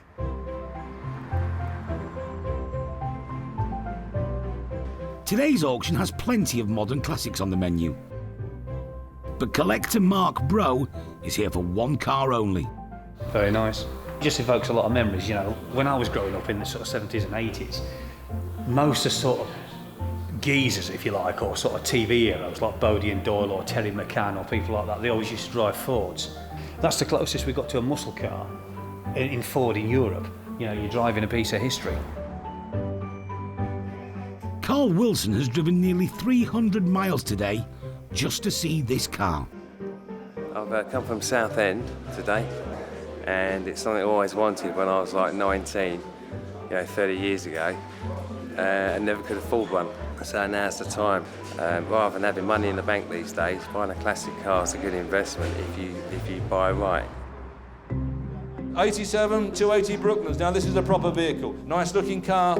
Start me on it. Where are we going to be? This is a Brooklands 15, 15, 5, 16, 5, 17, 17,000, 17, 17,000, 17, 5, 18, 18 standing, 18, 18. Going to submit it then, 18. Are you all done? 18, 18 for the Brooklands. Your bid, sir. 18. Going to submit it provisionally. 18, 18. Is that a bid, sir? 18, 5, 18, 5, 19, 19,000, 19. Right down the middle, out on the side, sir. 19,000 down the middle for the first, 19 for the second, third and last time, your bid, sir, 19,000 provisional, thanks for your bidding. Carl is the highest bidder, but owner Peter wanted to clear 20 grand. Obviously you've done a lot of short runs in and out of the car, the seatwear, but otherwise the seatwear makes never been used. After a short negotiation though, a deal was done. Otherwise, are you happy to take £20 and like 5 pence? Go on then. Yeah, £20 and 5 pence. We go turn then. Yeah.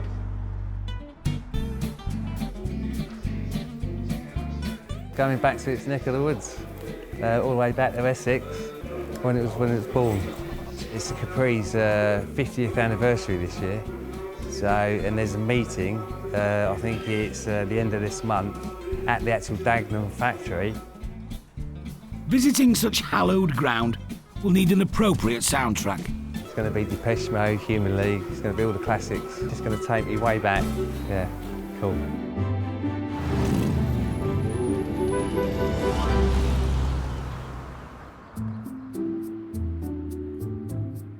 The 1000cc matchless Model X has arrived at the garage.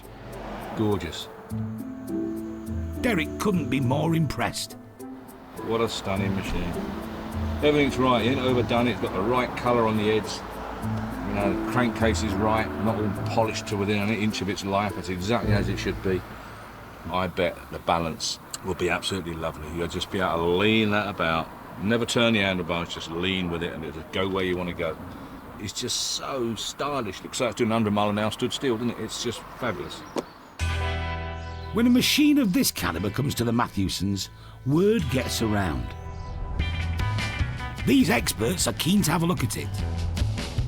Yorkshire Coast British Motorcycle Club started with a group of friends back in 1979. Riding a British motorcycle, you're riding history. You've got the wind in your hair and just enjoy riding the bike. Alan rides a Velocet MSS 500. His mates Phil and Derek prefer different British marks. A 1957 Triumph Tiger 100. I feel that I'm reliving my youth. A DB32 Gold Star 350. It's classed as a tourer. It's more sedate.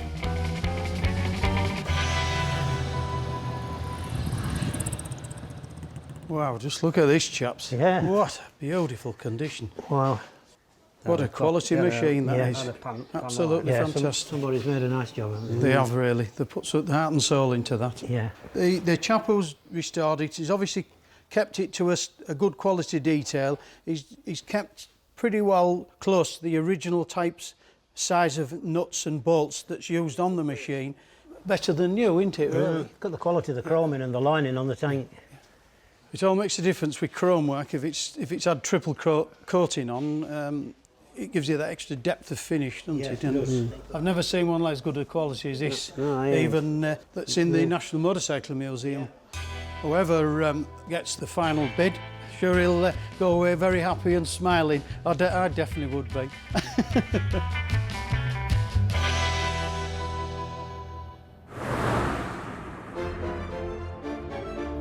Derek's got a day off. Good morning, ladies and gentlemen, and welcome to the Stokes Showroom for Classics on Show. Time for him to do something a bit different. Well, we're holding a classic car show. It's all in aid of charity, through from Rolls Royces to Minis and anything in between. They're lovely vehicles and stuff, some of them rather expensive. Derek's been coming here for a couple of years to the show. We're very pleased and very honoured that he should come along, and he seems to enjoy it. He's brought the Chevy van along to drum up interest, but he's got sidetracked. And you've got glass. I've got the glass at home. Right, yes. But I don't know how to fit it. No, I see, yeah. It's a 1926 standard all-weather tourer. And this car itself was one of the first of this range of cars to have front-wheel brakes, so it's quite posh. Its main features were if you let the car go down to 8 miles an hour, you didn't have to change gears. You could just put your foot down and it would pull away. And it actually does that, because I've tried it. Through there in no time, you see. I want to sell it. I contacted Derek to see if he could do something. Is it the right one for the car? Damn close, isn't it? Yeah. It'd do well to do 9 grand. Yeah. Sorry. Well, that's actually quite more than what I... Is it? Oh, well, that's okay. That's all right, yeah. Good man to deal with. I like it. That's the way I was brought up. You need some people there that want it to do 9. But it might do. But, you know, we can reserve it a bit lower, so I feel optimistic we'd get it away.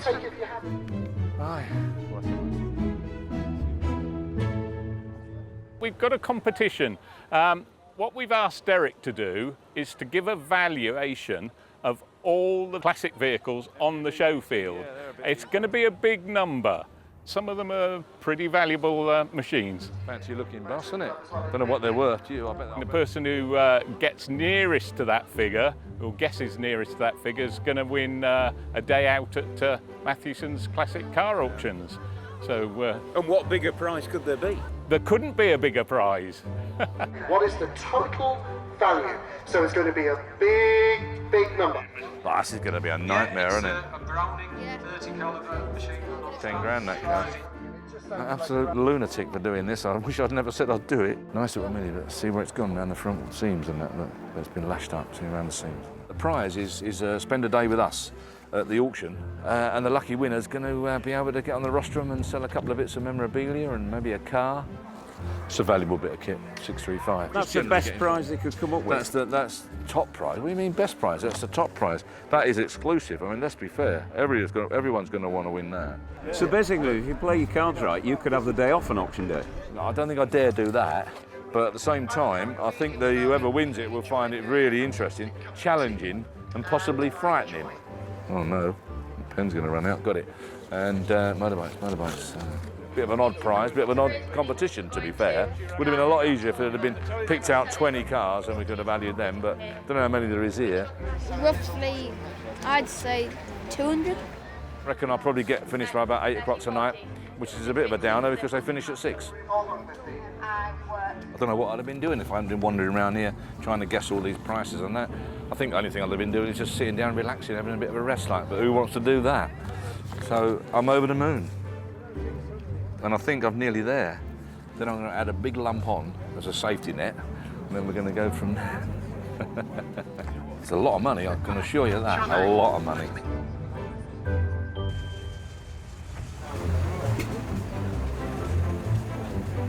Have you got enough fingers to count all this on? I'm going to get someone else to do that in a minute. I'm going to give these to 2 women here that I know very well, and they're going to count them up.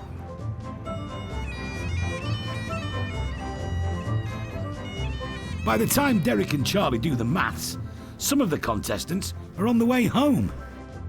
It's going to be announced later. We've got the contact details of everybody, so the winner will contact directly. I've added them up and double-checked it, so we've got decent. I'm sure we're accurate.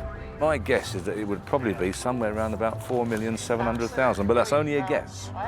And what is it, Liz? Have you managed to total it up accurately? I think you've looked. 4,710,000. Yeah. And Wow, I was only 10 out. That's brilliant, isn't it?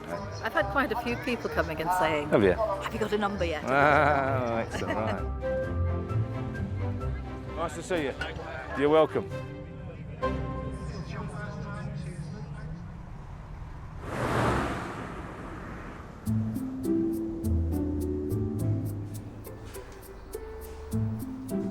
In the showroom, Derek's admiration for the Mint 46 Chevy panel van has reached a new level. Lovely finish, lovely straight panels, lovely straight grille, bonnet not been sat on, beautiful interior, lined out with ply inside, beautiful floor. We always put headboard on ours. We like headboards on commercial vehicles, so I personally would put a headboard on it, or I might even go one more. And a lot of these panel vans like this, even our vans like Bedford CAs, commas, PB commas and stuff like that, they had a board from corner to corner, a crossover, like the newspaper delivery vans did. She's absolutely great, she really is. I'm very, very pleased with it. I'd stick my chin out and say if it's not the best in the world, it's amongst the best 3 in the world, this car, because again, everywhere you look, every square inch you look at is lovely.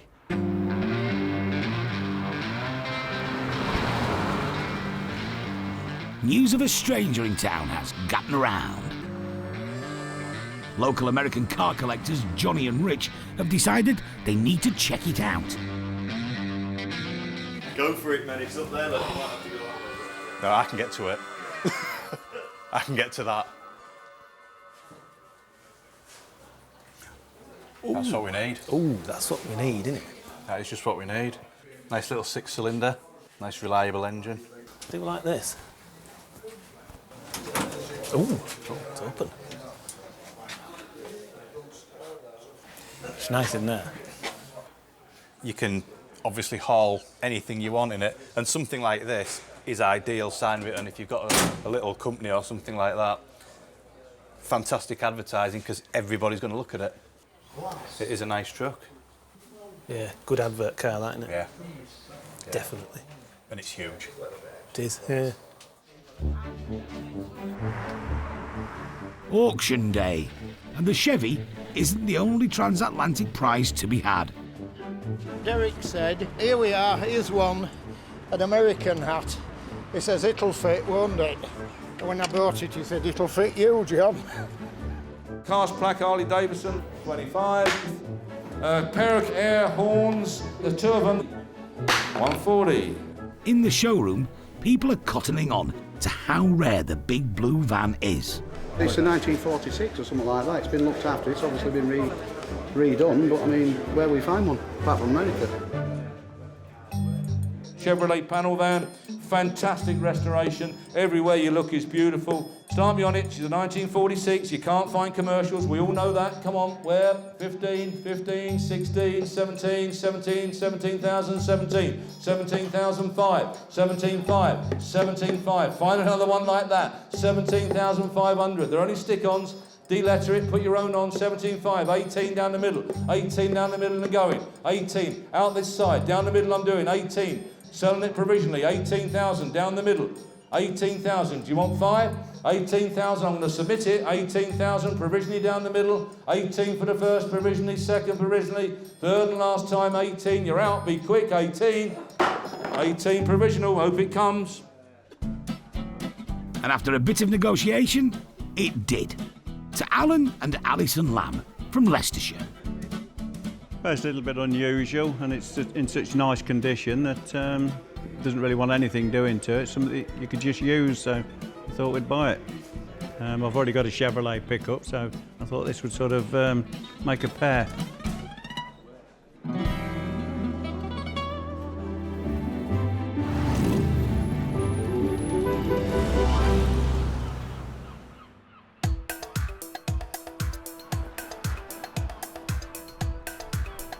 Southend. 7 miles of beaches, the longest pier in the world, and a short ride away from Ford Mecca, Dagenham. 30 years after leaving, the 280 is back to cruise.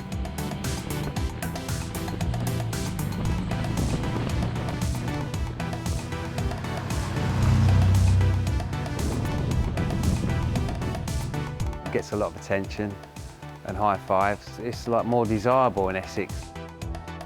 The £20,000 Brooklands Capri has brought back happy memories for Carl Wilson. You know, we'd drive around the seafront together in our fast Fords, you know, me and the lads. It's on a reasonable job when I was young, 70 quid a week, but just couldn't really reach the Brooklands. The Ford Capri was really the poor man's sports car. If you couldn't afford a Porsche or a Ferrari or something, the Capri was sporty. It had a good horsepower at the time, and also they sounded very awesome. I've got it now, so it kind of makes me feel a little bit younger. Carl recently joined other children of the 70s for a big meet at the newer Ford plant in nearby Basildon. It was a very enjoyable day. Weather was great. Lots of people there. There was 270 Ford Capris.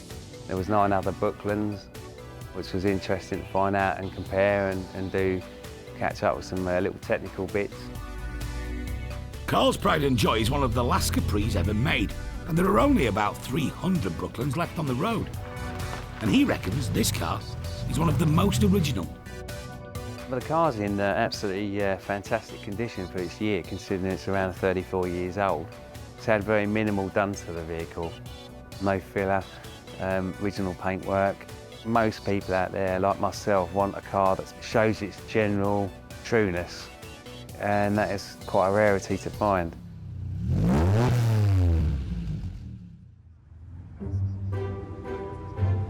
After Derek and Charlie's long day at the Stokesley Classic Car Show, well, this is going to be a nightmare, isn't it? A Browning 30 calibre. they finally had a total value for all the fine motors in the field. My guess is that it would probably be somewhere around about 4,700,000, but that's only a guess. And the person who could guess the amount nearest to Derek's was set to win a very special prize. The lucky winner's going to be able to get on the rostrum and sell a couple of bits of memorabilia and maybe a car. That's the best prize they could come up with. That's top prize. What do you mean best prize? That's the top prize. Step forward, Paul Atherton. With just 2% deviation from Derek's considered estimation. The owner of several classic cars and now an apprentice auctioneer.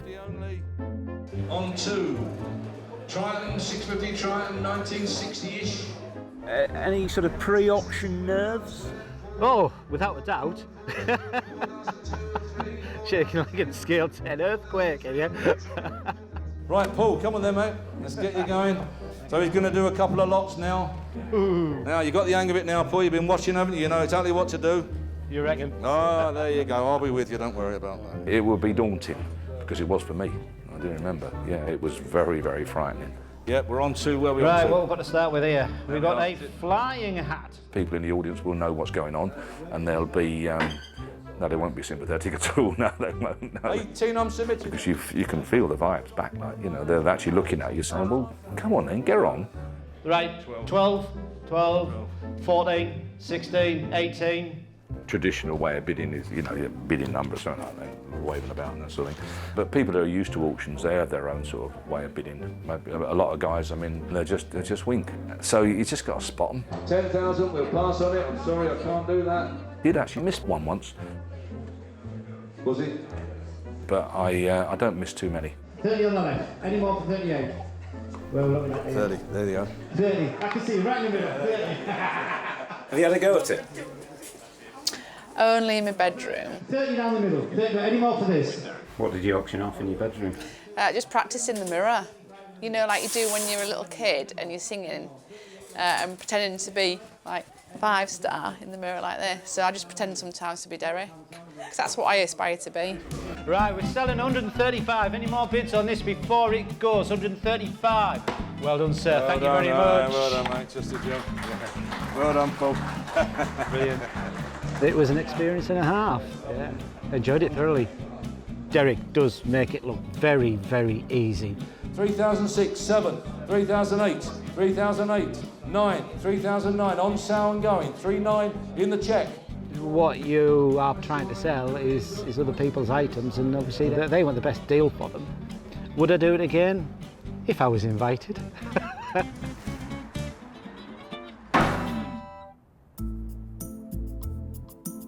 As for the skillfully renovated matchless motorbike, it was one of the other star attractions on auction day.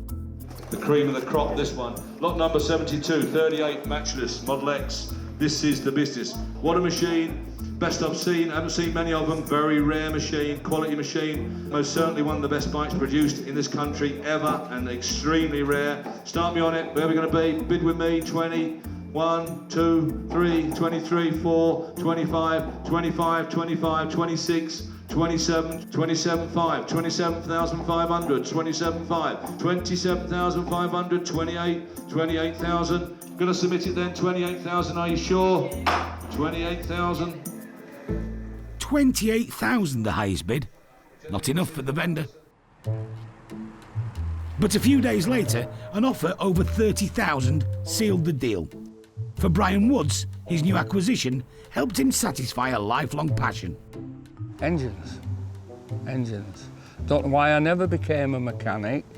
I became a sheet metal worker.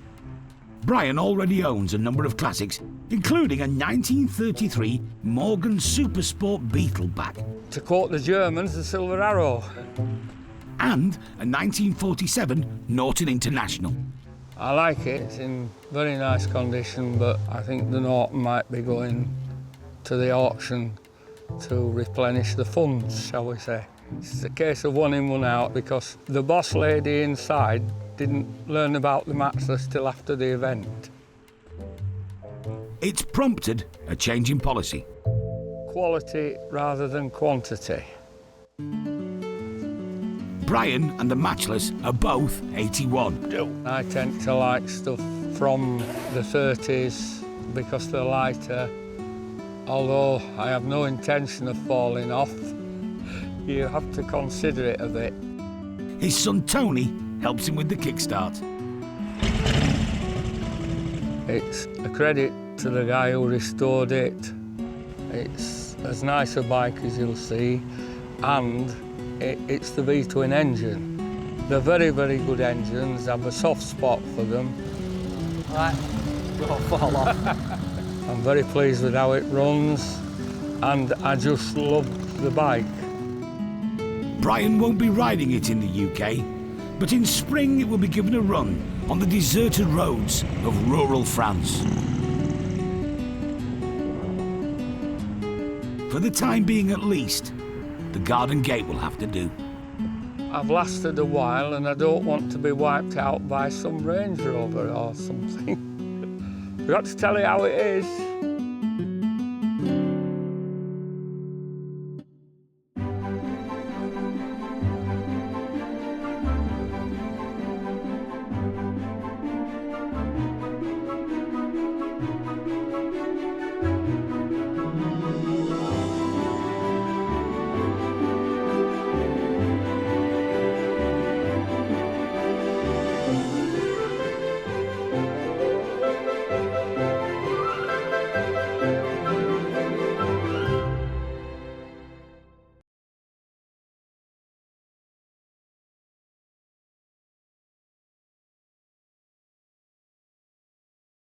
Meet the Matthewsons. They're a dynasty of dealers. It drives really well.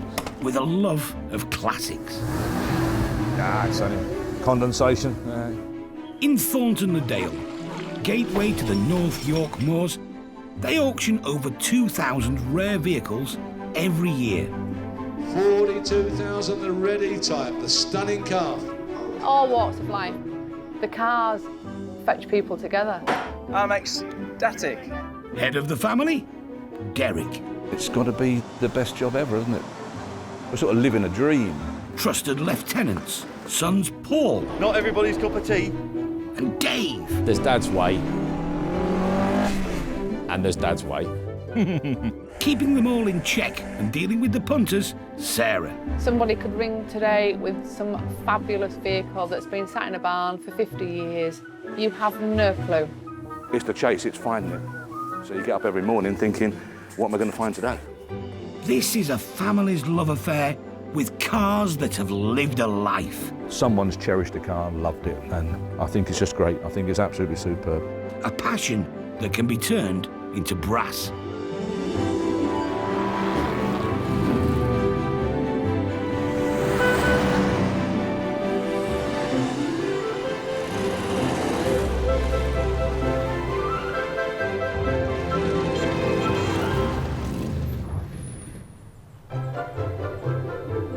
On sale this week. Barn find Mini, we pulled it out of the barn ourselves. They're sought after. Probably the rarest out of all the Mini range. Rover P5B Coupe. Very nice, bit of classy car. And poor man's Rolls Royce, no doubt about that. The Douglas Mark 5. Yeah, a little bit of oil in the cylinders. That's lovely.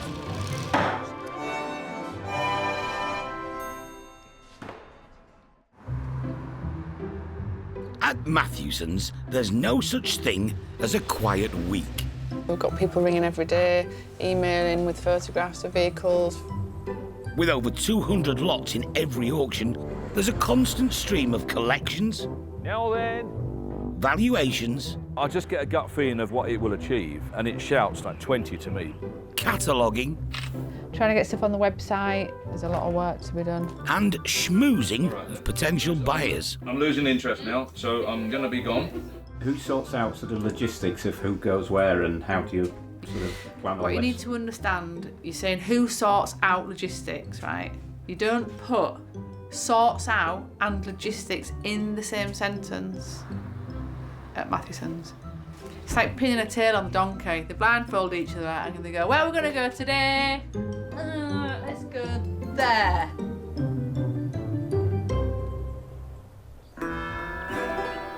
And sure enough, at 6 o'clock on a Friday evening, Derek's about to make himself very unpopular. Right, I'll ring the fella first, make sure it's okay. He's rounding the team up for a big job. Can we get that jam jar picked up tonight? It's obviously good for business, but it's just, it's a bit crazy. But the jam jar in question is a special one. Barn find, covered in all its glorious Yorkshire muck. Well, we're just washing the truck, so we were hoping to get down fairly sharp. Jack's coming down, and you'll be able to move the tractor, won't you, Paul? He's even trying to rope Charlie into it. I'll have a word with your mum and see if you can get down. And if she bring you down, I'm here. But you have to be sharp. Yeah, we're going shortly. Well, he likes coming on jobs like this. He's into that sort of thing. The barn is just outside Pickering. Inside, a rare 1982 Mini pickup that hasn't seen the light of day for 20 years. It's owned by joiner Paul Metcalf. I bought it 25 years ago to use for work. To be honest, I'd have probably been better off with a minivan, but I always liked the pickups. 650 quid, I think it was. Entombed in dust and bird droppings, it's in perfect condition. If you like restoring cars, everything is original, including the engine and gearbox. It served me well for 2 or 3 years, no problems. Just got a bit rusty, drove it in here, and here it has stayed ever since. Paul has Minis in his blood. My granddad bought a brand new Mini in 1962. I remember my dad getting it, and I guess it was just inevitable when I got a car it would be a Mini. Teal blue 850. Rallied it, raced it, I've been on my honeymoon in it, and I still have it today. Well, the car I came in, I've probably done over 100 events in that. I wouldn't say I was somebody that was interested in cars, I just like minis. I'm a bike man. I think a mini is a motorbike with 4 wheels. He has several motorbikes, and now he wants another. I did have a discussion with my wife. She said, yeah, you can get one, but something has to go.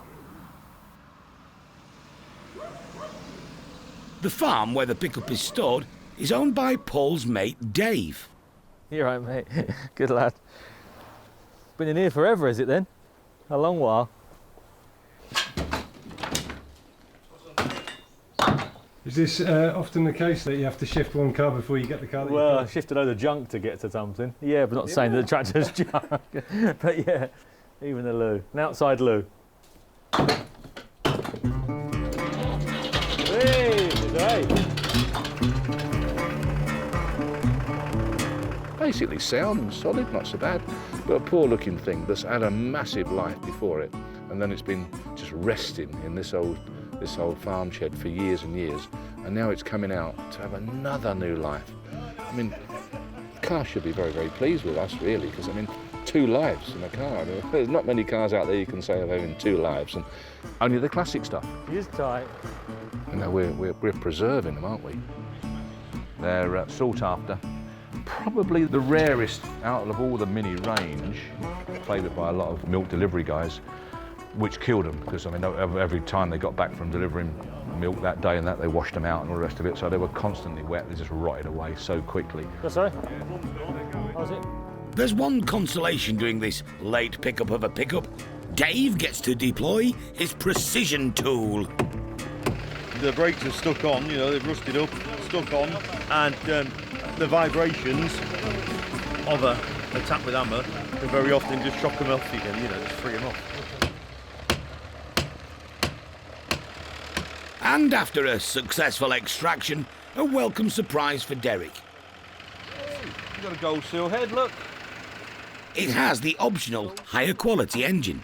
Tell you what, have a good check round, flick the points, a little bit of petrol. Boom. I bet we could have that going in 20 minutes. Dave's slightly less enthusiastic. We're looking at a lot of work for someone. Not me. But someone will get all excited about it, won't they? But someone's going to want to pick up the start from scratch, and I would hope. We hope so. It's how people want to find them. You know, they want to see what they've got to start with, don't they? And I mean, the mini guys, keen, aren't they? They're loopy, really, you know, but let's be fair, they're keen lads. I think the newspapers have been going on a little bit about this so-called terminology barn find, you know, in other words, been in a shed for 2 years and all that sort of thing, but, you know, they couldn't argue with this one, could they? It is 100%, there's no doubt about that. Minis from the 60s have been going for decent money at recent auctions. This one might be a bit younger, but there should still be a lot of interest.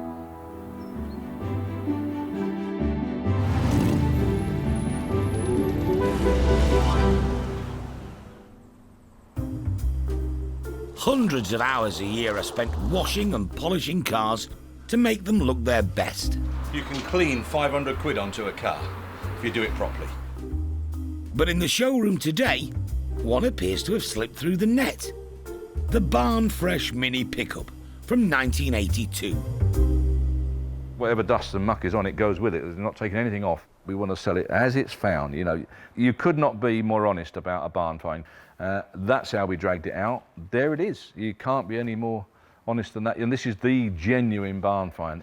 And but yeah, you'd have thought really it might have eaten through the bumper even and stuff like that. But it doesn't seem to have done any harm, does it? It's quite amazing, really. And from what I can see of it, a lot of the panels will repair and save very easily. I mean, the wings, from what I can see, look good. No doubt it's going to want seals. Well, I haven't been underneath it, but I'm sure it will do. But even the doors are sound. Door repair quite easily. Repair panel in there, that's simple enough. So I think it's got the makings of a really good little motor. The pickups are so popular, so I can imagine this causing a lot of interest. It took most of the family to get the Mini out of the barn. I do realise how lucky I am to have 2 very, very, very capable lads. For Derek, though, it's not only about the car, Charlie and Jack will remember that for the rest of their life, I would like to think. Like, I remember things that I took part in when I was a lad, but my dad was like that. He involved us kids in whatever he was doing, and it does form your character a bit, really. And you can't forget them things, because they were lovely days, and you always think about them. Well, I think about them on a regular basis. I'll see something that makes me think. I'll see an old caravan being towed down the road, and it reminds me of us picking up one from Hertfordshire and taking it all the way down to St Osyth in Essex on a day off school, and it was the most fantastic occasion. And it'll always stay with me, and I think it's character building, things like that. I think it's very important, yeah.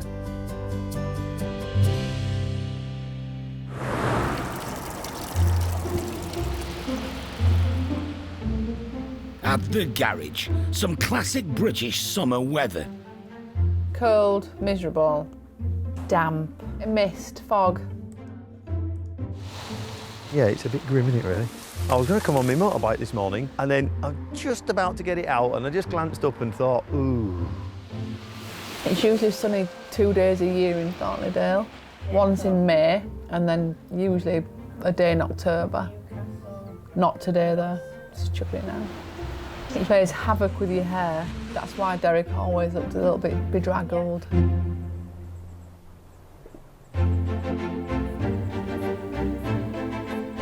And, perfect for a day like today, a car that embodies stiff upper lip resolve. This Rover P5B Coupe from 1971 would simply drop a gear and think of England. It's currently owned by Alan Walker from Scarborough. When I was a teenager at school, there used to be a few of them around, and I thought, oh, that's good, I like that. The chrome road-style wheels, the shape of it, the burble from the exhaust. I thought, oh, that's good stuff. Alan spent his youth tinkering with motorbikes, but in 1993 he was looking for a bigger challenge. This P5B was the obvious choice. It was up and running on the road, looked quite nice from the other side of the road. It drove. But I could see it had problems. Spent time here and there replacing body panels, sills, D-posts, etc. All the things that tend to rust on those old girls. The renovation turned into an 8-year obsession. When I look back, I think I spent too much time, really. Hundreds and hundreds of hours it would add up to. All day on a Saturday, or all day on a Sunday, or a couple of hours in a couple of evenings. That kind of interspersed with normal daily life and family and all the rest of it. But if you enjoy the challenge, then that's part of it. Some people just like to go and buy a vehicle and drive it, and great. Others like to build them up and, do it that way. Today, Alan is delivering his car to Matthewson's. One last chance to wallow in the statesman-like luxury of the P5B, with the ancient V8 providing the soundtrack. P5B is a fairly practical car to drive. I mean, the brakes are good, the steering is very light. The engine runs fine. There's a kick-down facility on these old automatic gearboxes. So if you floor the accelerator, it drops down to the lowest gear it can pull at that speed. After all the effort of doing it up and 26 years of ownership, Alan knows this is the right time to sell. It spends most of its time in a dehumidified garage, covered up to keep the dust off. Every now and again it'll come out and have a run and be checked over and so on, and then it'll go back in the garage. So the time's come, free up some space and let someone have some enjoyment from the car.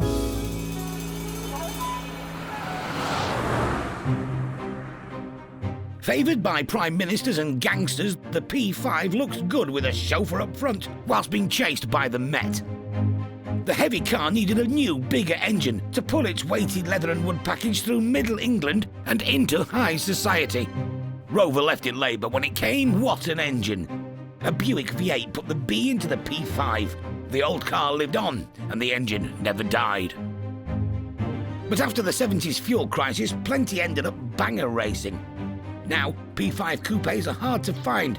They're a hipster hit and fetch a decent price. Right, here we have then, your Admiralty Blue coupe. Right colour, isn't it? Admiralty Blue, silver birch roof. Yeah, right. And trim was being colonised. Yeah, it did a decent job, I think. They don't do so bad. They always look just a little bit done, don't they? Exactly. You know, as though you're going to be leaving your trousers in there and get out and, yeah. I should have driven it since I redid it, that's the thing. Lovely, genuine old car. Absolutely the right spec, no doubt about it. Yeah, yeah. Bit wavery, isn't she? And the paint finish isn't as good as she could be. But you know that, don't you? Very saleable, very, very nice. Right model, right colour. Got a good chance, and I think it'll do 7. Excellent. Okay. Okay. If we can work on that basis, yeah, then I reckon we can do a deal. Right, let's do it. Does that do you? Happy. Sounds good to me.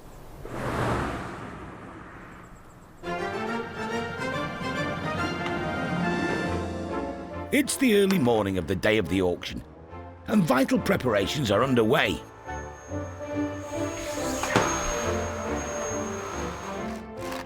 What have you done to me thingy?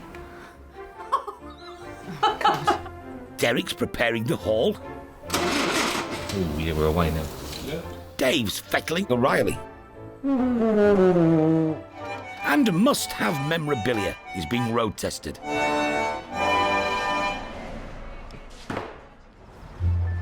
But as the crowds gather, the serious business of picking up a bargain begins. And there's been a lot of calls about the Mini pickup.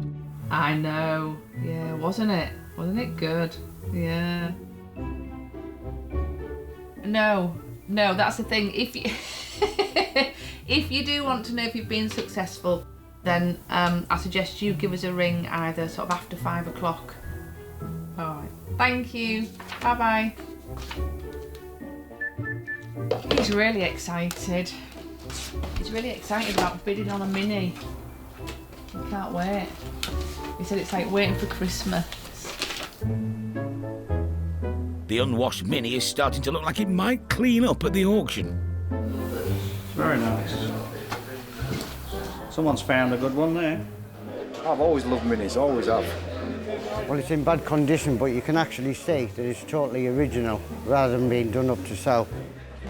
It's an amazing find, to be honest.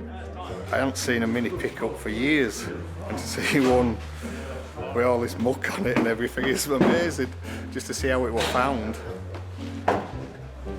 I'm just looking for rat damage. I know where it's been.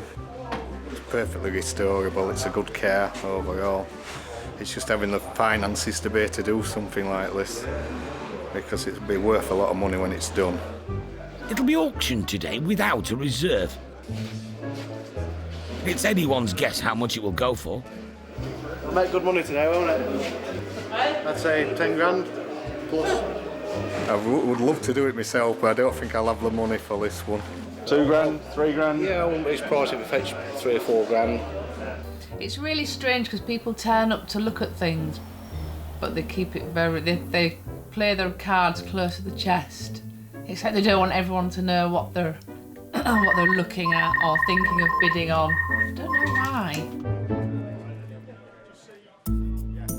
Lot number 49, she's the 1982 barn find Mini. We pulled it out of the barn ourselves. There's a phone bid and there's a submitted bid already. Start me on this. Where are we going to be? 3, 3-1, 3-2, 3-3, 3003, 3003, 4, 3004. Got you. 3004. Going then. 3-4, 3-5, 3-6, 3006, 3-7, 3-7, 8, 3-9, 3-9, 4000, 4-1 at the very back. 4-2 standing, 4002 standing there, 4002, you're out the back, it's selling, 4-3 back in, 4-4, 4-4 behind you, sir, 4004, going, 4005, 4-6, 4006, right at the back, 4006, 4-7, standing here, 4-7, 4-8 behind you, 4,800, 4-9, selling, your bid, sir, 5,000, it's not now, right at the very, very back, under the light, 5-1, 5-1 I've got, 5,100, Mini pickup, 10 to 15,000 pound done, 5,100, standing, 5,100, this side, you're out the back, 5-2, 5,003, 5,003 with you, you're out the very back, sir, 5,003, I'm worried about you, like I say, when you go home, you'll be worrying about it, 5,003, I fear for you, 5,003, standing here, selling, outright. Away she goes, 5,300, first, second, third and last time, 5,300. Yours, sir, well done. Dealers Russell Walker and his dad Tim win the rare Mini. Their first priority, removing 20 years of bird poo. You've just got to try and look past all the dirt and see what you can do to sort of add value, really. See if there's enough of the original car that you can just think, well, with a few bits and pieces, I can make this into something. It does look like it is a fairly genuine example. It's not had many owners. The barn and the dry storage has probably saved it, really. But Russell quickly got another offer and decided to sell it on. And the next owners have big, new plans for the small, old Mini.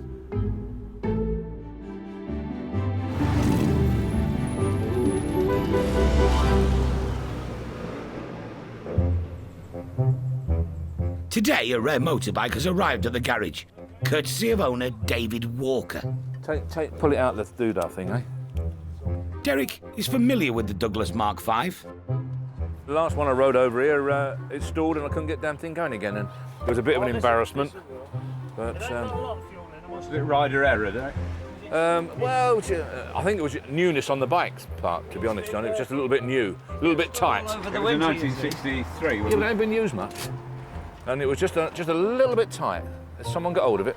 This one, in polychromatic blue from 1950, is putting up a bit of a fight. Oh, we're all right here. But we want to pull this one through. Can we pull it through? Whoa. Ah, you're all right. Don't panic. We got it here. Yeah. You got hold of it, Jack? Oh, I've got hold of the back. If you get hold of the front, go. And I'll watch the back here. Yeah, I see it. Yeah. Yeah. Right. Steady. Yeah. Put her on a stand or something, or whatever you're going to do. Well inside. Are we there? There you go. I've got a Model 30, and I've got a First World War one. Someone nicked the seat off my Douglas, you know? Oh, really? Yeah. The real nice leather ones, you know? Oh, yeah. Which is why they nicked it. That's it. Oh, shit.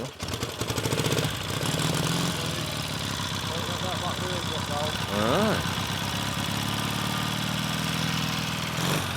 Sounds sweet enough, doesn't it?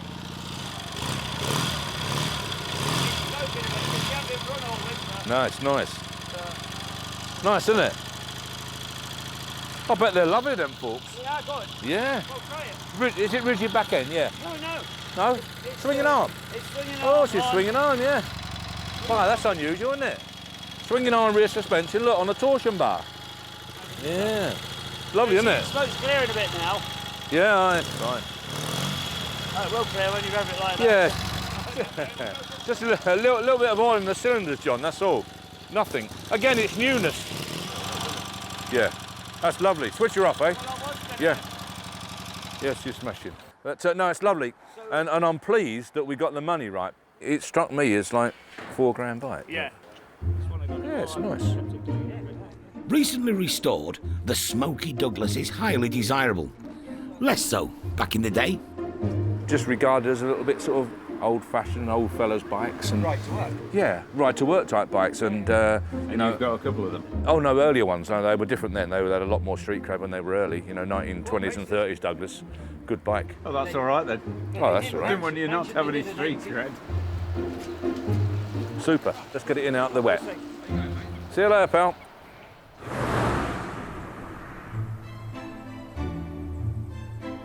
The Rover P5B Coupe is now tucked up in the garage. Very nice, bit of classy car. And poor man's Rolls Royce, no doubt about that. Its dignified presence has prompted a question. What defines a British car? I don't know. Well, a British car should really be gentlemanly, shouldn't it? For the English gent, don't you think? First and foremost, it can't be reliable.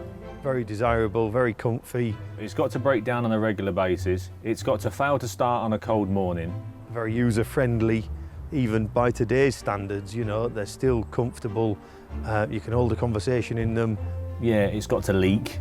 There's just something special about them, isn't there? Just lovely. After its extensive renovation, the Rover is in fairly good shape. But there's still some work that could be done on it. He had a repaint done some years ago, and to be fair, they haven't finished it off properly. It doesn't want doing again, but it wants a really good flat and polish. And it just takes the paint off beautifully. It just takes a thin layer of paint off down to smooth paint.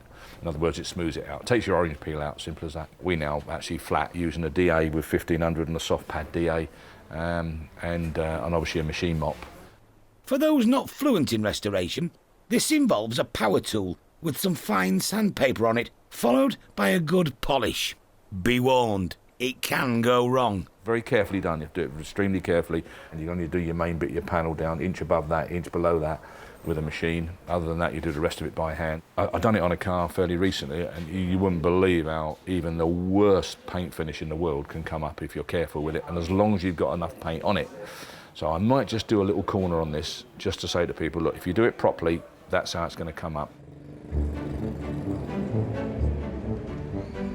Auction day.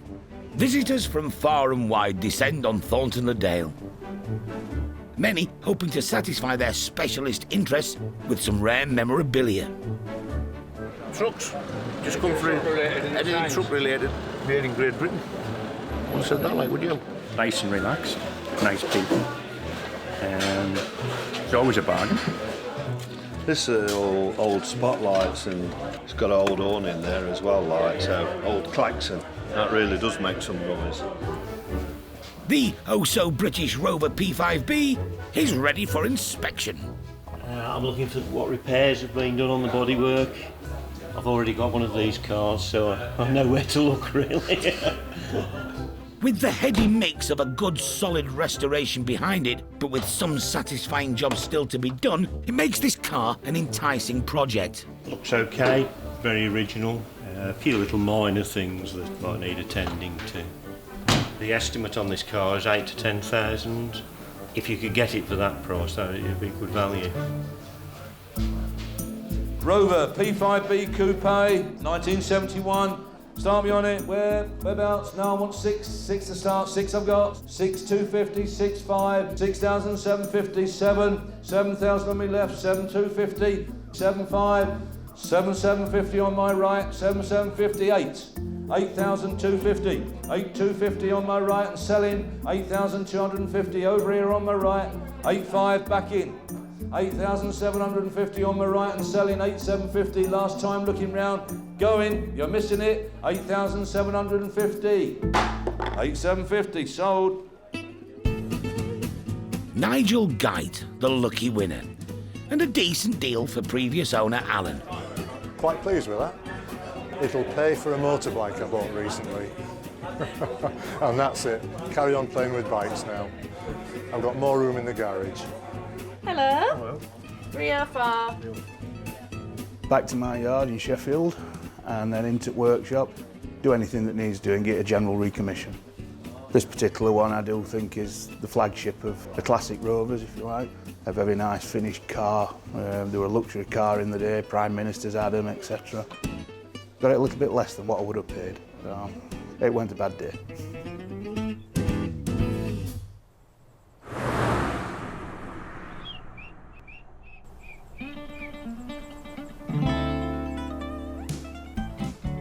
It's 8 o'clock, Sunday morning, the day after the auction. Which rally was it? You just have to scroll through the website. Everyone put in about 15 hours yesterday, but today is also looking like a long one. No, mate, all right. Yeah, we're still waiting to hear from the vendors. I think you're a long, long way away on the Fiesta. And the gentleman's looking for 1,500 on the Scimitar. This is when many provisional offers are converted to sales through negotiation. And he originally said that he would like £1,600 returning. If you can go another 150 quid, he'll let you have it. Derek would have liked to have stayed to help, but he has a pressing engagement. Well, it looks as though the deal's done. Yeah.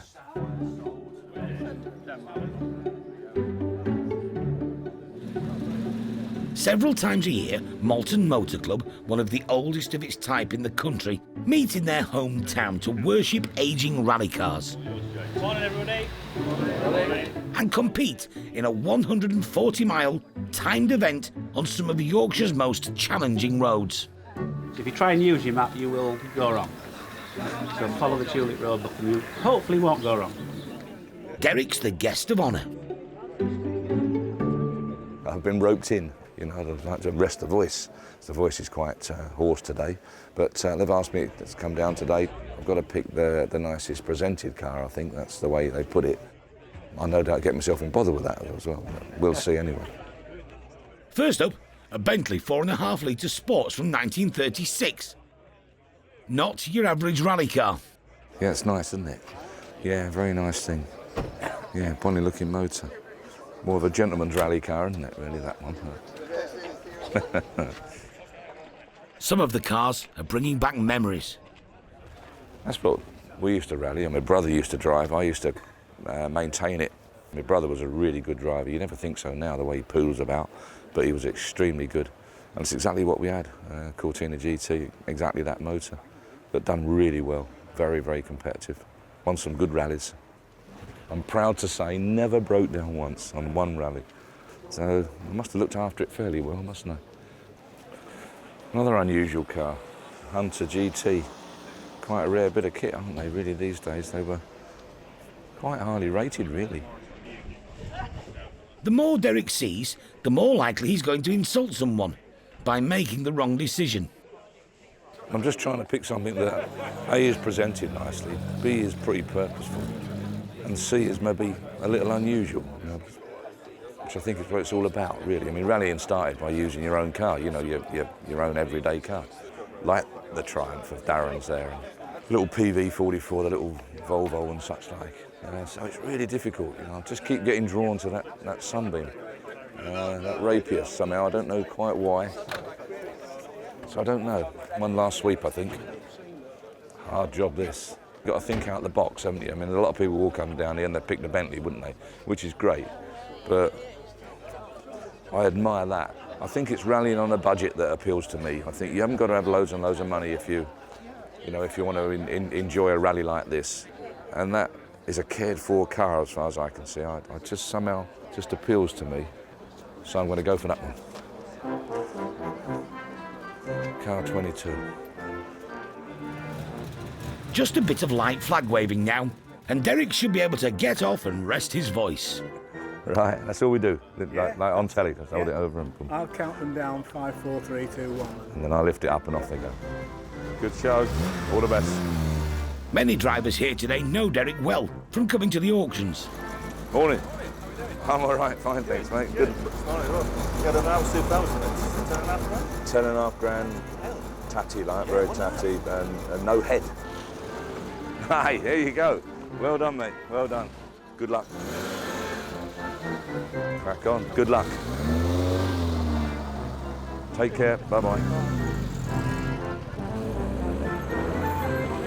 Good morning. Sounds nice? Thank you. Aye. You're off. Nice talking to the guys from all over the country. I was amazed where some of the guys come from. Peterborough, a couple from Peterborough, Grimsby, not so far. But it just shows you how popular it is, this area. It's only the area that does it, really. It's a great rallying area.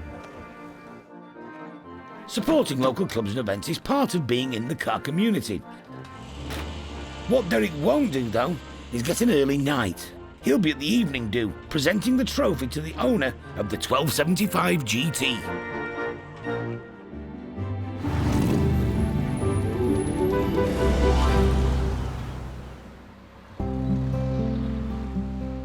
After a busy weekend at the garage, there's now a few hours spare for some stock taking, and amongst the new memorabilia, a rare scrapbook.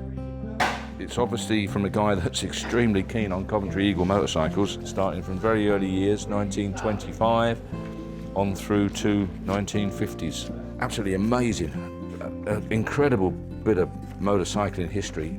All these little adverts he's cut out, some of them from overseas newspapers, advertising the Coventry Eagle. Can't even begin to read that. Looks like Russia or Poland or somewhere.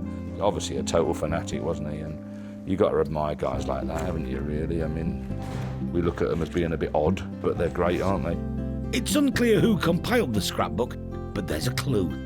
It was found at an old bicycle factory in Birmingham. The Silent Superb, it's a 147 this one, a weight carrier par excellence, luxuriously equipped and costing only £23.10. Now, when they say only £23.10, in 1932, remember now, when most working men, like my dad on the railway in 1932, would have probably been on £4 a week maybe, and possibly not even that. I love the scrapbook because it's so inclusive. It's an important part of motorcycle history, and on top of that, it's also a very important part of social history. And I think the two combined make very interesting reading. I think it's a wonderful lot that will be coming up at auction.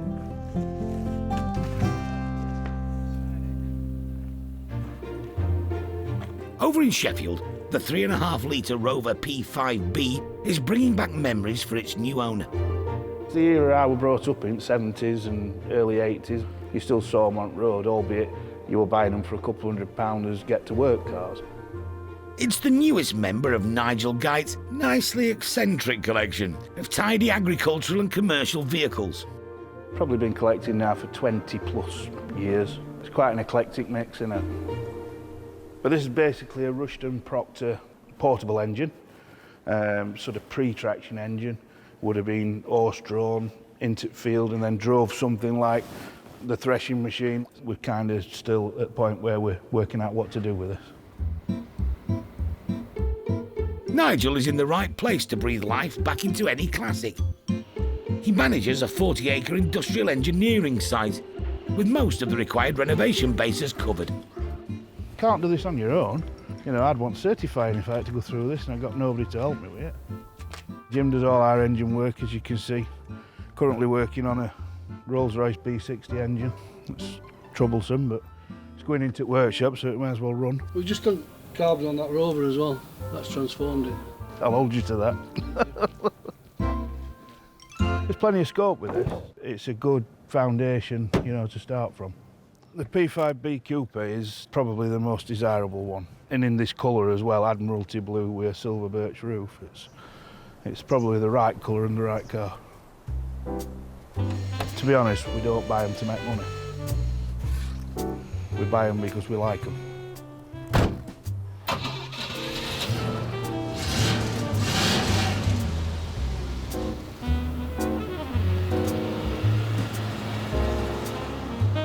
Oh, it drives really well. Really well. It does now, better than it was. It's quite responsive now. Previous owners obviously cared for it, and he's done a lot to it. The car is 80%. What I'd like to do is lift it that other 20%.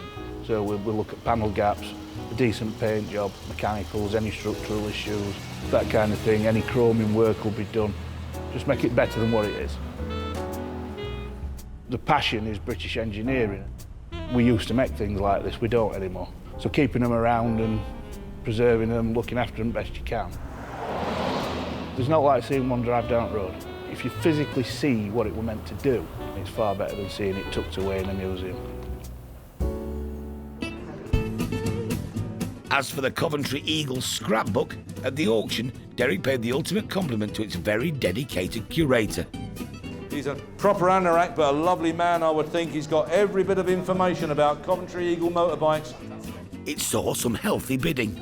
50, 60, 70 pounds. Wonderful bit of kit. 70 pounds. But it wasn't a simple ride into the sunset for the nicely restored Douglas Mark V. 3008, come on, we're submitting 3008. Is the 9 anywhere? 3,800. Last time looking round, worth more, 3,800, provisional only. 3/8, provisional, 3,800. Not far off, but no sale. A few days later, enthusiast James Brown spotted potential and offered the £4,000. But that's when his problems started. One day when I'd been for a ride, a young driver in a 4x4 nearly sent me to see him upstairs. When I got home, I explained to my wife, and she said, get rid of it. When she says do something, I normally do it. James is still married. The Douglas sold for £3,500 and was shipped off to the next chapter in its long life in the Orkneys. I love them forks. Look at them. They're pure bang on, aren't they? I love that.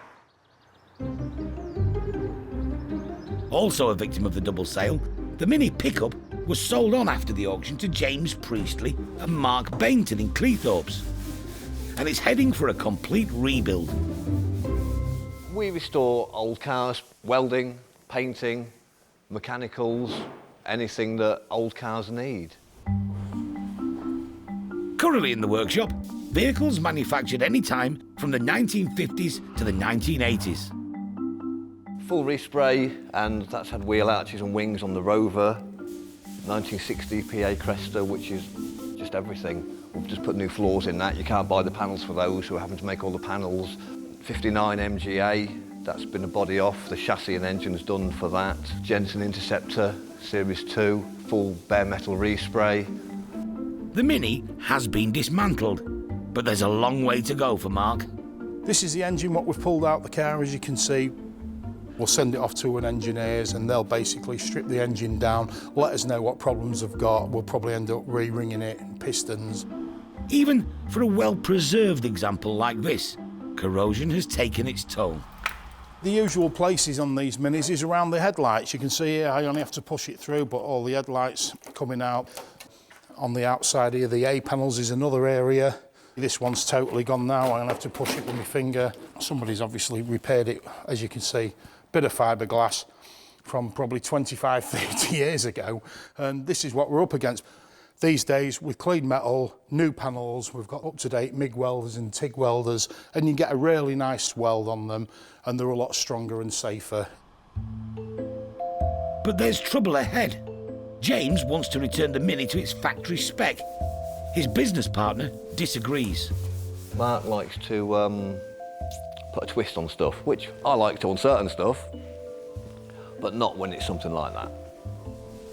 I'd like to put like a 1340 engine in it with twin carbs. You know, basically upgrade the suspension a little bit and put some nice big disc brakes on it and everything, and some nice sexy wheels, and just give it a little bit of a hot rod touch. I'll win. Well, I'm the one who does all the work, so basically we'll see. I'll be winning the argument, there's no doubt about it. For the record, Mark didn't win the argument, and the end result? A score draw.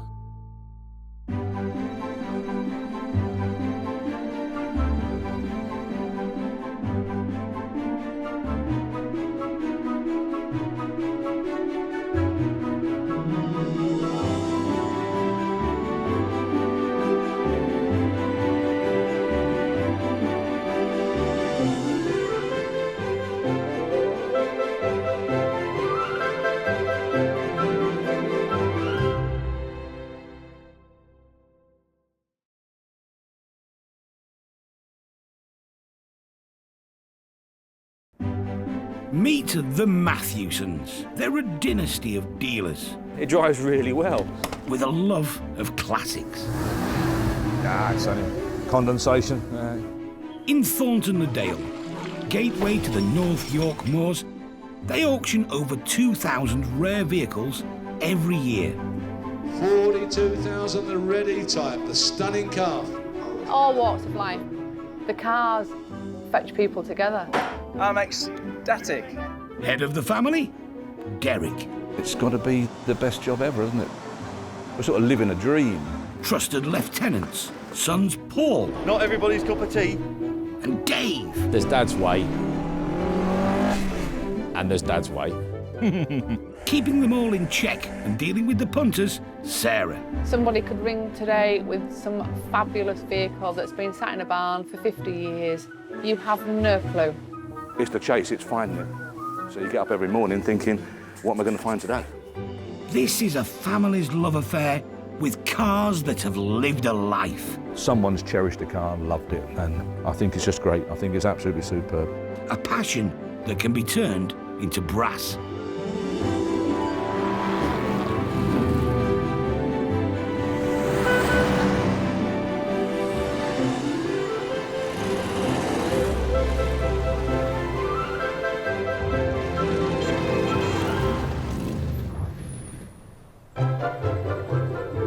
On sale this week, 1980 Ford Escort RS 2000. So you didn't take the head off of this just to keep your tranny running, did you? 1955 Willys Jeep, start me on that. Can't remember, one of them's a hand throttle. Oh, with 3-speed. The chopper bike, it's there, start me on it. It's unstable. Coming down there, you're like that. I'm not aware she's on any pay. They said they'd just do like a 5-year trial and see how I get on.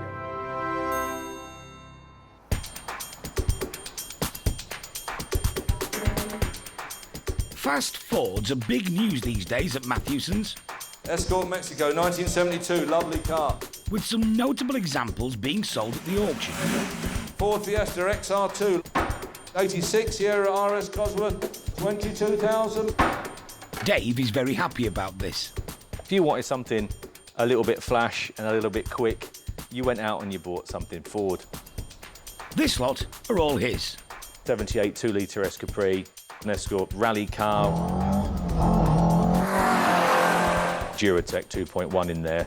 And then over there is a Cortina GT. That's a good car, is that? Today, he's volunteered to collect one of the most revered cars of the late 70s. When a Ford comes in at our place, if it's an RS version of something, within minutes there's an attraction on the forecourt.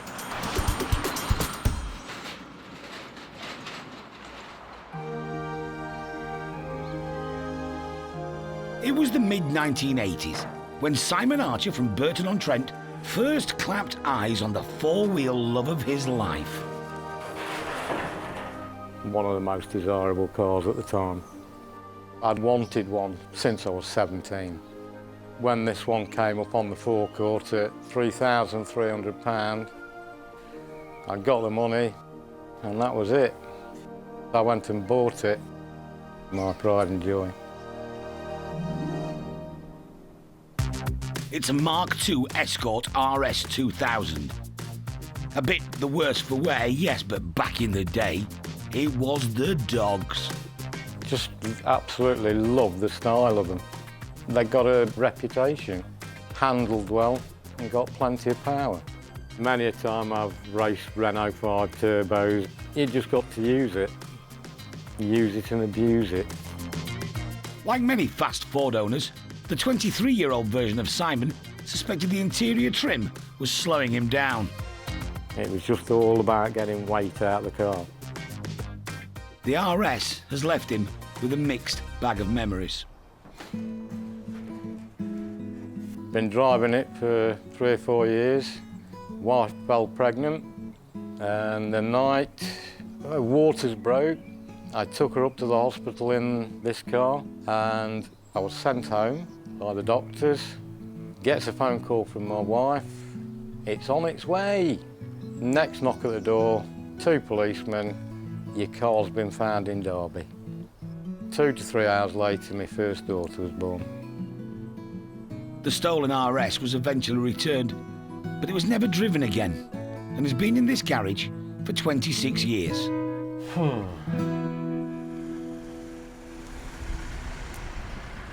Now then, mate, how are you? How are you? You must be Simon.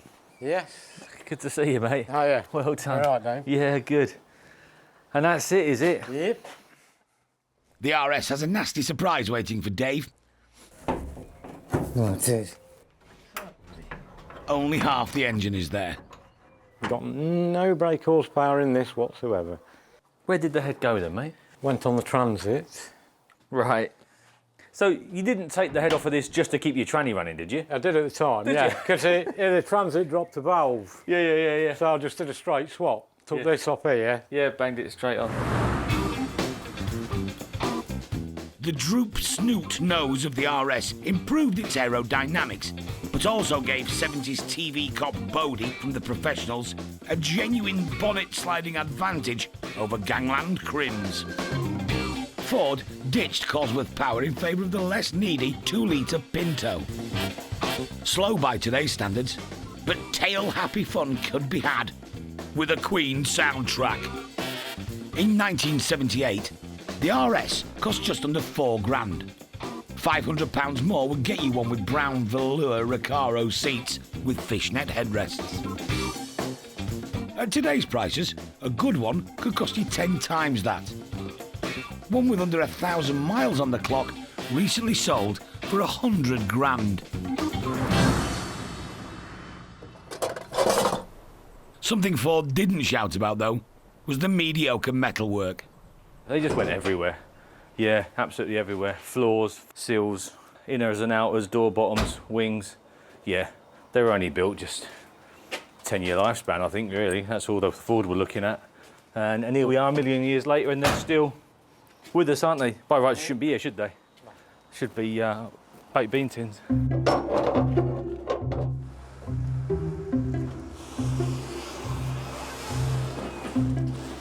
I always thought once the kids had grown up, I'd have the money, do it all up again and get it back on the road, but never got the time and never got the money. I've been up at about 13. Oh, have you? Right, so you want to be up there. Right, OK. A mate of mine from Whitby has just bought a very similar thing. Same sort of condition, really, in the same sort of bases, and he's just given 10 for that. So, yeah. I'll keep you posted. I'll see what feedback I get. OK. If there's loads of people chowing at it and want to pay decent money for it, then we'll try.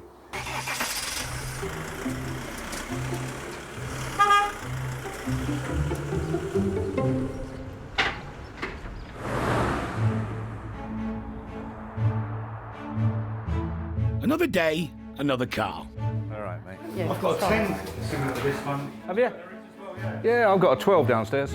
Yeah. Occasionally, Derek has no idea what's going to turn up. What a lovely car. Oh, here he is now. Yeah. Cracking car, isn't it?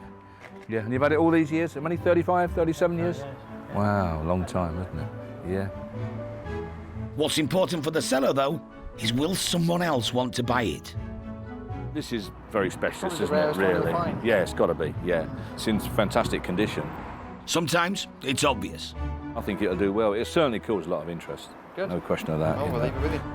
But as the generations of cars go by, it isn't just age and rarity that makes the difference between hammer down or no sale. Nice to see you. Pre-war cars are out of vogue. They're just not doing the business. We've not got the buyers anymore because of the age. They're so unusable by the age group that is now dealing with classic cars.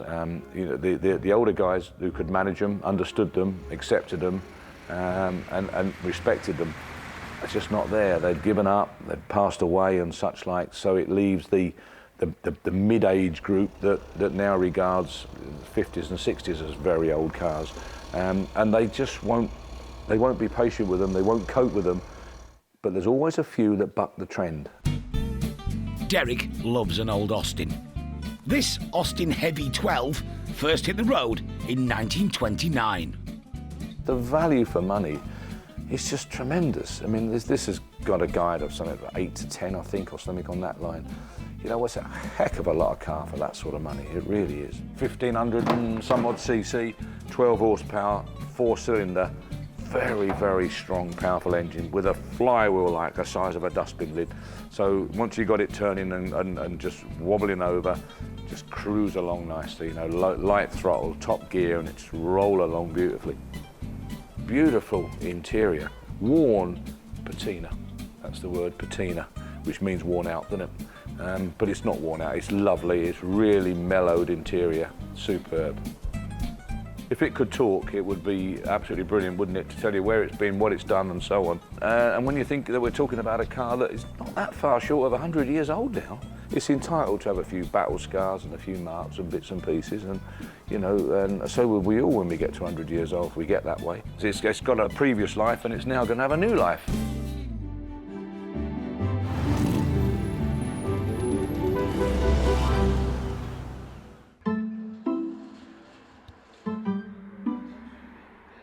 Every month, piles of memorabilia arrives, and sorting it is Sarah's job. This box full of treasure is Derek's personal stash. This is all stuff that, items that Derek bought in the last sale.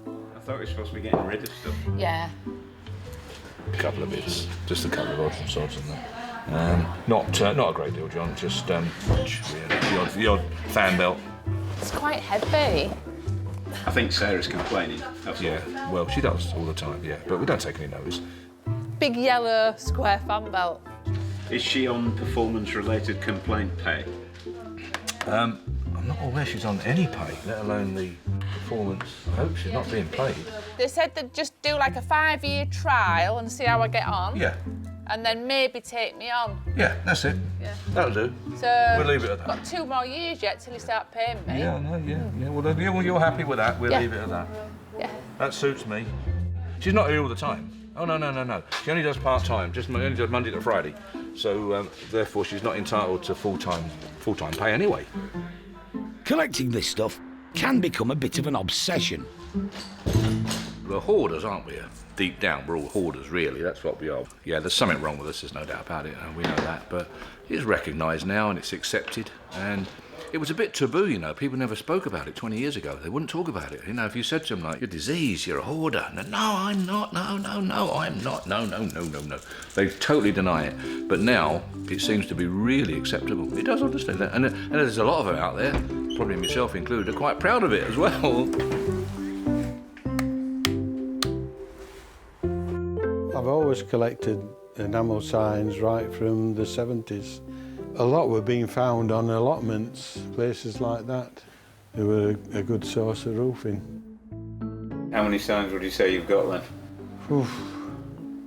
Don't know, 100 maybe, without counting. Chris Parkin's garage needs more than your average tidy. His Class A enamel habit means he's got to get rid of his bikes.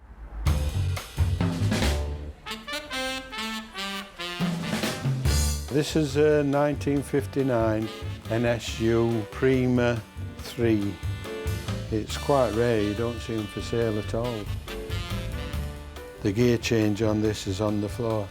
Press the front pedal to go up and the back one to change down. I think it's the only scooter that has that facility. Part Italian Lambretta, part German VW. The NSU has style and engineering.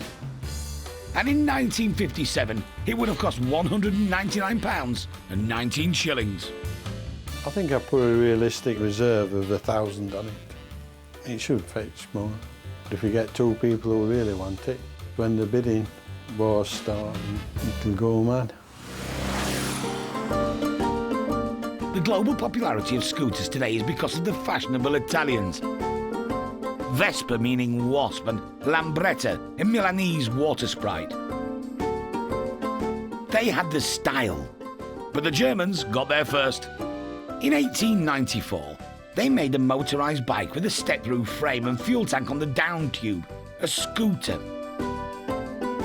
Not only do the Germans claim its invention, they pioneered some fiendishly clever uses for their scooters.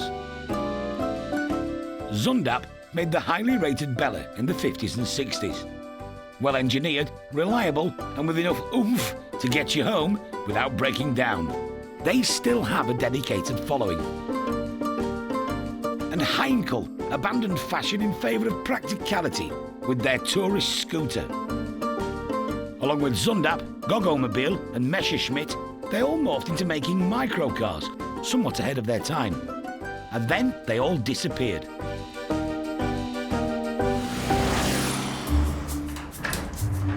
It's clear-out time for Chris. Derek, his grandson Jack, and Jack's mate Jordan are working as a highly tuned team today. And at least 2 of them are on time. Went to Halifax to get 2 barn finds. We got there first and got them ready for Grandad to sort of almost go straight on the trailer. And on his way there, picked up an MG-TF, I think it was, to then come to here, to then go to Humber Bridge to get 2 more motorbikes. I haven't had lunch yet, and it's 4:30. NSU had licence from Lambretta, so basically it's a Lambretta. I've seen plenty of scooters, but I've never seen one like this before. It's a fairing. And with the hard work done, Yeah, okay. Sorry I'm late. the Matthewson's art critic has finally shown up. So that's a Picasso, isn't it, really? Oh, he right, couldn't it paint that, could he? He couldn't, did he? He couldn't have painted that Picasso. No doubt about that. That's quite rare, this one. Yeah? Yeah, that's nice. Brown trees. I think he's gone a bit like me, really. You know, when I first started collecting them, I like what I see, and I see what I like. It's as simple as that. And you know, I'm not keen on plainish signs, although they might be more rare and valuable. I just like something to look at, like that Dominion. I mean, it's just beautiful, isn't it? This is what you call a man cave. Chris must have, without a shadow of a doubt, some of the best signs in the country today.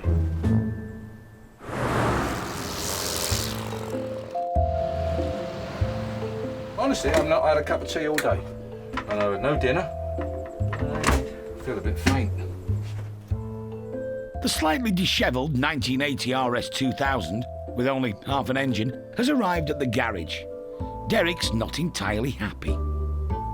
Lost a few horses. A few horses have escaped, and it's in a nondescript beige, which I can't really imagine anyone in them days ordering one in that colour. I mean, wow.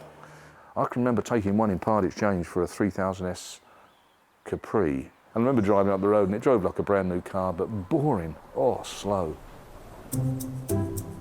But there's nothing that can't be uprated. Unrestored RS 2000s are still a thing of beauty for many potential buyers. There's guys out there that haven't got the top RS money and don't want to spend the top RS money, but are quite prepared to do a bit of work, and there's the car for them.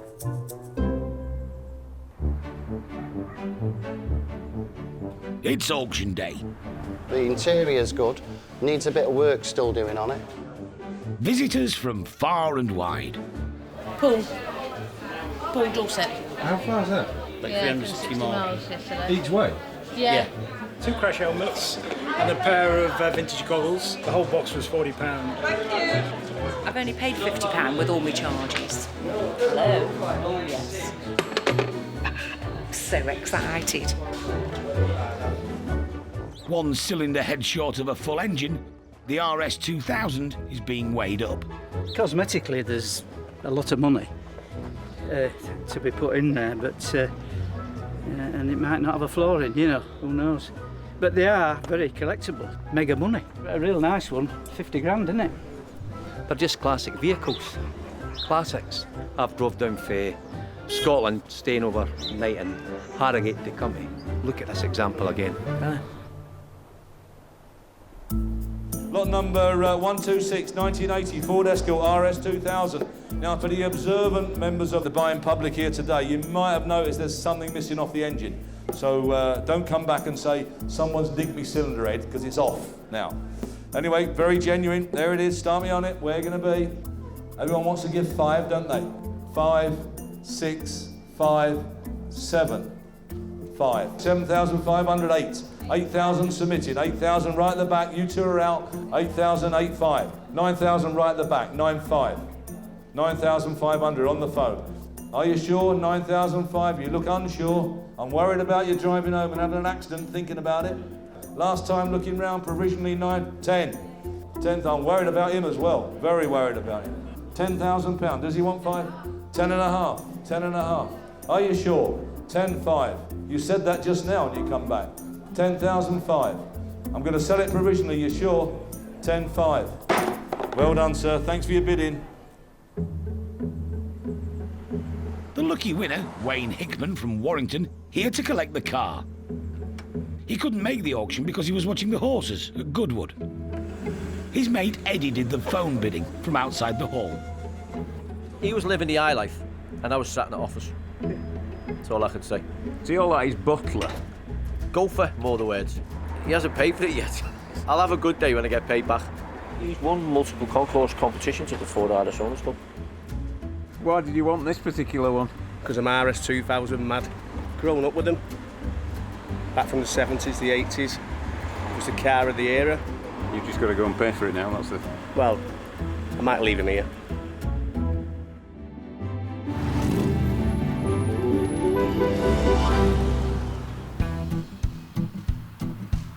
Dave's heading out to do a quick local collection of 3 unusual machines. We're picking up sort of Vietnam Army Jeep, a Mini and a chopper with the old centre 3 change.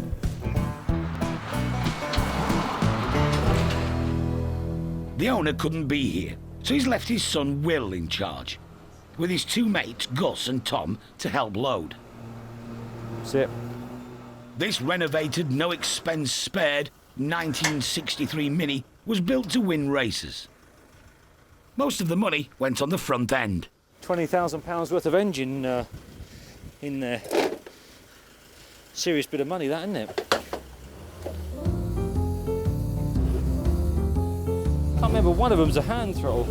The second vehicle is a Willys M38 A1 Jeep from 1955. Oh, with 3 speed. It was widely used in the Korean and Vietnam Wars. But in this household, the teenage car wranglers found a different use for it. We learnt to drive in it when we were younger and we got it. It's cool because you can, like, when it's driving along, you can jump into it and jump out of it in the field and act like an army man. I had exactly the same thing. I sold it a few years ago. You know, real nice, no surface rust, no nothing. A real level one. Never been restored. This one's obviously had a heavy restoration. Should have kept it really, but you can't keep them all, can you? Oh, unless you're named Derek, and then you keep them all. But if you're named David, you sell them and buy something else. Loaded in the Jeep's trailer, the Rally Chopper. For many children in the 1970s, it was difficult to imagine a more desirable bike.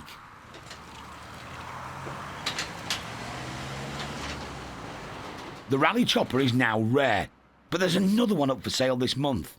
It's brought back painful memories for Sarah. I had an older brother who was very fortunate to get one of these, and I did put on my list at Christmas that I wanted a chopper, but unfortunately either Santa is dyslexic or my mum was just mean, because I actually got a Rally Shopper, brown one with a basket on the front, and I wasn't happy really. It's auction day. Are you interested in buying? Yeah, but not horns. Pratt's wooden sign. He'd like to bid $30 US, and if he's successful, he'd like it posted out to New York. Right, you're going to America, Dave. You could drop it in. I could, couldn't I? Just drop by. Yeah, I'm going to Florida. Not quite New York, is it? But I suppose we could have a bit of a road trip. They don't make them like that any longer, do they? Vulcans. Look at that, even the flaps work. That's tremendous. And for those that remember the children's cartoon Gumdrop, yes, it was one of these. 1929, Austin Heavy 12, lovely old car. Start me on it. Where 6, 5, 6, 5, 7, 7,500, 7, 5, 7,600, submitting then 7,006, 7,007, 7, 8, 7,008, 7, 9, 7, 9, 8,000, 8,000, J the bidder, 8,001, 2, 8, 2, out on the phone, 8,002. 8,003, 8,003, 4, selling it, 8,004, not messing on, it's selling 8,400, 8,5, 6, 7, 8, 8,008, 8,800, 9, 9,000 and away, 9,001, 2, 9,002, 9,3, 4, 9,5, 6, 9,600, 7, 8, 9, 9, 10. What do you think? 10,000 sold out right in the hall. 10,1, 10,001, 10,100 and going. 10,001, you sure? 10,001, 10,2. Out and selling. 10,3, 10,4. 10,4, he's got second wind now. You never stop him now. 10,5, 6, 10,7, 8, 10,008. You have to open another tin, wouldn't you? You have to dig up another hole, wouldn't you? 10,8, 10,9, 11, 11,000. Well, thank you very much for his bidding. 11,000. Jim, you got it. Well done, Jim. Well done. Sold to Matthewson's regular Jim Faulkner, a man who's been buying and selling for years. He wasn't going to go, that other fella. I made my mind up. No, he wasn't going to go. He'd have had to give 15 grand for it till got it. So, lovely old car, over-engineered, good ones, a few and far between really, you know. They're normally well worked, aren't they? And they're old, aren't they, let's be fair. So yeah, not perfect, but nice, genuine, unmolested old car, yeah. We've always had these. My granddad used to run them with my dad. I've had a lot of these. I've had a lot of everything if it comes down to it. We're going to take it off the lorry, fill that with petrol, put a battery on her and see if she cranks up. And then I'll have her out tomorrow. If it's a nice day, otherwise I'm going to put it in the shed at all.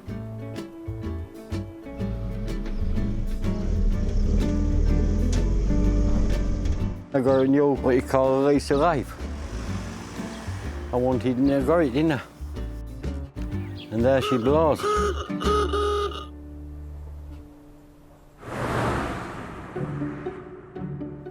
In the showroom, the two rare cars Dave collected earlier. The Willys Jeep from '55 and the '63 Mini. A veteran of Snetterton and a class winner at Brands Hatch. It's a specialist, track-focused machine. Yeah, so it doesn't look like it, but there's paper proof to say that that little lump there has had a £25,000 expenditure on it, which is just mind-boggling, isn't it, for a little mini lump. Apparently there's some racing fuel in it at the moment that's got to be drained out before it can be started, and then it's started on normal fuel, and then it goes on to race fuel later on. But anyhow, there you go. It's a race engine really for that. Yeah, so the only time you take it out is when you're going to go around a racetrack, that one. I wouldn't have thought it'd be much fun to drive on a normal road. It would be all or nothing, I would think.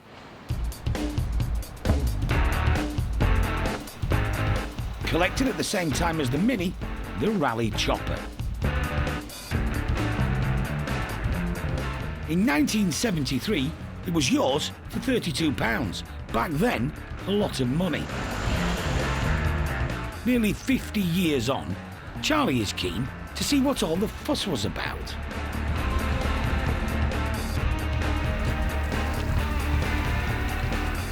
I like the look of them with the high back seat and stuff. I do like them, yeah. Sadly, that's where the praise ends. It doesn't hold itself in first and it don't like changing and stuff. I think it's something to do with this, which is the gear selector. It's a good looker, it's not a user. The disappointment for children of the 70s continues. He's got some issues with the handling too. It's unstable. Coming down there, you like that. It is pretty ancient, to be honest. Marks out of 10? A 5 or a 6. 7 to be generous. A brutal review of one of the most fondly remembered icons of the glam rock era. As for the Jeep, Derek knows one potential market. He has some thoughts. I don't think they'd mind me saying that they're pretty unusual guys, a little bit odd.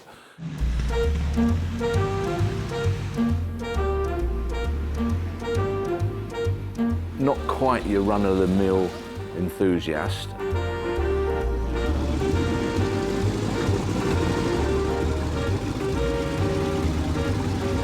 If you've got a collection of military vehicles, I think you almost start with a Jeep and you build on that, I would think.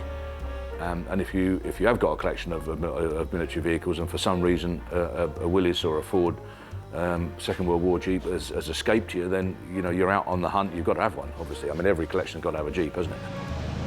The buyer won't necessarily be a reconstructionist, but if they are, Derek knows what to expect. We call them the guys that have swallowed the book, you know, because they've read everything about from back to front books, and they're read it again in case they've missed something. And they come in and they'll tell you if it's got the wrong bolt and nut and bolt in the slam platform or something like that, you know, or that battery clamp isn't right. That's not right at all. Didn't send them out like that. So they're a bit of a nightmare, really. Lot number 11, 1955, Willis Jeep. Start me on that. Webb, 6,000 pound the back, 6,000 out in the front. Right at the back, I've got 6,200, 6,002, 4, 6,400. Right at the back, out this side, 6,600, 6,006 on my right, 6,800, 6,008. Right at the very back, 7,000 on my right, 7,200, 7,400, 7,600, 7,006, 7,800. 8,000 back in, 8,000, 8,002, 8,200 this side. Are you all done? You sure? 8,200, 8,400, 8,004 he says, 8,400, 8,400, 8,600, 8,600 and in. 8,000, you sure? 8,600, I'm selling. 8,600, thanks for your bidding. 1,100 above reserve. Someone else nabbed the army trailer. £800. Neither disclosed to Derek whether they were military vehicle buffs or not. Probably best.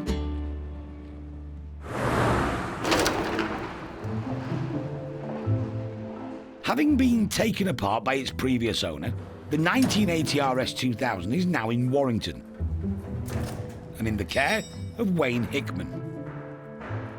Decided when I got back we'd strip it to virtually a bare shell. A lot of people probably say to themselves, well, it's just a rotten old shell, but to me, it's not, and anything can be repaired. Wayne bought this car to save an almost identical version he already owns. We call the car Ethel because it's initials on its number plate. I don't like using her. I look at her more than I use her. So you need another one to use? That's the one. When the other one's done, I won't need to use it at all, will I? The RS may have had bits taken off it in the past, but Wayne has taken dismantling to a whole new level. Garage assistant Paul has had a busy few weeks. We have the remains of the engine. Because there was a bit missing, wasn't there? There's still a bit missing. We also have the petrol tank and the rear end. Was that an easy task getting all that lot out? It was horrible. It was a hard task. Why? It just would not budge. But it's nothing compared to what he had to do with the interior. Carpet, we've got the glass out the car, seats, everything. I love my bikes, I love my cars, but this is a new experience. This is a totally different ballgame. Everything had to be catalogued. We have strut bolts. We have bolts from the dashboard. We have the original VIN plate. We also have fan control, and we also have handbrake. So you've literally taken this car back to every nut and bolt? It's literally down to every rubber grommet, every screw, every washer. Have you enjoyed cataloguing all this, or has it been a right pain in the backside? No, it's been a right pain in the backside, to be quite honest with you. It's been a right mare, but what a car. They are incredible cars. As you can see, the floor pans are in good condition. Bit of rust, yeah, the door step, got quite a large hole in, but the inner sill, the base, as you can see, it's solid. So all this can be cut out and replaced. Wayne runs a recovery firm, but it's fair to say he's more than qualified to take this on. I've had 72. So you've had 72 RS2000s? Yeah. 72? Yeah, 72. Do you need help? Not medical. 72? Yes, over the years. So I have got a bit of a passion for them. So you know what you're looking for? I'd like to think so.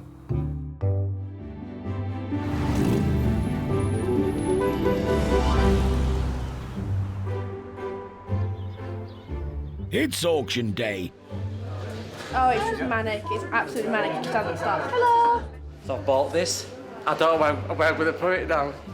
Derek's in full mod mode with a load of scooter memorabilia. The large frame picture Lambretta, £60. Rob, £60. Sold a bike and bought a poster, that's ideal. Don't have to insure an MOT a poster. I'll put any fuel in it. Going in the right direction, downsizing and everything, that's perfect. Time for the real thing.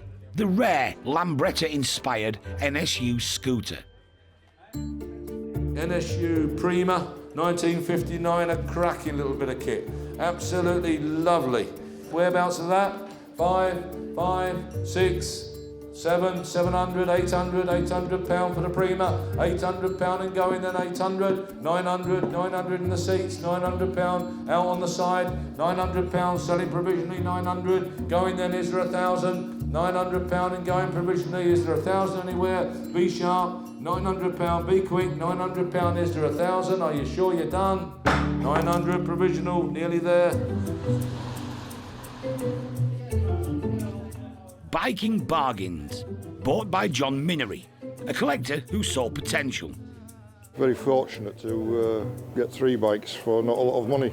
The NSU, just the aesthetics of it, the fact that it is you would say an ugly bike, but you know, there's beauty in the ugliness, and there's not many of these about now. But what's not like about them? You know, they are beautiful, well-made, easy to manage machines. After the successful sale of the military Jeep in the auction, there were 2 more machines on offer from Dave's local collection. It was bad news for the 1963 race-prepared Mini. Is the 5 anywhere? Be sharp, 15, I might as well submit it. 15, I will. £5,000 below the 20 grand reserve, so no sale. We've struggled with this car, very difficult to sell, being very individual to the guy, the owner, the vendor, the specification that he wants.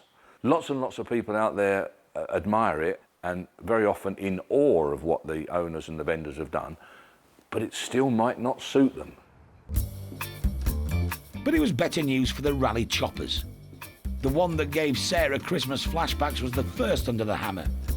420 in the seats, 440, 440 pounds, going 440, selling 440. 440, thank you. The blue one, in better condition, went for £750.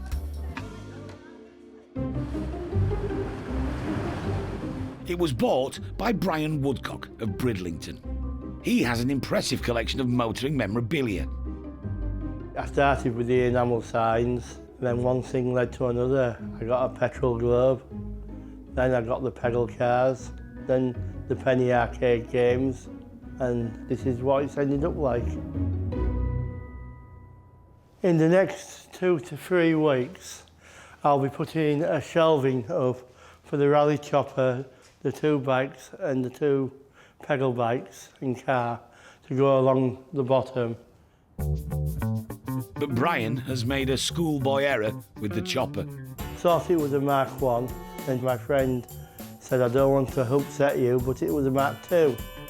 The Mark II had non-shifting welded handlebars and a less croggy-friendly seat. And Brian paid a hefty premium to correct another upgrade. I bought the Mark II gear lever and I've made it back into a Mark II, £170. But for Brian and those of similar vintage, the chopper is a priceless piece of nostalgia. It was what I had when I was a child, riding around Bridlington with my friends. I think it's middle-aged gentlemen trying to relive the youth.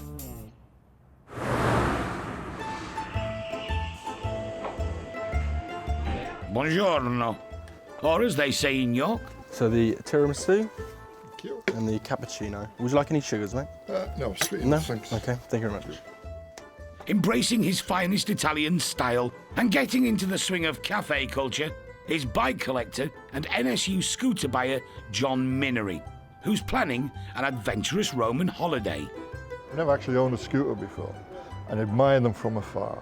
And just the look of this, you either love it or loathe it. Personally, I absolutely love the lines of it. You know, it's from an era, it's from the 1950s, but yet it will still get me to Rome. It will break down, I have absolutely no doubt about that.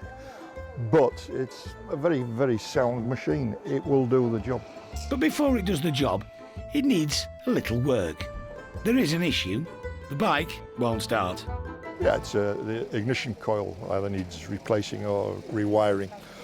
It's a readily available part, so yeah, it's no drama, it's no problem. For me, there's got to be a bit of an edge to an adventure. If there isn't that edge, then the challenge isn't there and it's less fun. It's the enjoyment that comes with the whole package. And you just look at this and it puts a smile on your face. Arrivederci, eh? Good luck, mate.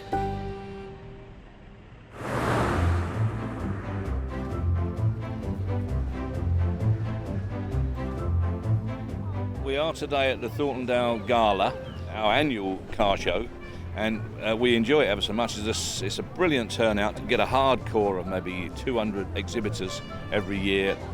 There's an Elf with its owner, Sue. It's a 1969 Riley Elf Mark III. We've had it about a year, and we don't just bring the cars. I like to dress up. We put props in the car of the right sort of era, so some ladies' magazines and some vanity cases. I normally have a baby doll night dress, but I forgot to bring it today. And star of the show, it's Robert Bedford, with his partner, Janet. I've had him about 14 years, but he's only been in this state for about 2 years, because we've spent 5 years restoring him. He's not a show vehicle. Bob's in daily use, and he gets taken on holiday and everything.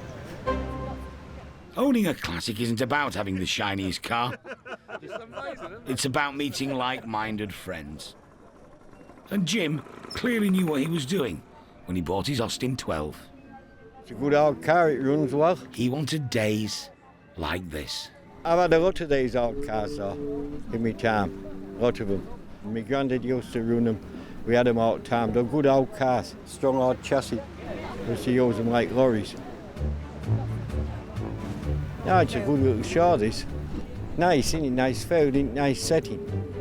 That's a grand effort job, isn't it? And in first place was a Healy 3000.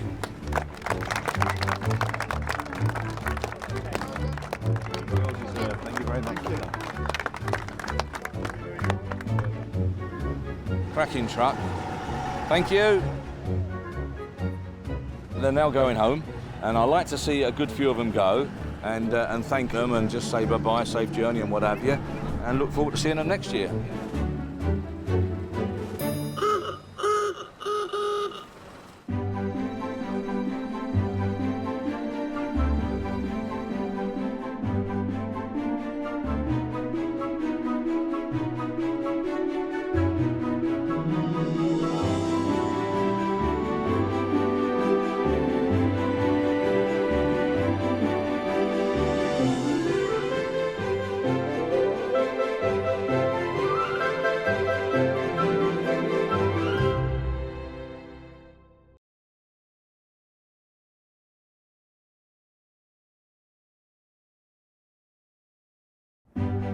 Meet the Matthewsons. They're a dynasty of dealers. It drives really well.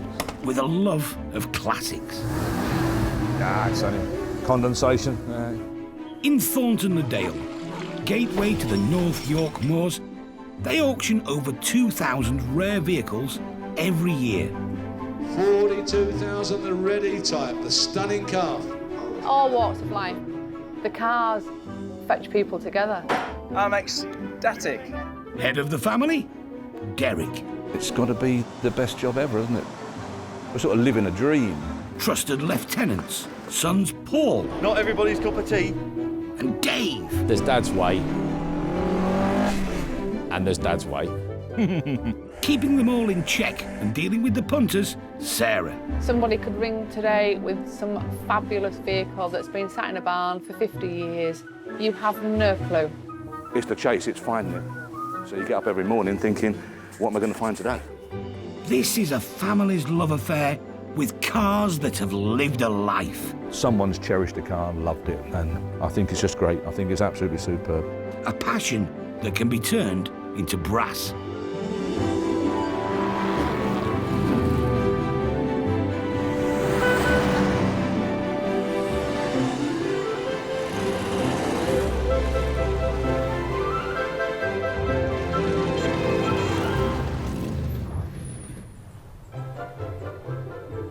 On sale this week.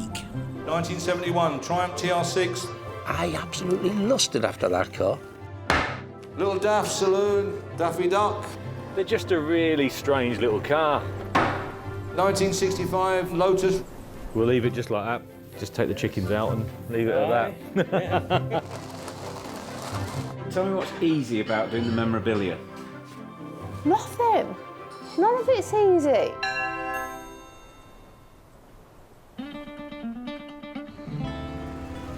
It's the start of another day at Matthewson's, and it looks like it's going to be a busy one. I was kept a shaver at work. Hello, Matthewson's. Good looks can be a curse, I've always heard. You're right, and I feel sorry for the ugly guys. Got it? Okay, steady. Delivering a 1935 Austin 10-4 open road tourer is the first job on Dave's extensive list. Right, try and get away in good time. Get ahead of the game a bit. We've got quite a lot of deliveries, collections to make all in one day today. See how many we can do. Dave's reputation is at stake. He's recently introduced a whole new way of working in the office. So this is our new system, which is great. You know, it's good. These are all vehicles to collect in the Midlands. It ain't gonna work. Let's just put that out there. What everybody needs to understand is Derek loves collecting sheets of paper.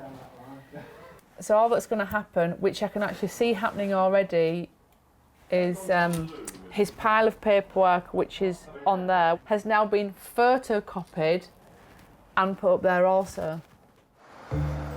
Dave thinks they'll collect more vehicles and get home earlier. Today, 2 rare British sports cars from the North East region. But first, a time-saving detour. We're going to view a little Mini. I don't know that much about it really, it's just come through on email. And while we were coming up the A19 today, I just said I'll swing off and have a look and just basically see what it's like.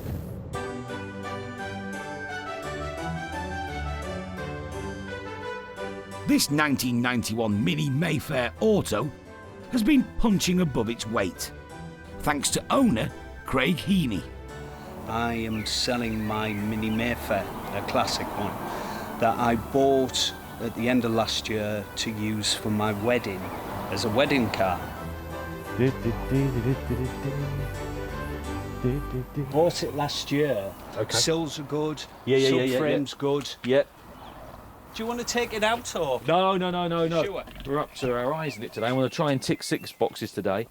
Yeah, old carpet. Looks like it wants Hoover. I know, yeah. But the tiny wedding car is in good shape and excelled itself on the big day. We actually only drove around the corner. From the church to our house is not very far, so we got waved off, drove around the corner, got out and got changed. My wife is 6'2". No, my missus always looks down on me, but yours is definitely going to look down on you, isn't she? Oh man, you have to get some high heels out, okay, don't you? My personal life doesn't have to be advertised on here. What's he got to do, Craig, money-wise? I want a reserve of £4,000. Right. I think it's realistic. We'll take it and try for 4 then, eh? Do you reckon? Is that right? I think we Yeah. might have a crack with it. Yeah, that's fine. The deal is done, but it's left Craig in a reflective mood. Mixed feelings, actually. I thought I'd be fine with it, but yeah, it's even though it's been a short time, it's still a memory, you know, and it's an important one. So, but it'll find a good home now. I think it's meant to be. It's time for it to go. Dave hits the road, fully committed to his new plan. But it's not long before he's squinting at the sat-nav. Hey up, Jamie, it's Dave here. Keeps taking me into King Edward Road. You all right there, mate? Okay. How are you doing? Yeah, good. The Austin is dispatched. Good afternoon, sir. How are you? Dave's determined to prove his new system works and make Matthewson's even more efficient. Right, let's get on to the next one. We are behind now because we were supposed to be there at 2. But the next one on his list could delay him even more. It was just the look of them, the sound of them. They were blocked, they were square, they were mean, they had a road attitude. You could hear a one coming from the next village. I absolutely lusted after that car. And I thought, one day I will have one. And so it was. In 1997, Mike Robinson bought this K-Reg 71 Triumph TR6 for £8,000. When it worked, it was phenomenal, and when it didn't, it was a nightmare. And that's the way it is. An Italian design smartly updated by Carmen of Germany gave Triumph a very British-looking classic. The 2.5-litre fuel-injected engine of the UK cars gave it plenty of oomph, but the US spec with twin carbs sold in much bigger numbers. In pimento, magenta, Tahiti blue or saffron, and with a price tag you could save up for, the TR6 out-muscled the MGB. But it was neutered by a power reduction in 1973. It may not be as rare or as valuable as a TR5, but the sound and sight of one of these on a country lane will still cause a heart flutter. On paper, Mike was one of the lucky ones. His TR6 had been extensively renovated by the previous owner, whose photos prove what a state it was in. Sad, truly sad. Rusty, dirty, virtually no interior whatsoever. A lot of rot in the engine and this happened to there. That's the start of the restoration on it. Total body off. Bits of the car went to chassis builders, powder coated. It went to engine builders in Birmingham. It was super tuned. I mean, the guy cannot be married still after spending this.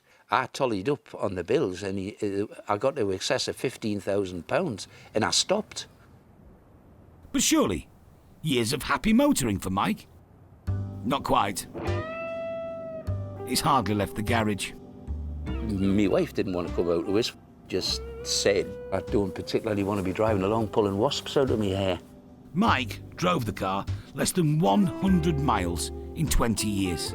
And then you look and you think to yourself, when you go out, are you going to get back? The reality of classic car ownership on a budget has spoiled his dream. When you talk to these guys who are right into them, I mean, if they've got a problem with a job, I mean, they go to the back of the garage and they put it on a lathe and they make it out of a lathe and you say, oh, you're an engineer? No, I just picked it up as I went. Well, I wouldn't know how to start a lathe. I wouldn't even know how to put a bolt in a chuck. I'm sure the back of it's been painted in blackboard paint, I'm sure of it. That's an afternoon's job, isn't it? What's the important thing? As you well know, is these seams and the arches, shuts and all the rest of it, which more than makes up for that. More than makes up for that. Yeah. I think that you could spend 2,000 or 3,000 on this and get it up to speed. Yeah, yeah, you would. She won't run away too far. She's a bit bindy, isn't she? Dave's worried the whole car might get up to speed. The brakes haven't been touched since the 90s. Will it stop? Would it help if I had the steering lock off? Do you want to push down? Please. This TR6 may need a bit of fettling, but it has all the makings of a great car. Brill. Super.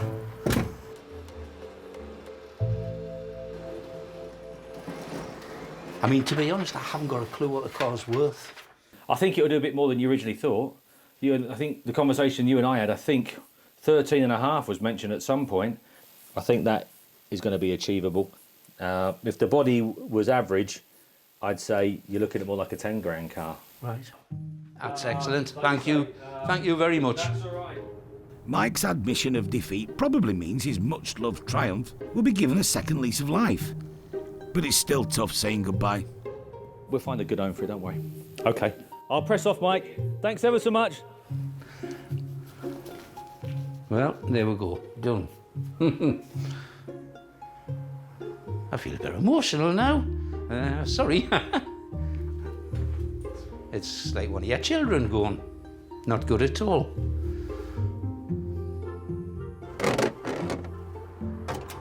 There's likely to be a lot of interest in the TR6, a popular classic in a good colour. But it won't be the rarest on the trailer today. Dave has one more to collect. Another iconic British sports car that he won't mind messing up his schedule for.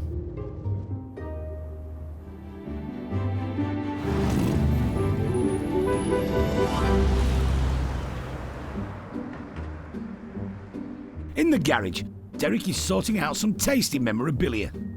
Lot number 183 is homemade pasty. Look at this. Look. Oh, it's not. It's pork pie. So you'll be having a bid on that one, will you? We're having a bid on that one. Lot number 183. Yeah, make a note of it. Yeah, yeah.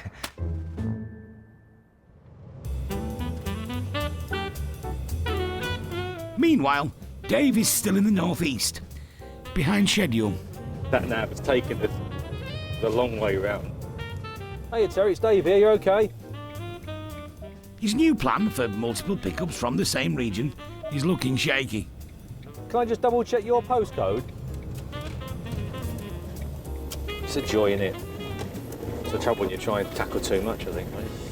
But a consolation prize awaits.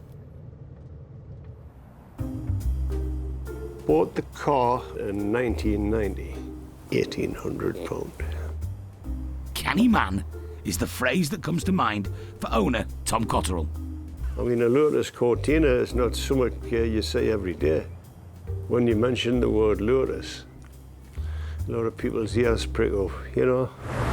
When Ford put a Lotus twin cam into 1,000 family saloons and sold them to the man in the street, they changed motoring. A Cortina with aluminium panels, a Lotus badge in the middle of the steering wheel, and a green flash down the side that could do 128 miles an hour. Jim Clark won the Saloon Car Championship in one, Roger Clark the Welsh Rally, and Bengt Söderström the RAC. Its place in history was sealed.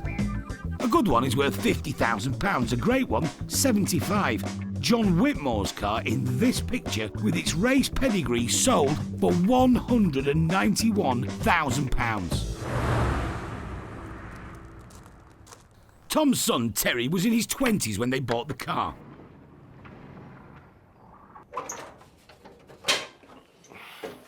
That's it there. It's a Lotus twin cam. It's never actually been running. Bought the car, and as a precaution, we took the plugs out of it and poured oil down the bores, and the engine still turns over now. It's not seized or anything, but apart from that, we haven't done any work on it. The wheels aren't standard. We assume the car's had a reshell and it's passed. So it's not moved for 29? No, it's not moved anywhere. It's just been here for 29 years, unfortunately. This is here. It was always on the back burner to do, but just never seemed to get done. Right. Let's go and have a look and see what crack is. With 2 good cars loaded, this is already a decent haul. And with Dave's love of Fords and rallying, it's cracking, isn't it? He saved the best till last. Oh. Cracking. That's a good workshop for you as well, isn't it? Look at that whole thing there, look at that. It's had no work done on it. We'll leave it just like that, exactly like that, you know, dust and crap and dirt and all the rest of it. Yeah. Just take the chickens out and leave it at that. Mint job. Yeah. Spot on. Sorry to see it go for the fact that it didn't get around to putting it right. I realised that if we started the Lotus, it would be a big job. You know, pulling it to bits and building it up. And I wouldn't like to see it not being put back the way it should. If you're going to do the job, you've got to do it right. I just haven't got the strength now to get on with it. That'll do. Turn her off. Tom's Lotus Cortina could sell for 20 grand. As for Dave, his new way of working won't be getting him home any earlier today. 6:15, 100-mile home. Oh yeah, we're going to be 8:30 at least, aren't we? 8:45 on a good day. Yeah, which is annoying.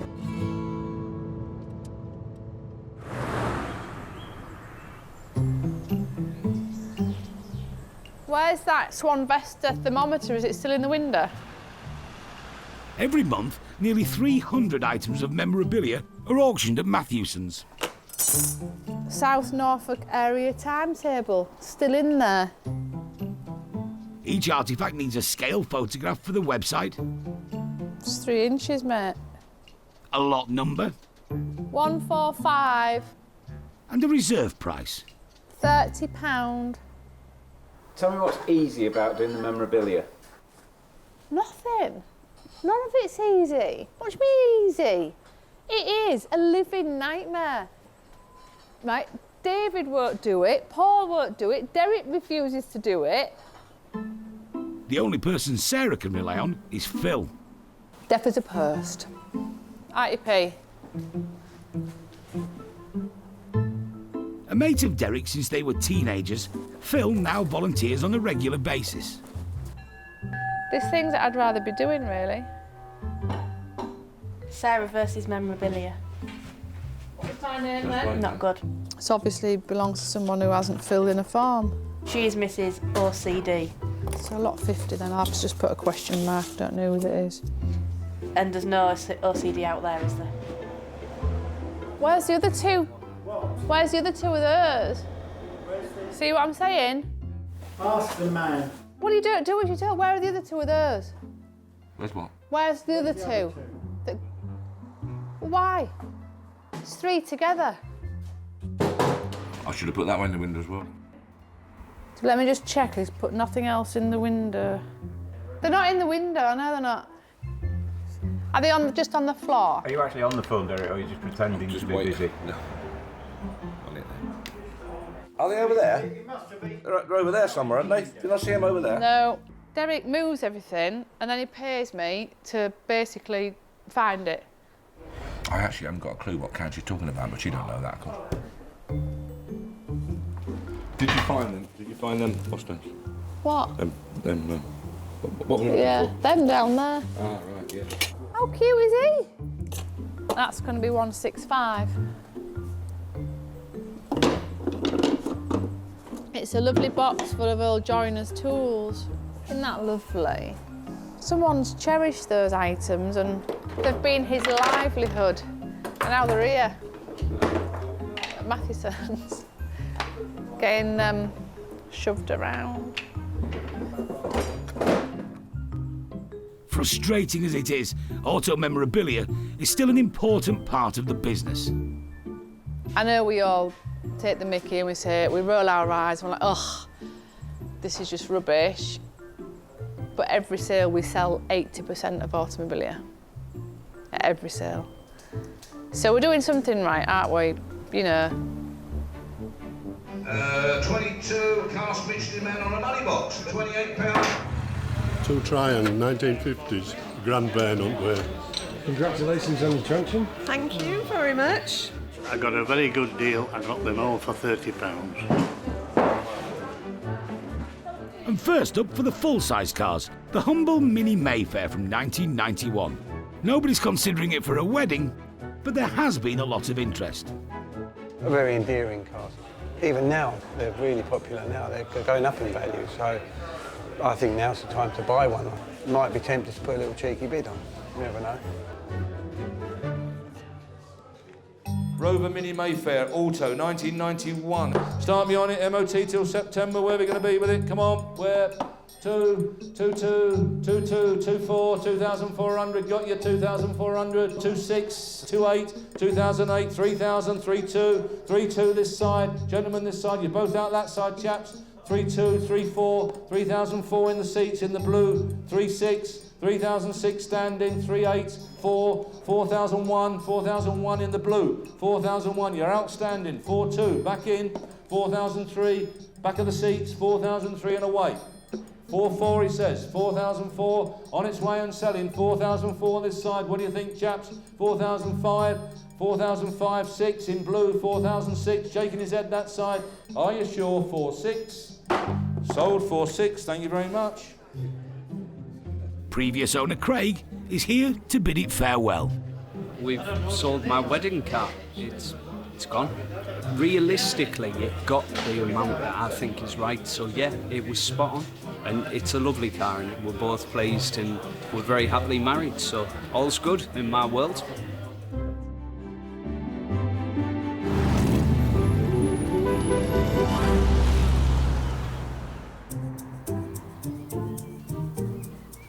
You never really know what you're getting when you buy a vehicle at auction. But a good, honest description is what potential buyers rely on. Derek's grandson, Charlie, is getting a lesson in the rules of the business. Now this here Cortina, or Cortina as we say in London, it's a Cortina. What do we know about this Cortina, Charlie? It's been reshelled, so technically it's not a Lotus Cortina. It's just got engine and gearbox. Been modified. Yeah. But there's the most important thing, isn't it? There is 5,000 quid there, yeah? There you go, exactly right. So it's not an original Lotus body shell, but it's someone's way into the Lotus Cortina market, which most people will find very difficult to get into because of the cost and the money. And let's face it, you can pay £45,000-50,000 for a Mark 1 Lotus Cortina, and it could still be wonky. So I think the car is probably as much as 20 grand, and you're buying a 20 grand Mark 1 Cortina with a Lotus twin cam engine, plus whatever else. Bit of common sense in that, really. Also readying itself for sale is the TR6 PI. This one, with its reserve of £13,500, is a less complicated affair. They've increased in value quite a bit over the last 4 or 5 years, but they're still affordable, in my opinion. I think so. They're a funny car, of course, in as much as they got a bad name. Well, the injection system, obviously, that's the first thing that goes wrong. But you get used to them and you improve on them, and consequently they become a little bit easier to run. Agreeing wholeheartedly with that are 4 members of the multinational TR Register, a huge club devoted to this single make of car. The TR Register, nowhere's far in a TR. They'll always get you there, they'll always get you back. You can build these vehicles back up to a tremendous specification, like modern electronic ignition units, Bosch fuel pump conversions, which this car has. You get a reliable vehicle. Well, my midlife crisis started fairly young. I had a couple of Triumph Spitfires, and I thought, they're nice, but I want the big boy's toy. We're all slightly eccentric in our own little way, because on a purely practical basis, that is not the best car in the world. Like bees to nectar, they're drawn to Matthewson's to check out the latest TR6 to go on the market. Roughly 6. It's over here. It's been dressed hard, hasn't it? It's a CP engine, so it's the right engine for the car, isn't it? Yeah, and it's got the right manifolds on them. Right manifolds. Yeah. One of the group, Simon, seems particularly interested. What do you reckon, Rog? Is it worth a punt? It certainly is.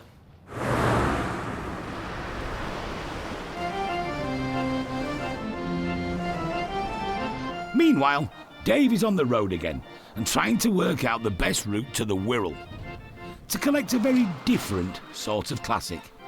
They're just a really strange little car. They're just odd. Just an odd little thing, really.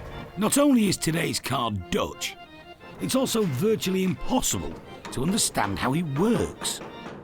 This eccentric DAF 33 from 1972 is currently owned by Marcus Hastad. I've always had something mechanical around. I've never had anything posh because I'm not a rich man. This is a fun car. I've had it about 9 years. I don't go long distances in it. So what massive power plant is hiding under here? 750cc air-cooled flat twin. Of you don't put pedals to the metal. You don't get anywhere in one of these things. Most people buy a car on looks or performance, not Marcus. I was intrigued by their method of transmission. Forwards to go forward and back to go back. Belt drive.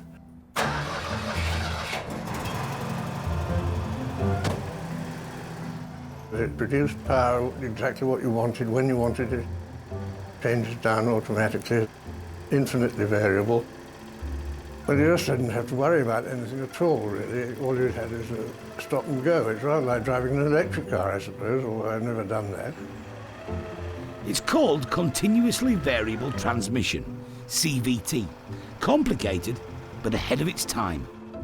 And it developed, of course, into the CVT gearbox that we know in quite a lot of modern cars, which were also developed by the same chap, Van Duyn, who designed the DAFs.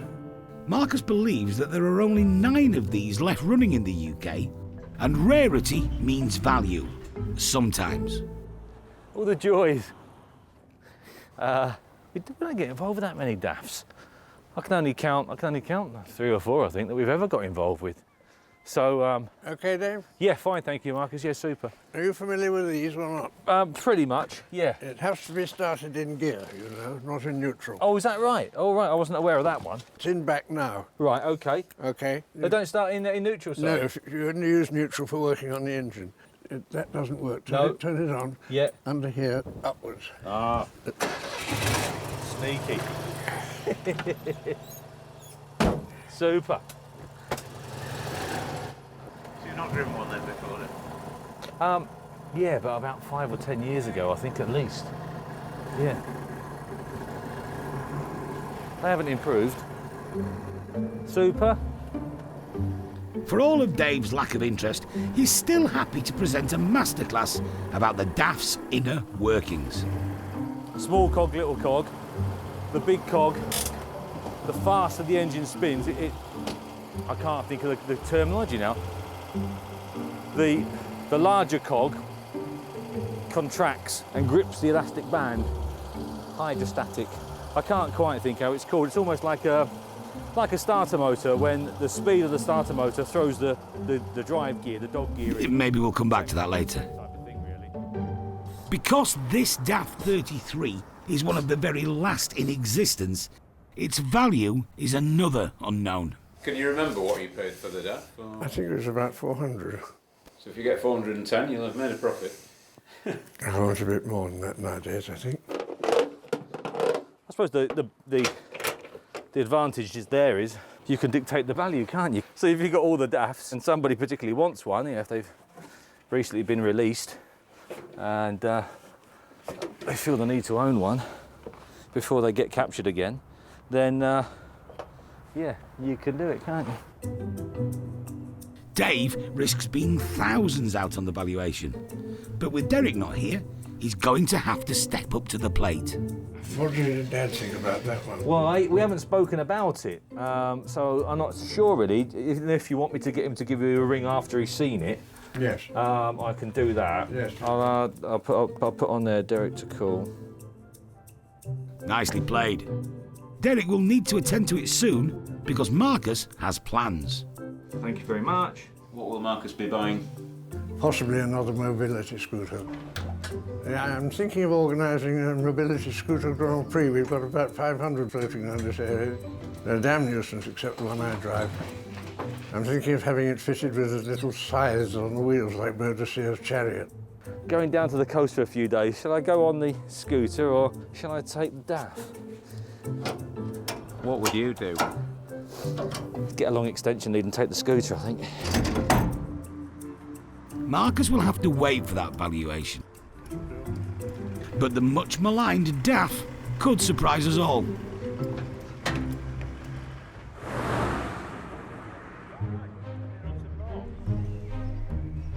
Back at base, Mike's TR6 is about to be auctioned. The adulation continues. It's the bodywork, isn't it, really? The bodywork's a critical bit. Yeah. The engine, you can mess around with, the body is the most important. And this is a tidy example. I've always been after a classic car, and I've looked into several different types, and this one's just stood out for me. It's a very vibrant colour, nice and bright. Didn't want anything too dull, really, anything dark. I think the guide price is about 13. I might go up to 15. Right, here we go. Lot number 34, 1971, Triumph TR6, red one.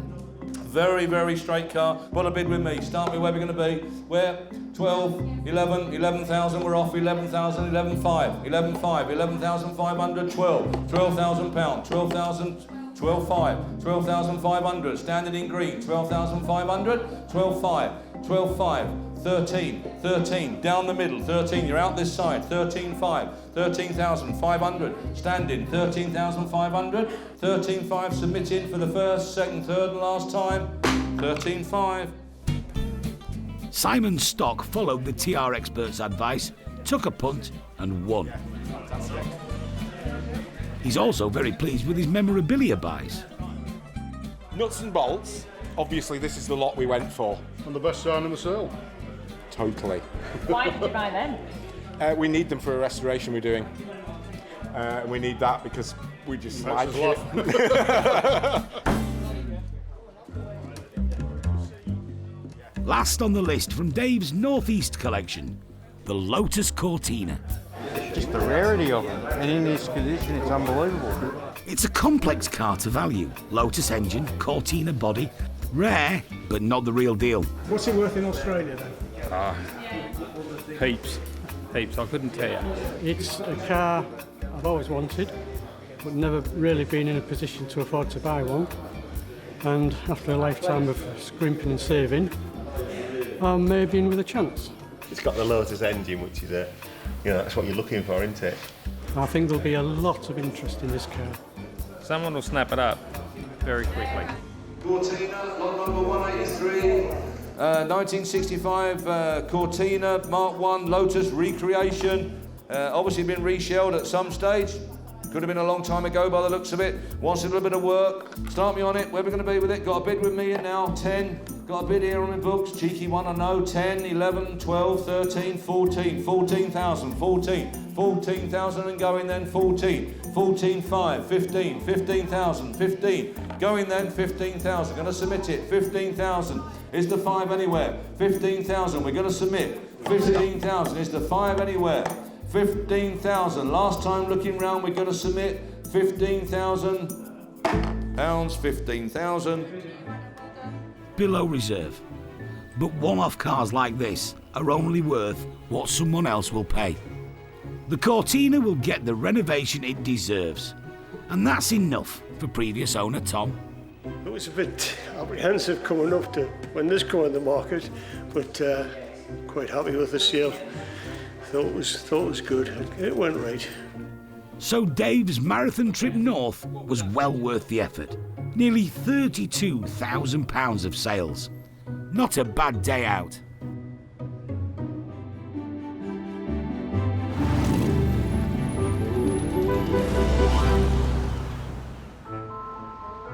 Derek's in at the crack of dawn, a chance to familiarise himself with the cars he's about to sell, starting with one of the most confusing.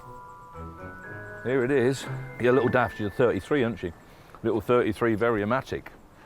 We didn't really understand them too much. The general public didn't really comprehend quite how good they are. And I can remember picking one up in London, coming around the North Circular and all them traffic lights and such like, and when you slowed down, the engine speeded up. It was quite odd. It was quite a weird feeling.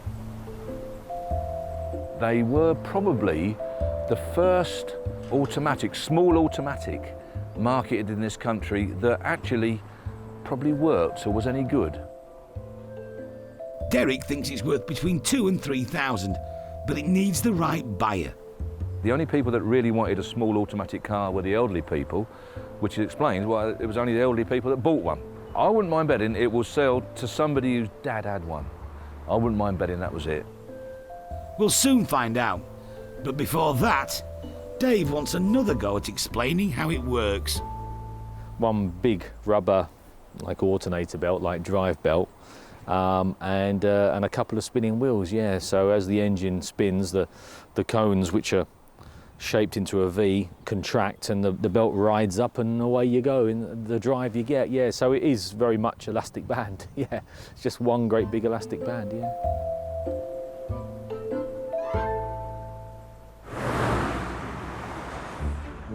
As the auction crowds gather, Derek is suited and booted and all ready for business. I've been in early, so I've got on. I've never been so forward, really. I'm actually busy. Auction starts at 12 o'clock for vehicles, and it's lot number 188. Bagatelle? Bagatelle. And the baby With one. balls. Well, this is my first time at an auction, believe it or not. And my other half decided that this was really good for our new kitchen. But for some reason, and I can't imagine why, I decided I like Vespa motorbikes and paid £11 for that. The gentleman is looking for £500. Yeah, real quiet. Most of the vehicles are attracting the right sort of attention. Anything Ford that's old seems to fetch mega money. If I was looking for a car, that's certainly the quality level I'd look for. But there's one that seems hindered by its image. The DAF 33. Who owned these back in the day? Oh, definitely the vicar or schoolmaster. You interested in the DAF Variomatic? Possibly not. No, why not? I still think it's me. Nice condition though, isn't it? Very nice. Which is your preference? DAF for me. Easier to repair. Much easier to repair. And you probably kill yourself in that quite easily, where probably never ever kill yourself in a DAF. Choosing a DAF over a Porsche might mean Frank and David know how it works. One last chance. The slide along two cones. Yeah, just on a cone. Slowing down, it goes slower. Speeding up, it goes faster. Sliding up the cones. Very easy.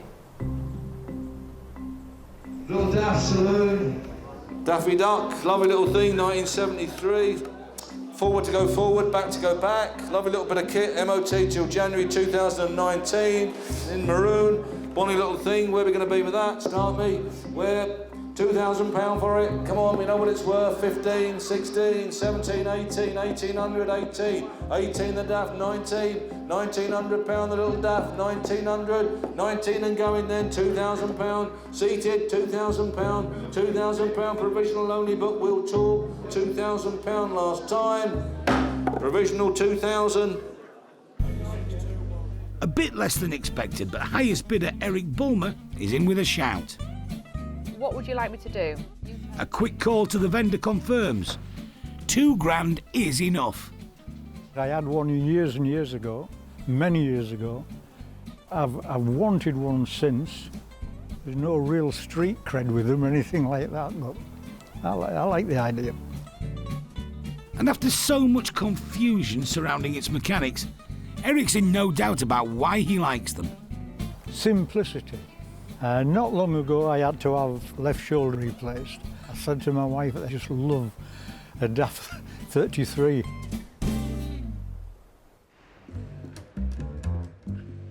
As for the TR6, it's now rubbing shoulders with some giants. It's a newly opened showroom, store and garage for some very nice classics. We're actually at phase 1 of our project, where we've opened the restoration workshop, whereby we'll be able to do all of the engine building, powder coating, all the little bits and pieces you need to do for restoration of classic and vintage cars. Manager Simon Stock has bought the TR6 as the garage runabout.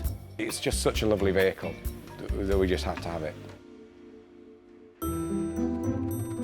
But this car has been driven less than 100 miles in 20 years.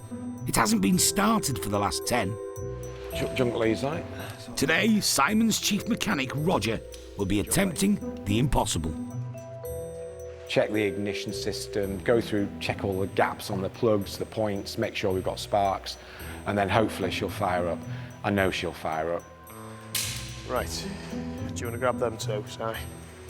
It could be Roger's finest hour. A clear head and military precision is what's needed. Okay. Pull enrichment out, Si. Enrichment locked. Ready, just turn the ignition on. On. Spin her over. Come on. Woo. Whoa. So we've got some fuel up. Whoa. See. Enrichment out, still full. Yeah, leave it pulled out. Yeah. Go for it, bit of throttle. Right, keep her going. Right, I'll have to do it again. Leave me on throttle, I'll get it running. Right. Go on again. Woohoo! Jurassic Park.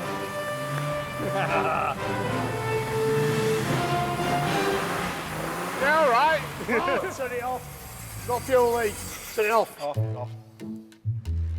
The TR6's corroded plumbing has let go. But the signs of life from the original engine are good news. The engine were free, we're rolling round, got a spark on it. It's like Sleeping Beauty, just needed that little bit of a kiss there.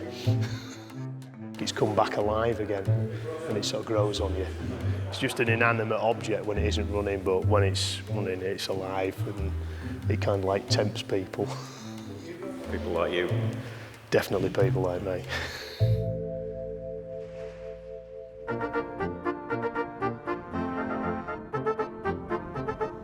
In a field near Bridlington, Eric Bulmer is arriving for a meeting organised by the East Yorkshire Thoroughbred Car Club. Far from being embarrassed by his daft 33, he's keen to show it off. It's surprising how many people actually know about them or have had them.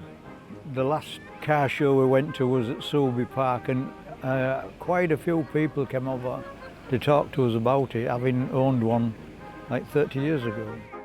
And Eric remains a big fan of the DAF's revolutionary engineering. Quite comfortable, quite easy. I mean, you're only using one foot. I love it. Very light on steering. You get it up to the cruising speed you want and lift your foot off the accelerator and everything quietens down and it just cruises along. Before I bought it, I asked Derek if it ran well, and he said it did, and 9 times out of 10 he's right.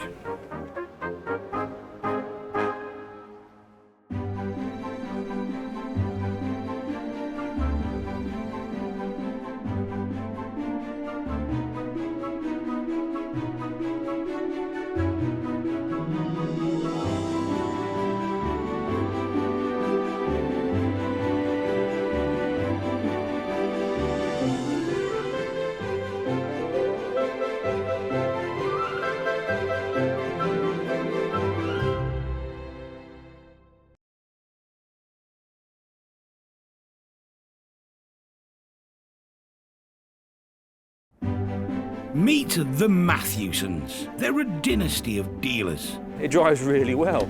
With a love of classics. It's only condensation. In Thorntondale, gateway to the North York Moors, they auction over 2,000 rare vehicles every year. 42,000, the ready type, the stunning car. All walks of life. The cars fetch people together. I'm ecstatic. Head of the family, Derek. It's got to be the best job ever, isn't it? We're sort of living a dream. Trusted lieutenants, sons Paul. Not everybody's cup of tea. And Dave. There's Dad's way. And there's Dad's way. Keeping them all in check and dealing with the punters, Sarah. Somebody could ring today with some fabulous vehicle that's been sat in a barn for 50 years. You have no clue. It's the chase, it's finding it. So you get up every morning thinking, what am I going to find today? This is a family's love affair with cars that have lived a life. Someone's cherished a car and loved it, and I think it's just great. I think it's absolutely superb. A passion that can be turned into brass.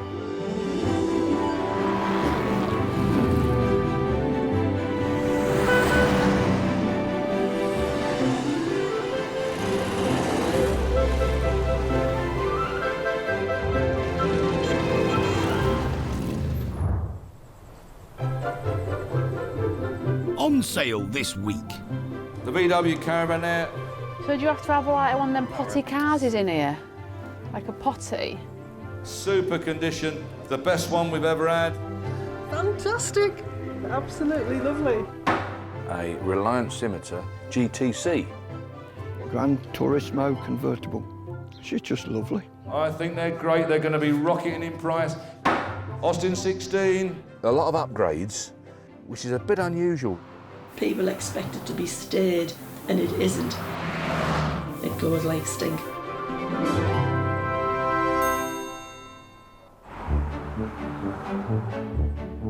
At Matthewson's, another auction is just around the corner. It's like a military operation today. Yeah, I know. And the workload has stepped up a gear. Deadlines to meet, and we're miles away as usual. What time were you here this morning, Derek? I know I was late, but you wait tomorrow. I'll be in at 4 o'clock. We're always here first. Would you like to say that in a higher pitched voice? No. It's the busiest month on record. Even Bubbles, head of cleaning and polishing, is overwhelmed. Too much stock, if some of us are real honest, with 280 some cars or vehicles. I think there's about 60 odd motorcycles. Derek has said yes too many times. And now there's no room left. It's one of them problems that you can't dwell on, and I don't believe that at all. You've become very much like me over the last couple of years. They're learning. Definitely learning. There's always somewhere, isn't there? Bend over, Derek. At times like this, only the cream of the crop can be accepted.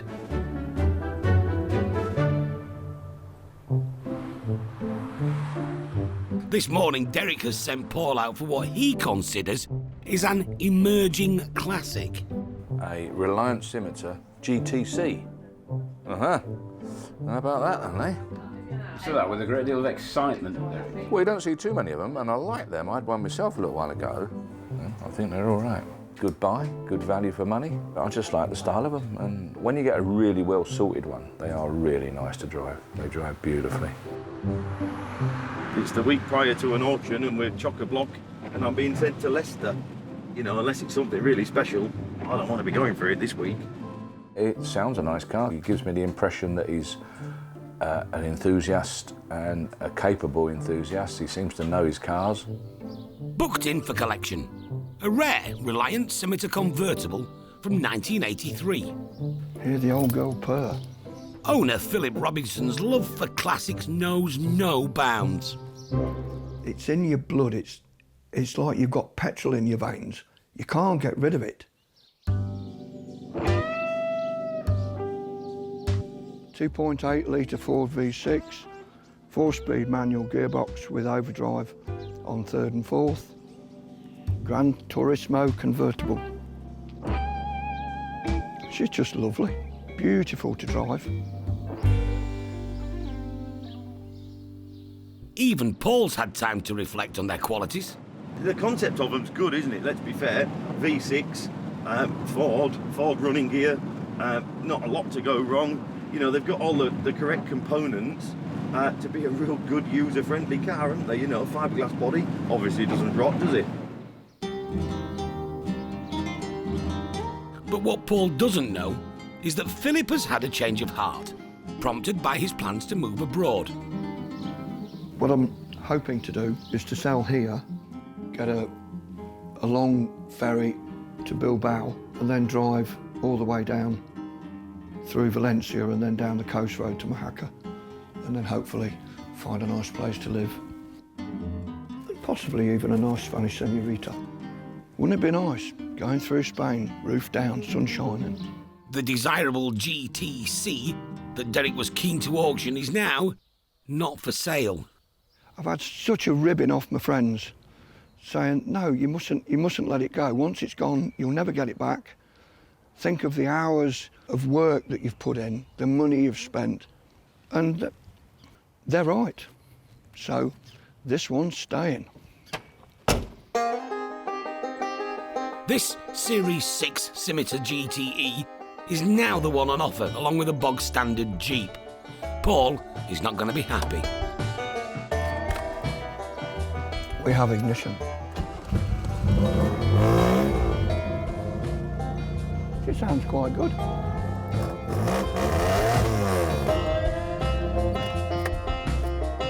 £2,000. 250 would not be unreasonable. This Scimitar, with its poor bodywork and interior, needs a fair amount of work. It'll be a patient buyer who's prepared to wait for it to break even. Had a whiz round a circuit and had a misfire, so I thought, well, we'll call a misfire, 1984. Over the years, Tamworth-based Reliant, the Robin maker, made some fine fiberglass cars. The Scimitar was originally a coupe, then a sports estate, shooting brake, and finally a cabriolet. Its clever design, from the same team that came up with the Bond Bug and the Rally Chopper, had instant appeal, but it was quite pricey. With Ford's Essex V6 and enough room for your Labradors and guns, it appealed to Princess Anne. Her mum bought her one for her 20th birthday. She went on to own 8 more. The later model had Marina door handles and Wolf Race slot mags, good kit. And the convertible, a final throw of the dice for a car that still looks good, but was eventually overtaken by the opposition.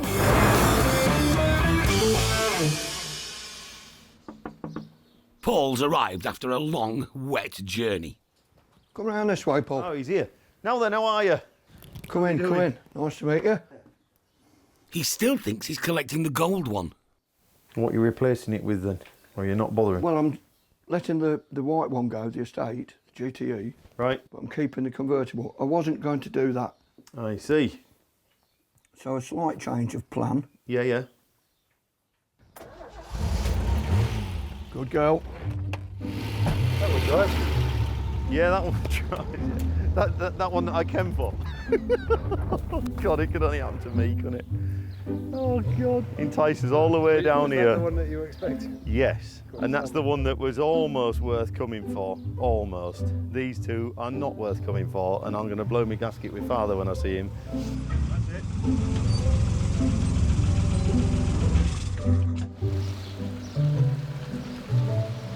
Unfortunately, the discussions that followed in the boardroom were for family only. But Derek has now come out to make a prepared statement. The guy changed his mind and sent back a GTE.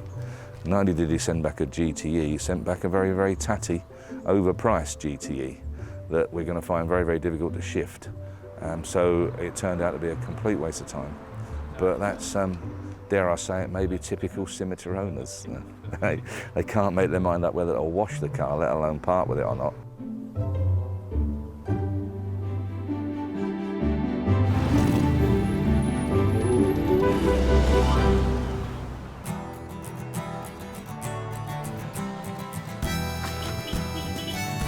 After a stressful time collecting vehicles, Paul has decided to join Sarah for a spot of light car reviewing. Does this turn into a bed? Heading for the auction, 4 classic Volkswagen campers, rooted in an era when people were turning on, tuning in and dropping out. First up, a converted day van from 1979. I like this. I like this different. one. Yeah, Bit I a bit really like it. claustrophobic in here though, isn't it? No. Isn't it? No, I like it. Yeah, although I do like to be able to see out, but no, I think this is great. What's the skylight in it, doesn't it? I don't know really. Oh, it does. You think? Yeah, let the heat out, let the steam out. Well, you can open that back window, can't you?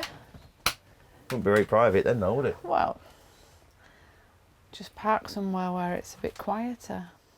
Yeah. It's on the V5 as a delivery van, isn't it, there? Yeah, no, it is an official van, but somebody's obviously put the rock and roll bed in. So, yeah, there's no reason why you couldn't have a weekend away in it, is there? Oh, easy peasy. Yeah. I do like somewhere to plug my hairdryer, though. That's the snag in it. Yeah, You have to take a yeah. Jenny. You have to take a Jenny. Or a big hat. Or a big hat. A big hat. Yeah. And you don't want to frighten the person you've just woken up next to, do you? Oh, yeah, I do like camping, though. And I'm nearly 6 foot, look, and you're all right there, look. Straight in, look. Straight in. Look at that. The VW van was born when Dutchman Ben Pon saw the potential of a Beetle with extra seats and load-carrying capabilities. The motorised caravan followed soon. The microbus, combi, splitty, hippie, different names for a worldwide hit. The T1 split screen became a worldwide bestseller. The 23-window Samba at the top end of the range. The T2 bay window took over from 67. With a larger, more reliable engine and a setup that lent itself to rooftop conversions, it offered affordable freedom for practical campers. 44 years of production for a van with a massive personality. A van with a happy attitude that spoke peace and love to generations. And in the eyes of its global fan base, it still does. Next in line for assessment, a Devon conversion from 1972 and a Caravanette from 73. Both have fewer than 30,000 miles on the clock. Out of these two, if I was going to have one of these, it'd be the mustard, because I'm partial to a bit of mustard. So have these got the elevating roof in them then? Yeah. Yeah. There's still no room in it. I prefer the van. I prefer the van. Smells a bit foisty, this one. It's been well used. Oh, this one's got a bench seat though, look, for the family, look. It's the family model, you see. It is, yeah. Is that the awning in the bag? Yeah. Get loads of it in there, couldn't you? It's a minibus. Yeah. Minibus through the week and a You've camper got a on lot the of weekend. faffing though, haven't you, to get it all sorted up, ready for the night to. I don't know. Imagine if I'd trying to get dressed in there. Oh. No good for me, is it? No. Nah. No, you're. Sadly, no. No, you're too tall, aren't you? Yeah. Lastly, a T25 camper, a relative newcomer from 1989. This is my favourite one. Oh, now this is what you. Now you're talking. Yeah, this is my favourite. Oh, yeah, this is comfy. It's roomy. You can stand up in it. It's a good van, this. That's a refrigerator. And it's got a fridge to keep your gin cool. Plush, isn't it? Best carpet on the ceiling. Best carpet on the ceiling, and I'll be able to plug my hairdryer in this There one. you go, you see. It's a winner, innit? This is the one. It's quite smart. It'll have a cooker in there for you, hasn't it? Excuse me, right. Let's get one thing straight. I'm on holiday. I ain't doing the cooking. You Why ain't would cooking? you presume the cooker's for me? Because I burn everything. I can only do beans on toast and I burn that. I did cook some eggs the other night. That didn't end well. When you're on holiday, you don't cook. So that cooker might as well come out and we'll get an extra TV in there. You never know. There might be a flat screen up there, look. Oh, should we have a look? If there is, do you? I doubt it. I'll be Oh. Look, there's room for one, though. There is room for one, isn't there? Look at that. Yeah. So do you have to have like one of them potty cars in here? Like a potty? Now you just jump behind the bush, don't you? Ooh, not into all that. I can't see a jacuzzi back here, girl. We could get one in there, couldn't we? Yeah. Oh, I like this. Steering wheel's massive, isn't it? Look at that size, that steering wheel. Feel like you're in a Winnebago. This fully loaded T25 with all the comforts of home will have a reserve of around £7,000. The others could go for as much as £14,000. Can I just say, love you. I knew you were going to say that. Come on.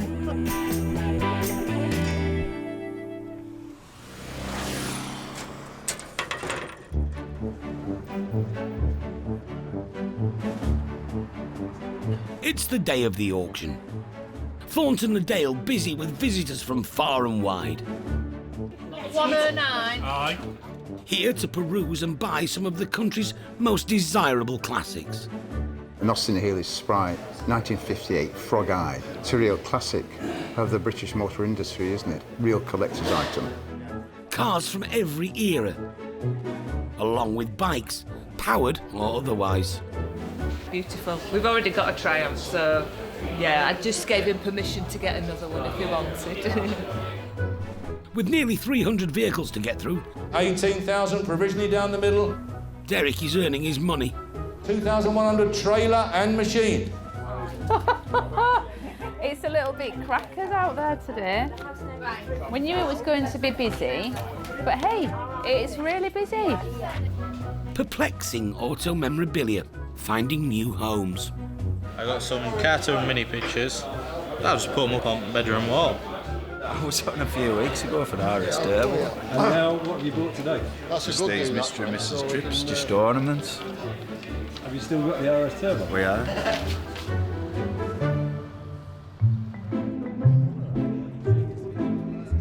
Also on sale today, the Scimitar GTE that Paul didn't want to collect. It's getting a surprisingly good reception. They make a nice car. I've always liked the 3 litre, aren't they? I think the best car Reliant I've ever made, anyway.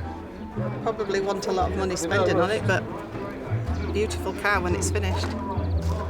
I think anybody who invests in a classic car or an older car, it isn't about necessarily wanting pounds, shillings and pence. This is about wanting to keep something to make sure that they don't disappear from the roads. 1984 Scimitar, it's MOT till May 2020.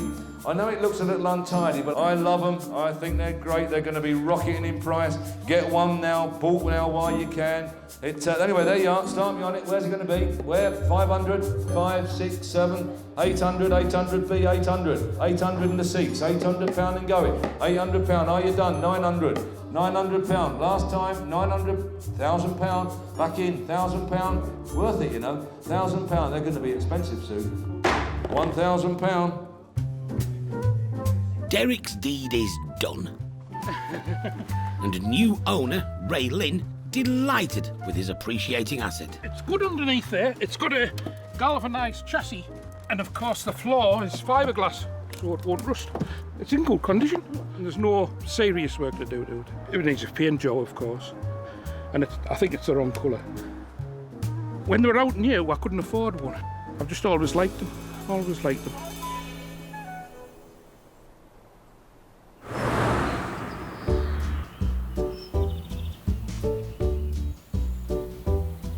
After a busy auction, Derek now has a bit of time to reflect on the Volkswagen campers. The four, reviewed by Paul and Sarah, have now been joined by a mint condition fifth. That goes by the name of Poppy. Are you a fan of camping? Oh, yeah, I love camping. Oh, yeah, I think it's great, yeah.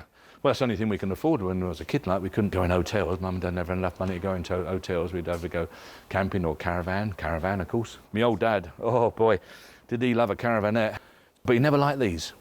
And I'll be perfectly truthful, nor do I. The layout inside, the fact that you can't get in the back door always was a bit anti to me. You know, I'm more used to Bedfords. They're not my cup of tea, really, but they're so popular. We sell them quite well. They're overpriced, you know, they're not really worth the sort of figure they achieve, but they achieve it, so there you are. People tend to buy them thinking they're going to get out every weekend, get here, get there, do all this and go abroad and holidays everywhere and that sort of thing. They forget that they haven't got time. You know, it's the most elementary mistake that people make. You know, they didn't have enough time last month to do whatever they wanted to do, so why buying one of these is going to give them a load of time next month to go out, and I'll never know. But they're great, they're good fun. Camper vans don't always have stoves, so it's Bubbles' turn to road test a possible replacement that's tickled his fancy. Heading for the auction, a Sirim tea set. We see lots of picnic hampers and things, but I think this could be probably pre-war.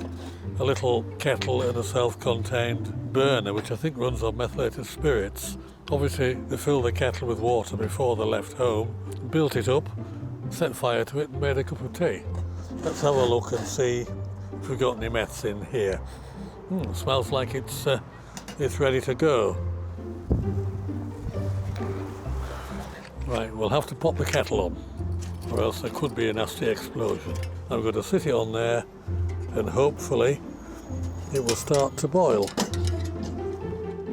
The manufacturers claimed this stove would work as well outside as in, and you could broil a chop to perfection. Let's see what else we got in here. I think this could well be a little milk container. Obviously, when they left home, there weren't any cafes or anything on the roads, so they had to bring their own water and milk and tea with them. There we are, we're just about ready to boil, I think. Tip that in there. Right, and then we'll put a little bit of water in. And then let's try it. Right, here we are. Proper Yorkshire tea, made at Mathewson's. Not bad, that. Not bad.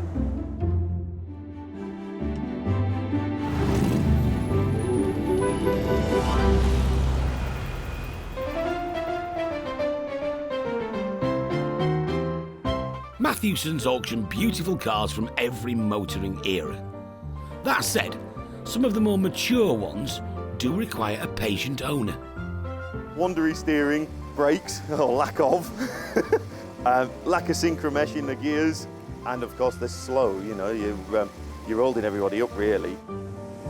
But today, Derek is travelling to Hartlepool to meet a couple who bucked the trend with their rare classic. It's a 1946 Austin 16 BS1, and I just think they're nice cars. They're a good solid car, designed for bank managers and things like that. Bit of a quality car. Brian and Mary Sayers bought the Austin 10 years ago and decided to swap originality for usability. I've always modified cars. It has anti-roll bars front and rear. I've modified the rear suspension. It's got an extractor exhaust on it. It has ram pipes and air filters. So virtually it's the same engine that's in the Austin Helio 100 4-cylinder. And all in all, it goes rather well. People expect it to be staid, and it isn't. doesn't go like a stately car, it goes like stink. Been driving for a lot of years, and the only time we've been done for speeding is in the Austin 16. And there's the engine. Downdraft carburettor here, fit a different inlet manifold. Electronic distributor. It has an alternator on, which it didn't have. It's got reversing sensors on, believe it or not. It's got most things a modern car has on. Including bucket seats and a racing harness. These seats are out of Renault Megane. Renault seats are very comfy. You've got a vacuum gauge, you've got a temperature gauge and a rev counter. Sunroof works. Windscreen opens up, wind it there. 30's air conditioning. There are spare parts and accessories too. That's the spare engine for the Austin 16. And round here is a spare gearbox for it. That's full of leather. And it's hung there so the mice can't get at it, I hope. I hope. Derek has arrived to collect the Austin. It's a lovely spot you got here. Oh, it's fantastic, yeah. But then realises there's an opportunity to discuss at length the inner workings of a Moggy 1000. Is it a 1098? 1098 with a paper cam in. Yeah, right. 1275 midget head on. I'll tell you what's the problem with my Morris 1000 van. It's got a 1275 midget engine and back axle, standard gearbox. They've retained the original front flange on the downpipe of the exhaust, which is like that bit smaller with a 1275 manifold. Is it just a single manifold? Yeah. Sometime later, the 16 is loaded up. Brian was thinking 9,000 for the unusually quick Austin. Yeah. We'll try. We'll do what we can, but it's going to be a lot less than that, Brian. Shall we see what feedback we get? That's fair enough. Yeah, let's see what we get. Do our best, won't we? I can assure you we've never given one away yet. Yeah. Right, I want to make tracks. All the best. Good to see you, mate. Lovely, just a job. We'll do the best we can. Oh, sure. We'll have a chat on the phone. I'll give you some feedback. Thanks for the tea. Bye, love. Ta-ra.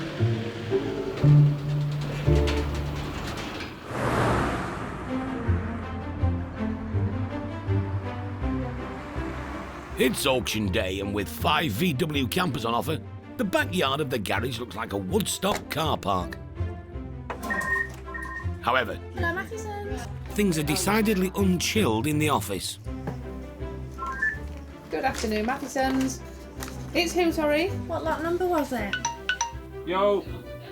It's absolutely chaotic. It's really up to you, There's too much going on. There's too many people ringing, asking silly questions. Brilliant, okay. Nice and quiet today, Derek? Yes, relaxing, isn't it? When are we open? What time does the auction start? When's the next auction? Friday, what time? How have you got our number? Got it off the website? Yeah, if you just let us know Keep Friday looking on the morning. website, you'll see all the information on there. It's just like...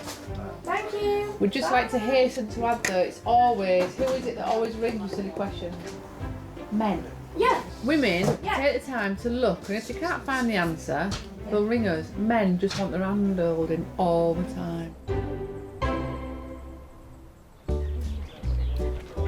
The VWs have brought out some happy campers. I think it's just a different way of life. It's a different type of holiday. You know, you're in the open air, and on a day like this, there's nothing to beat it. And there's something about them just makes people look at them and just makes people smile. But not all people.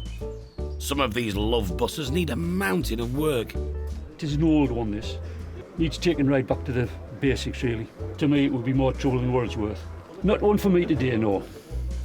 Having 5 to go at, though, means bidders can take their pick.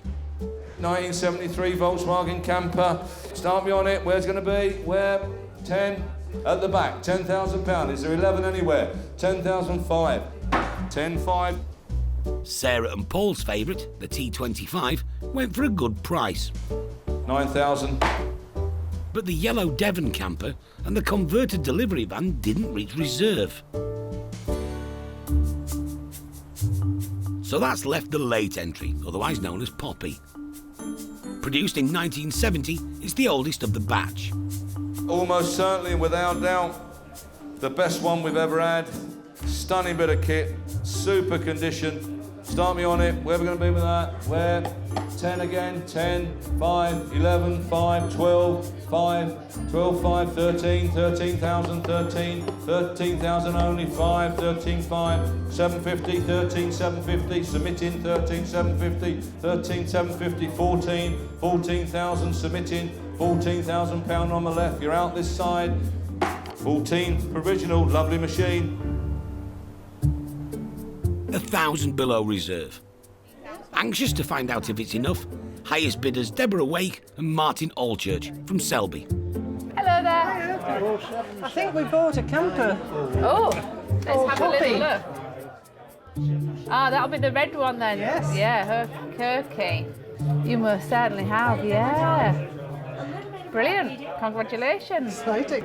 So what are your plans with Poppy anyway? Have you got a holiday booked with her? Well, we'll have to see whether or not she needs a bit of TLC first. We'll have a few trips out, take her over to the coast.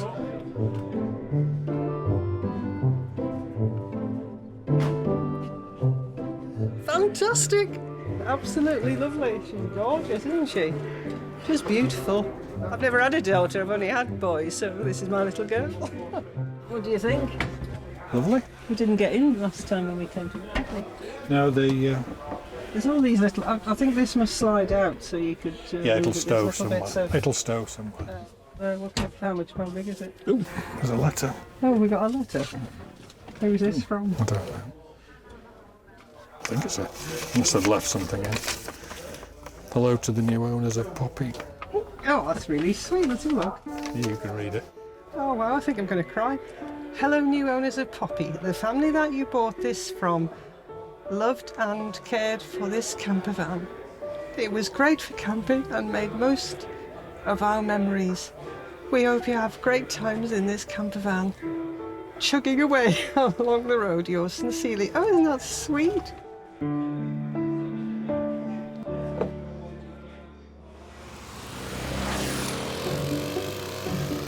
The rare 1946 Austin 16, with its 21st century additions, is safely at the garage.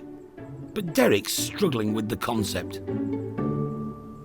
A lot of upgrades, which is a bit unusual. You know, during this guy's ownership, he's modified it to actually use very well. Nice old car, really. Not the best body, not the best paintwork.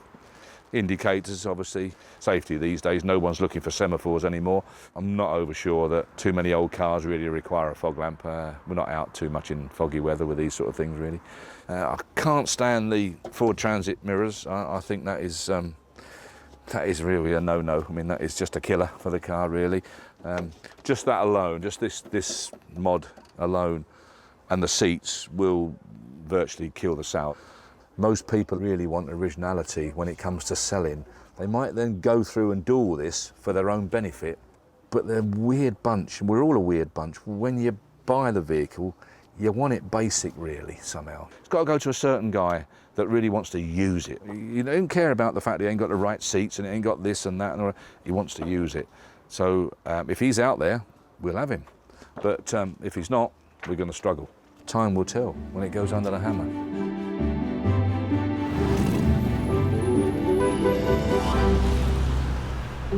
You remember the French cartoon print? Oh, that's right. Derek is busying himself with a new delivery of memorabilia. Yeah, that's all scratch built. Is it really? Isn't it lovely? There's some detail in that, isn't there? What he should be doing is a rare and precious thing in Derek world, having a day off. Yeah, that's fantastic, that, isn't it? Brilliant. Absolutely brilliant. Well, they both are. He's supposed to be taking us out, me, Nan and my sister, which obviously ain't going to happen for a while. OK, I'll ask the lads to get it out. Give him a couple of hours and I'll ask them to get it out. No. Even Kate rang him this morning and said, Grandad, are we going out today? Yes. Right, well, I think you and Nan should come here because if you go to the garage, then we all know what happens. That was Kate, so even she's worked it out. She's 7, isn't she? Only an hour and a half late, they're on the way to the coast and taking in the sights. See that there, Charlie? There used to be a car showroom, and that shed at the side there, look, that bit on the side, Yeah, was full of motorbikes. You want to put me a sec? Straight in, straight out. Derek's spotted a car showroom. He's got a lovely little showroom, a lovely setup he's got there. But the price of them motors he's got up. Blimey heck, he's dreaming. The unscheduled stopovers continue. This time, a quick MG valuation, possibly for the auction. He can't bring himself to have a day off. He's just horrendous. Yeah, where's the old MG? Yeah. Hi, she's lovely. Is that a full body off rebuild? I like it, the fact it ain't black. I mean, I like black, but it makes a nice change from black, doesn't it? Yeah, it'd do well, wouldn't it? Yeah, I think. Brand new cross-blast tyres all the way around, all new brake shoes, cylinders, steering. Yeah. I'm not 100% sure it'll hit 10, but I think it'll do 9. It's approaching midday and everyone's hungry. Time to sample one of Hornsey's famous tourist attractions. What's your pig?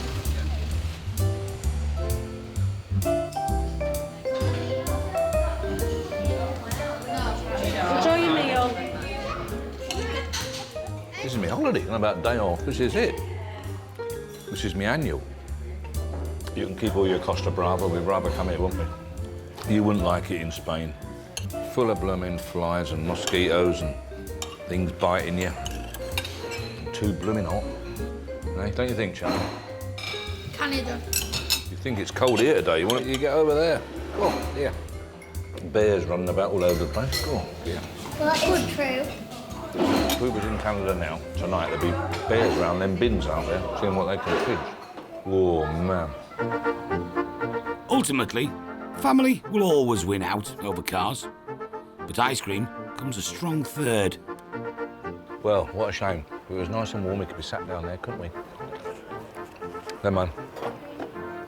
Is that a fly? It's not raining now. I think it's a fly, isn't it?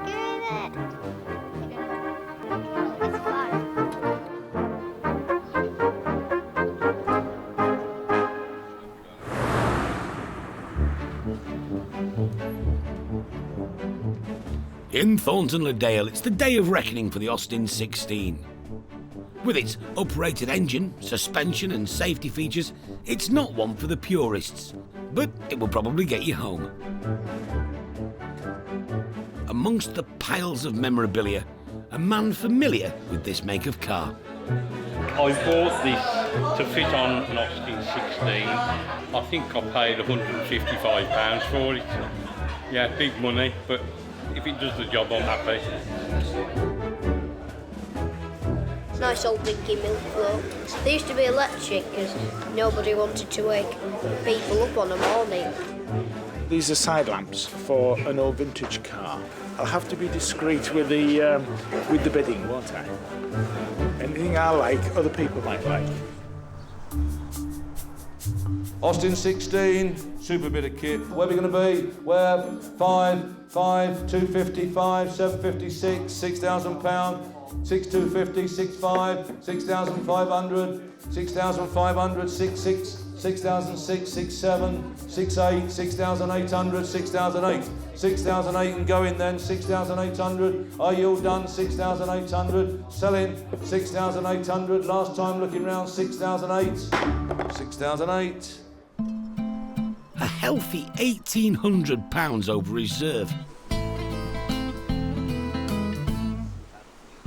The highest bidder, Paul Squire, who promptly dispatched it to his home in Hertfordshire. I've had classic cars forever, always Triumphs. It was time to move on to something a bit older, vintage, so I was guided towards an Austin 16. So the main reason for getting the Austin was I promised my daughter I would take her to her prom in that kind of car, and when I showed her the car, she fell in love with it. She's already named the car. It's now called Elsie. It's really pretty, it makes a lovely noise, and I love the hooter. You don't get it on modern day cars. Purdy's prom is a few months away, but today there's going to be a trial run. Purdy, are you going in the front? With the help from her friends, Ava and Megan. Megan, if you come this side. going to sound really daft, but I've always wanted a car with suicide doors. Don't get your dress caught while you get in there. Mind yourself. I love the lines. I love the whole old school feel of it. So what do you think, girls? I like it.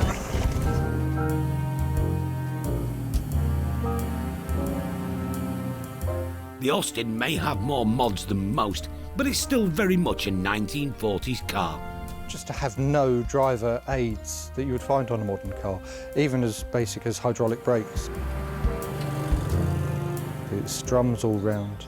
There's no power steering, so you stand no chance of turning that steering wheel while you're stationary. You have to go back to old school driving of move and then begin to turn the wheel. You'd have muscles like Popeye by the end of the day, that's for sure. It's a challenge. You're actually involved in driving again, rather than so far removed compared to the modern stuff. I quite fancy doing a little bit of wedding work with it to actually get it used, allow people to enjoy an almost 75-year-old car.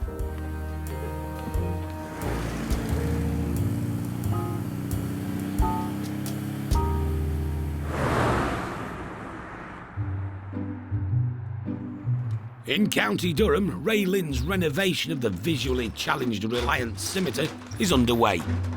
Concentrate on one area of the car at a time. Done all the underneath and getting it all sprayed up nice and chassis black. That's finished. All the brakes done, brake pipes, and I've already detailed the engine bay and painted the inner wings. That's the colour with red. I'm doing it. It's like a dark maroon red.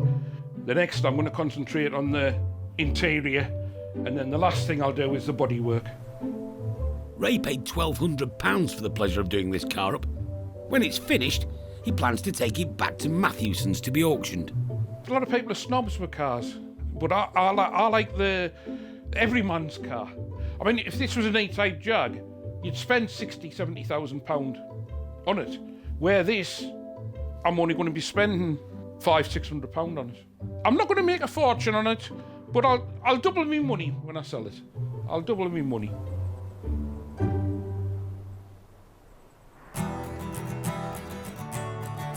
In other news, after Bubbles completed a tricky road test... Right, we'll have to pop the kettle on, or else there could be a nasty explosion. The serum tea-making kit caught Derek's eye at the auction. Oh, that's a nice one, Jim. There's some age about that. How old's that? Late 20s. Nice. That's a lovely thing, that. And it sold for a good price. 120, you'll kick yourself on the way home. 120 on my right. It's the way I'm going. 120, are you done? 120. Lovely bit of kit. Harewood House in Leeds. The venue for the country's largest annual Volkswagen festival. Rare original models mixing it up with modified monsters, tuned to within an inch of their lives.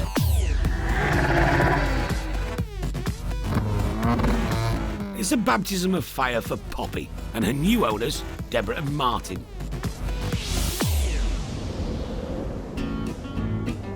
First time we've ever been to a festival of any sort, really. Come along to have a nice day and listen to some music, but it's been absolutely throwing it down all day. My desire is to get her down to Saint-Tropez, but I think we might need a bit of time to get all the way down there. What, about 800 miles? 1,000, yeah. And probably wisely, Deborah has signed up for a motor vehicle maintenance course. I work in IT, so I don't really do anything useful with that, but I like making things. I do a lot of craft and upholstery, and I can do things like that, and I thought, well, I can give it a go, learn how to look after the engine as well. Ray! Plastic glasses, yeah, you know, needs must. Many more, chin chin.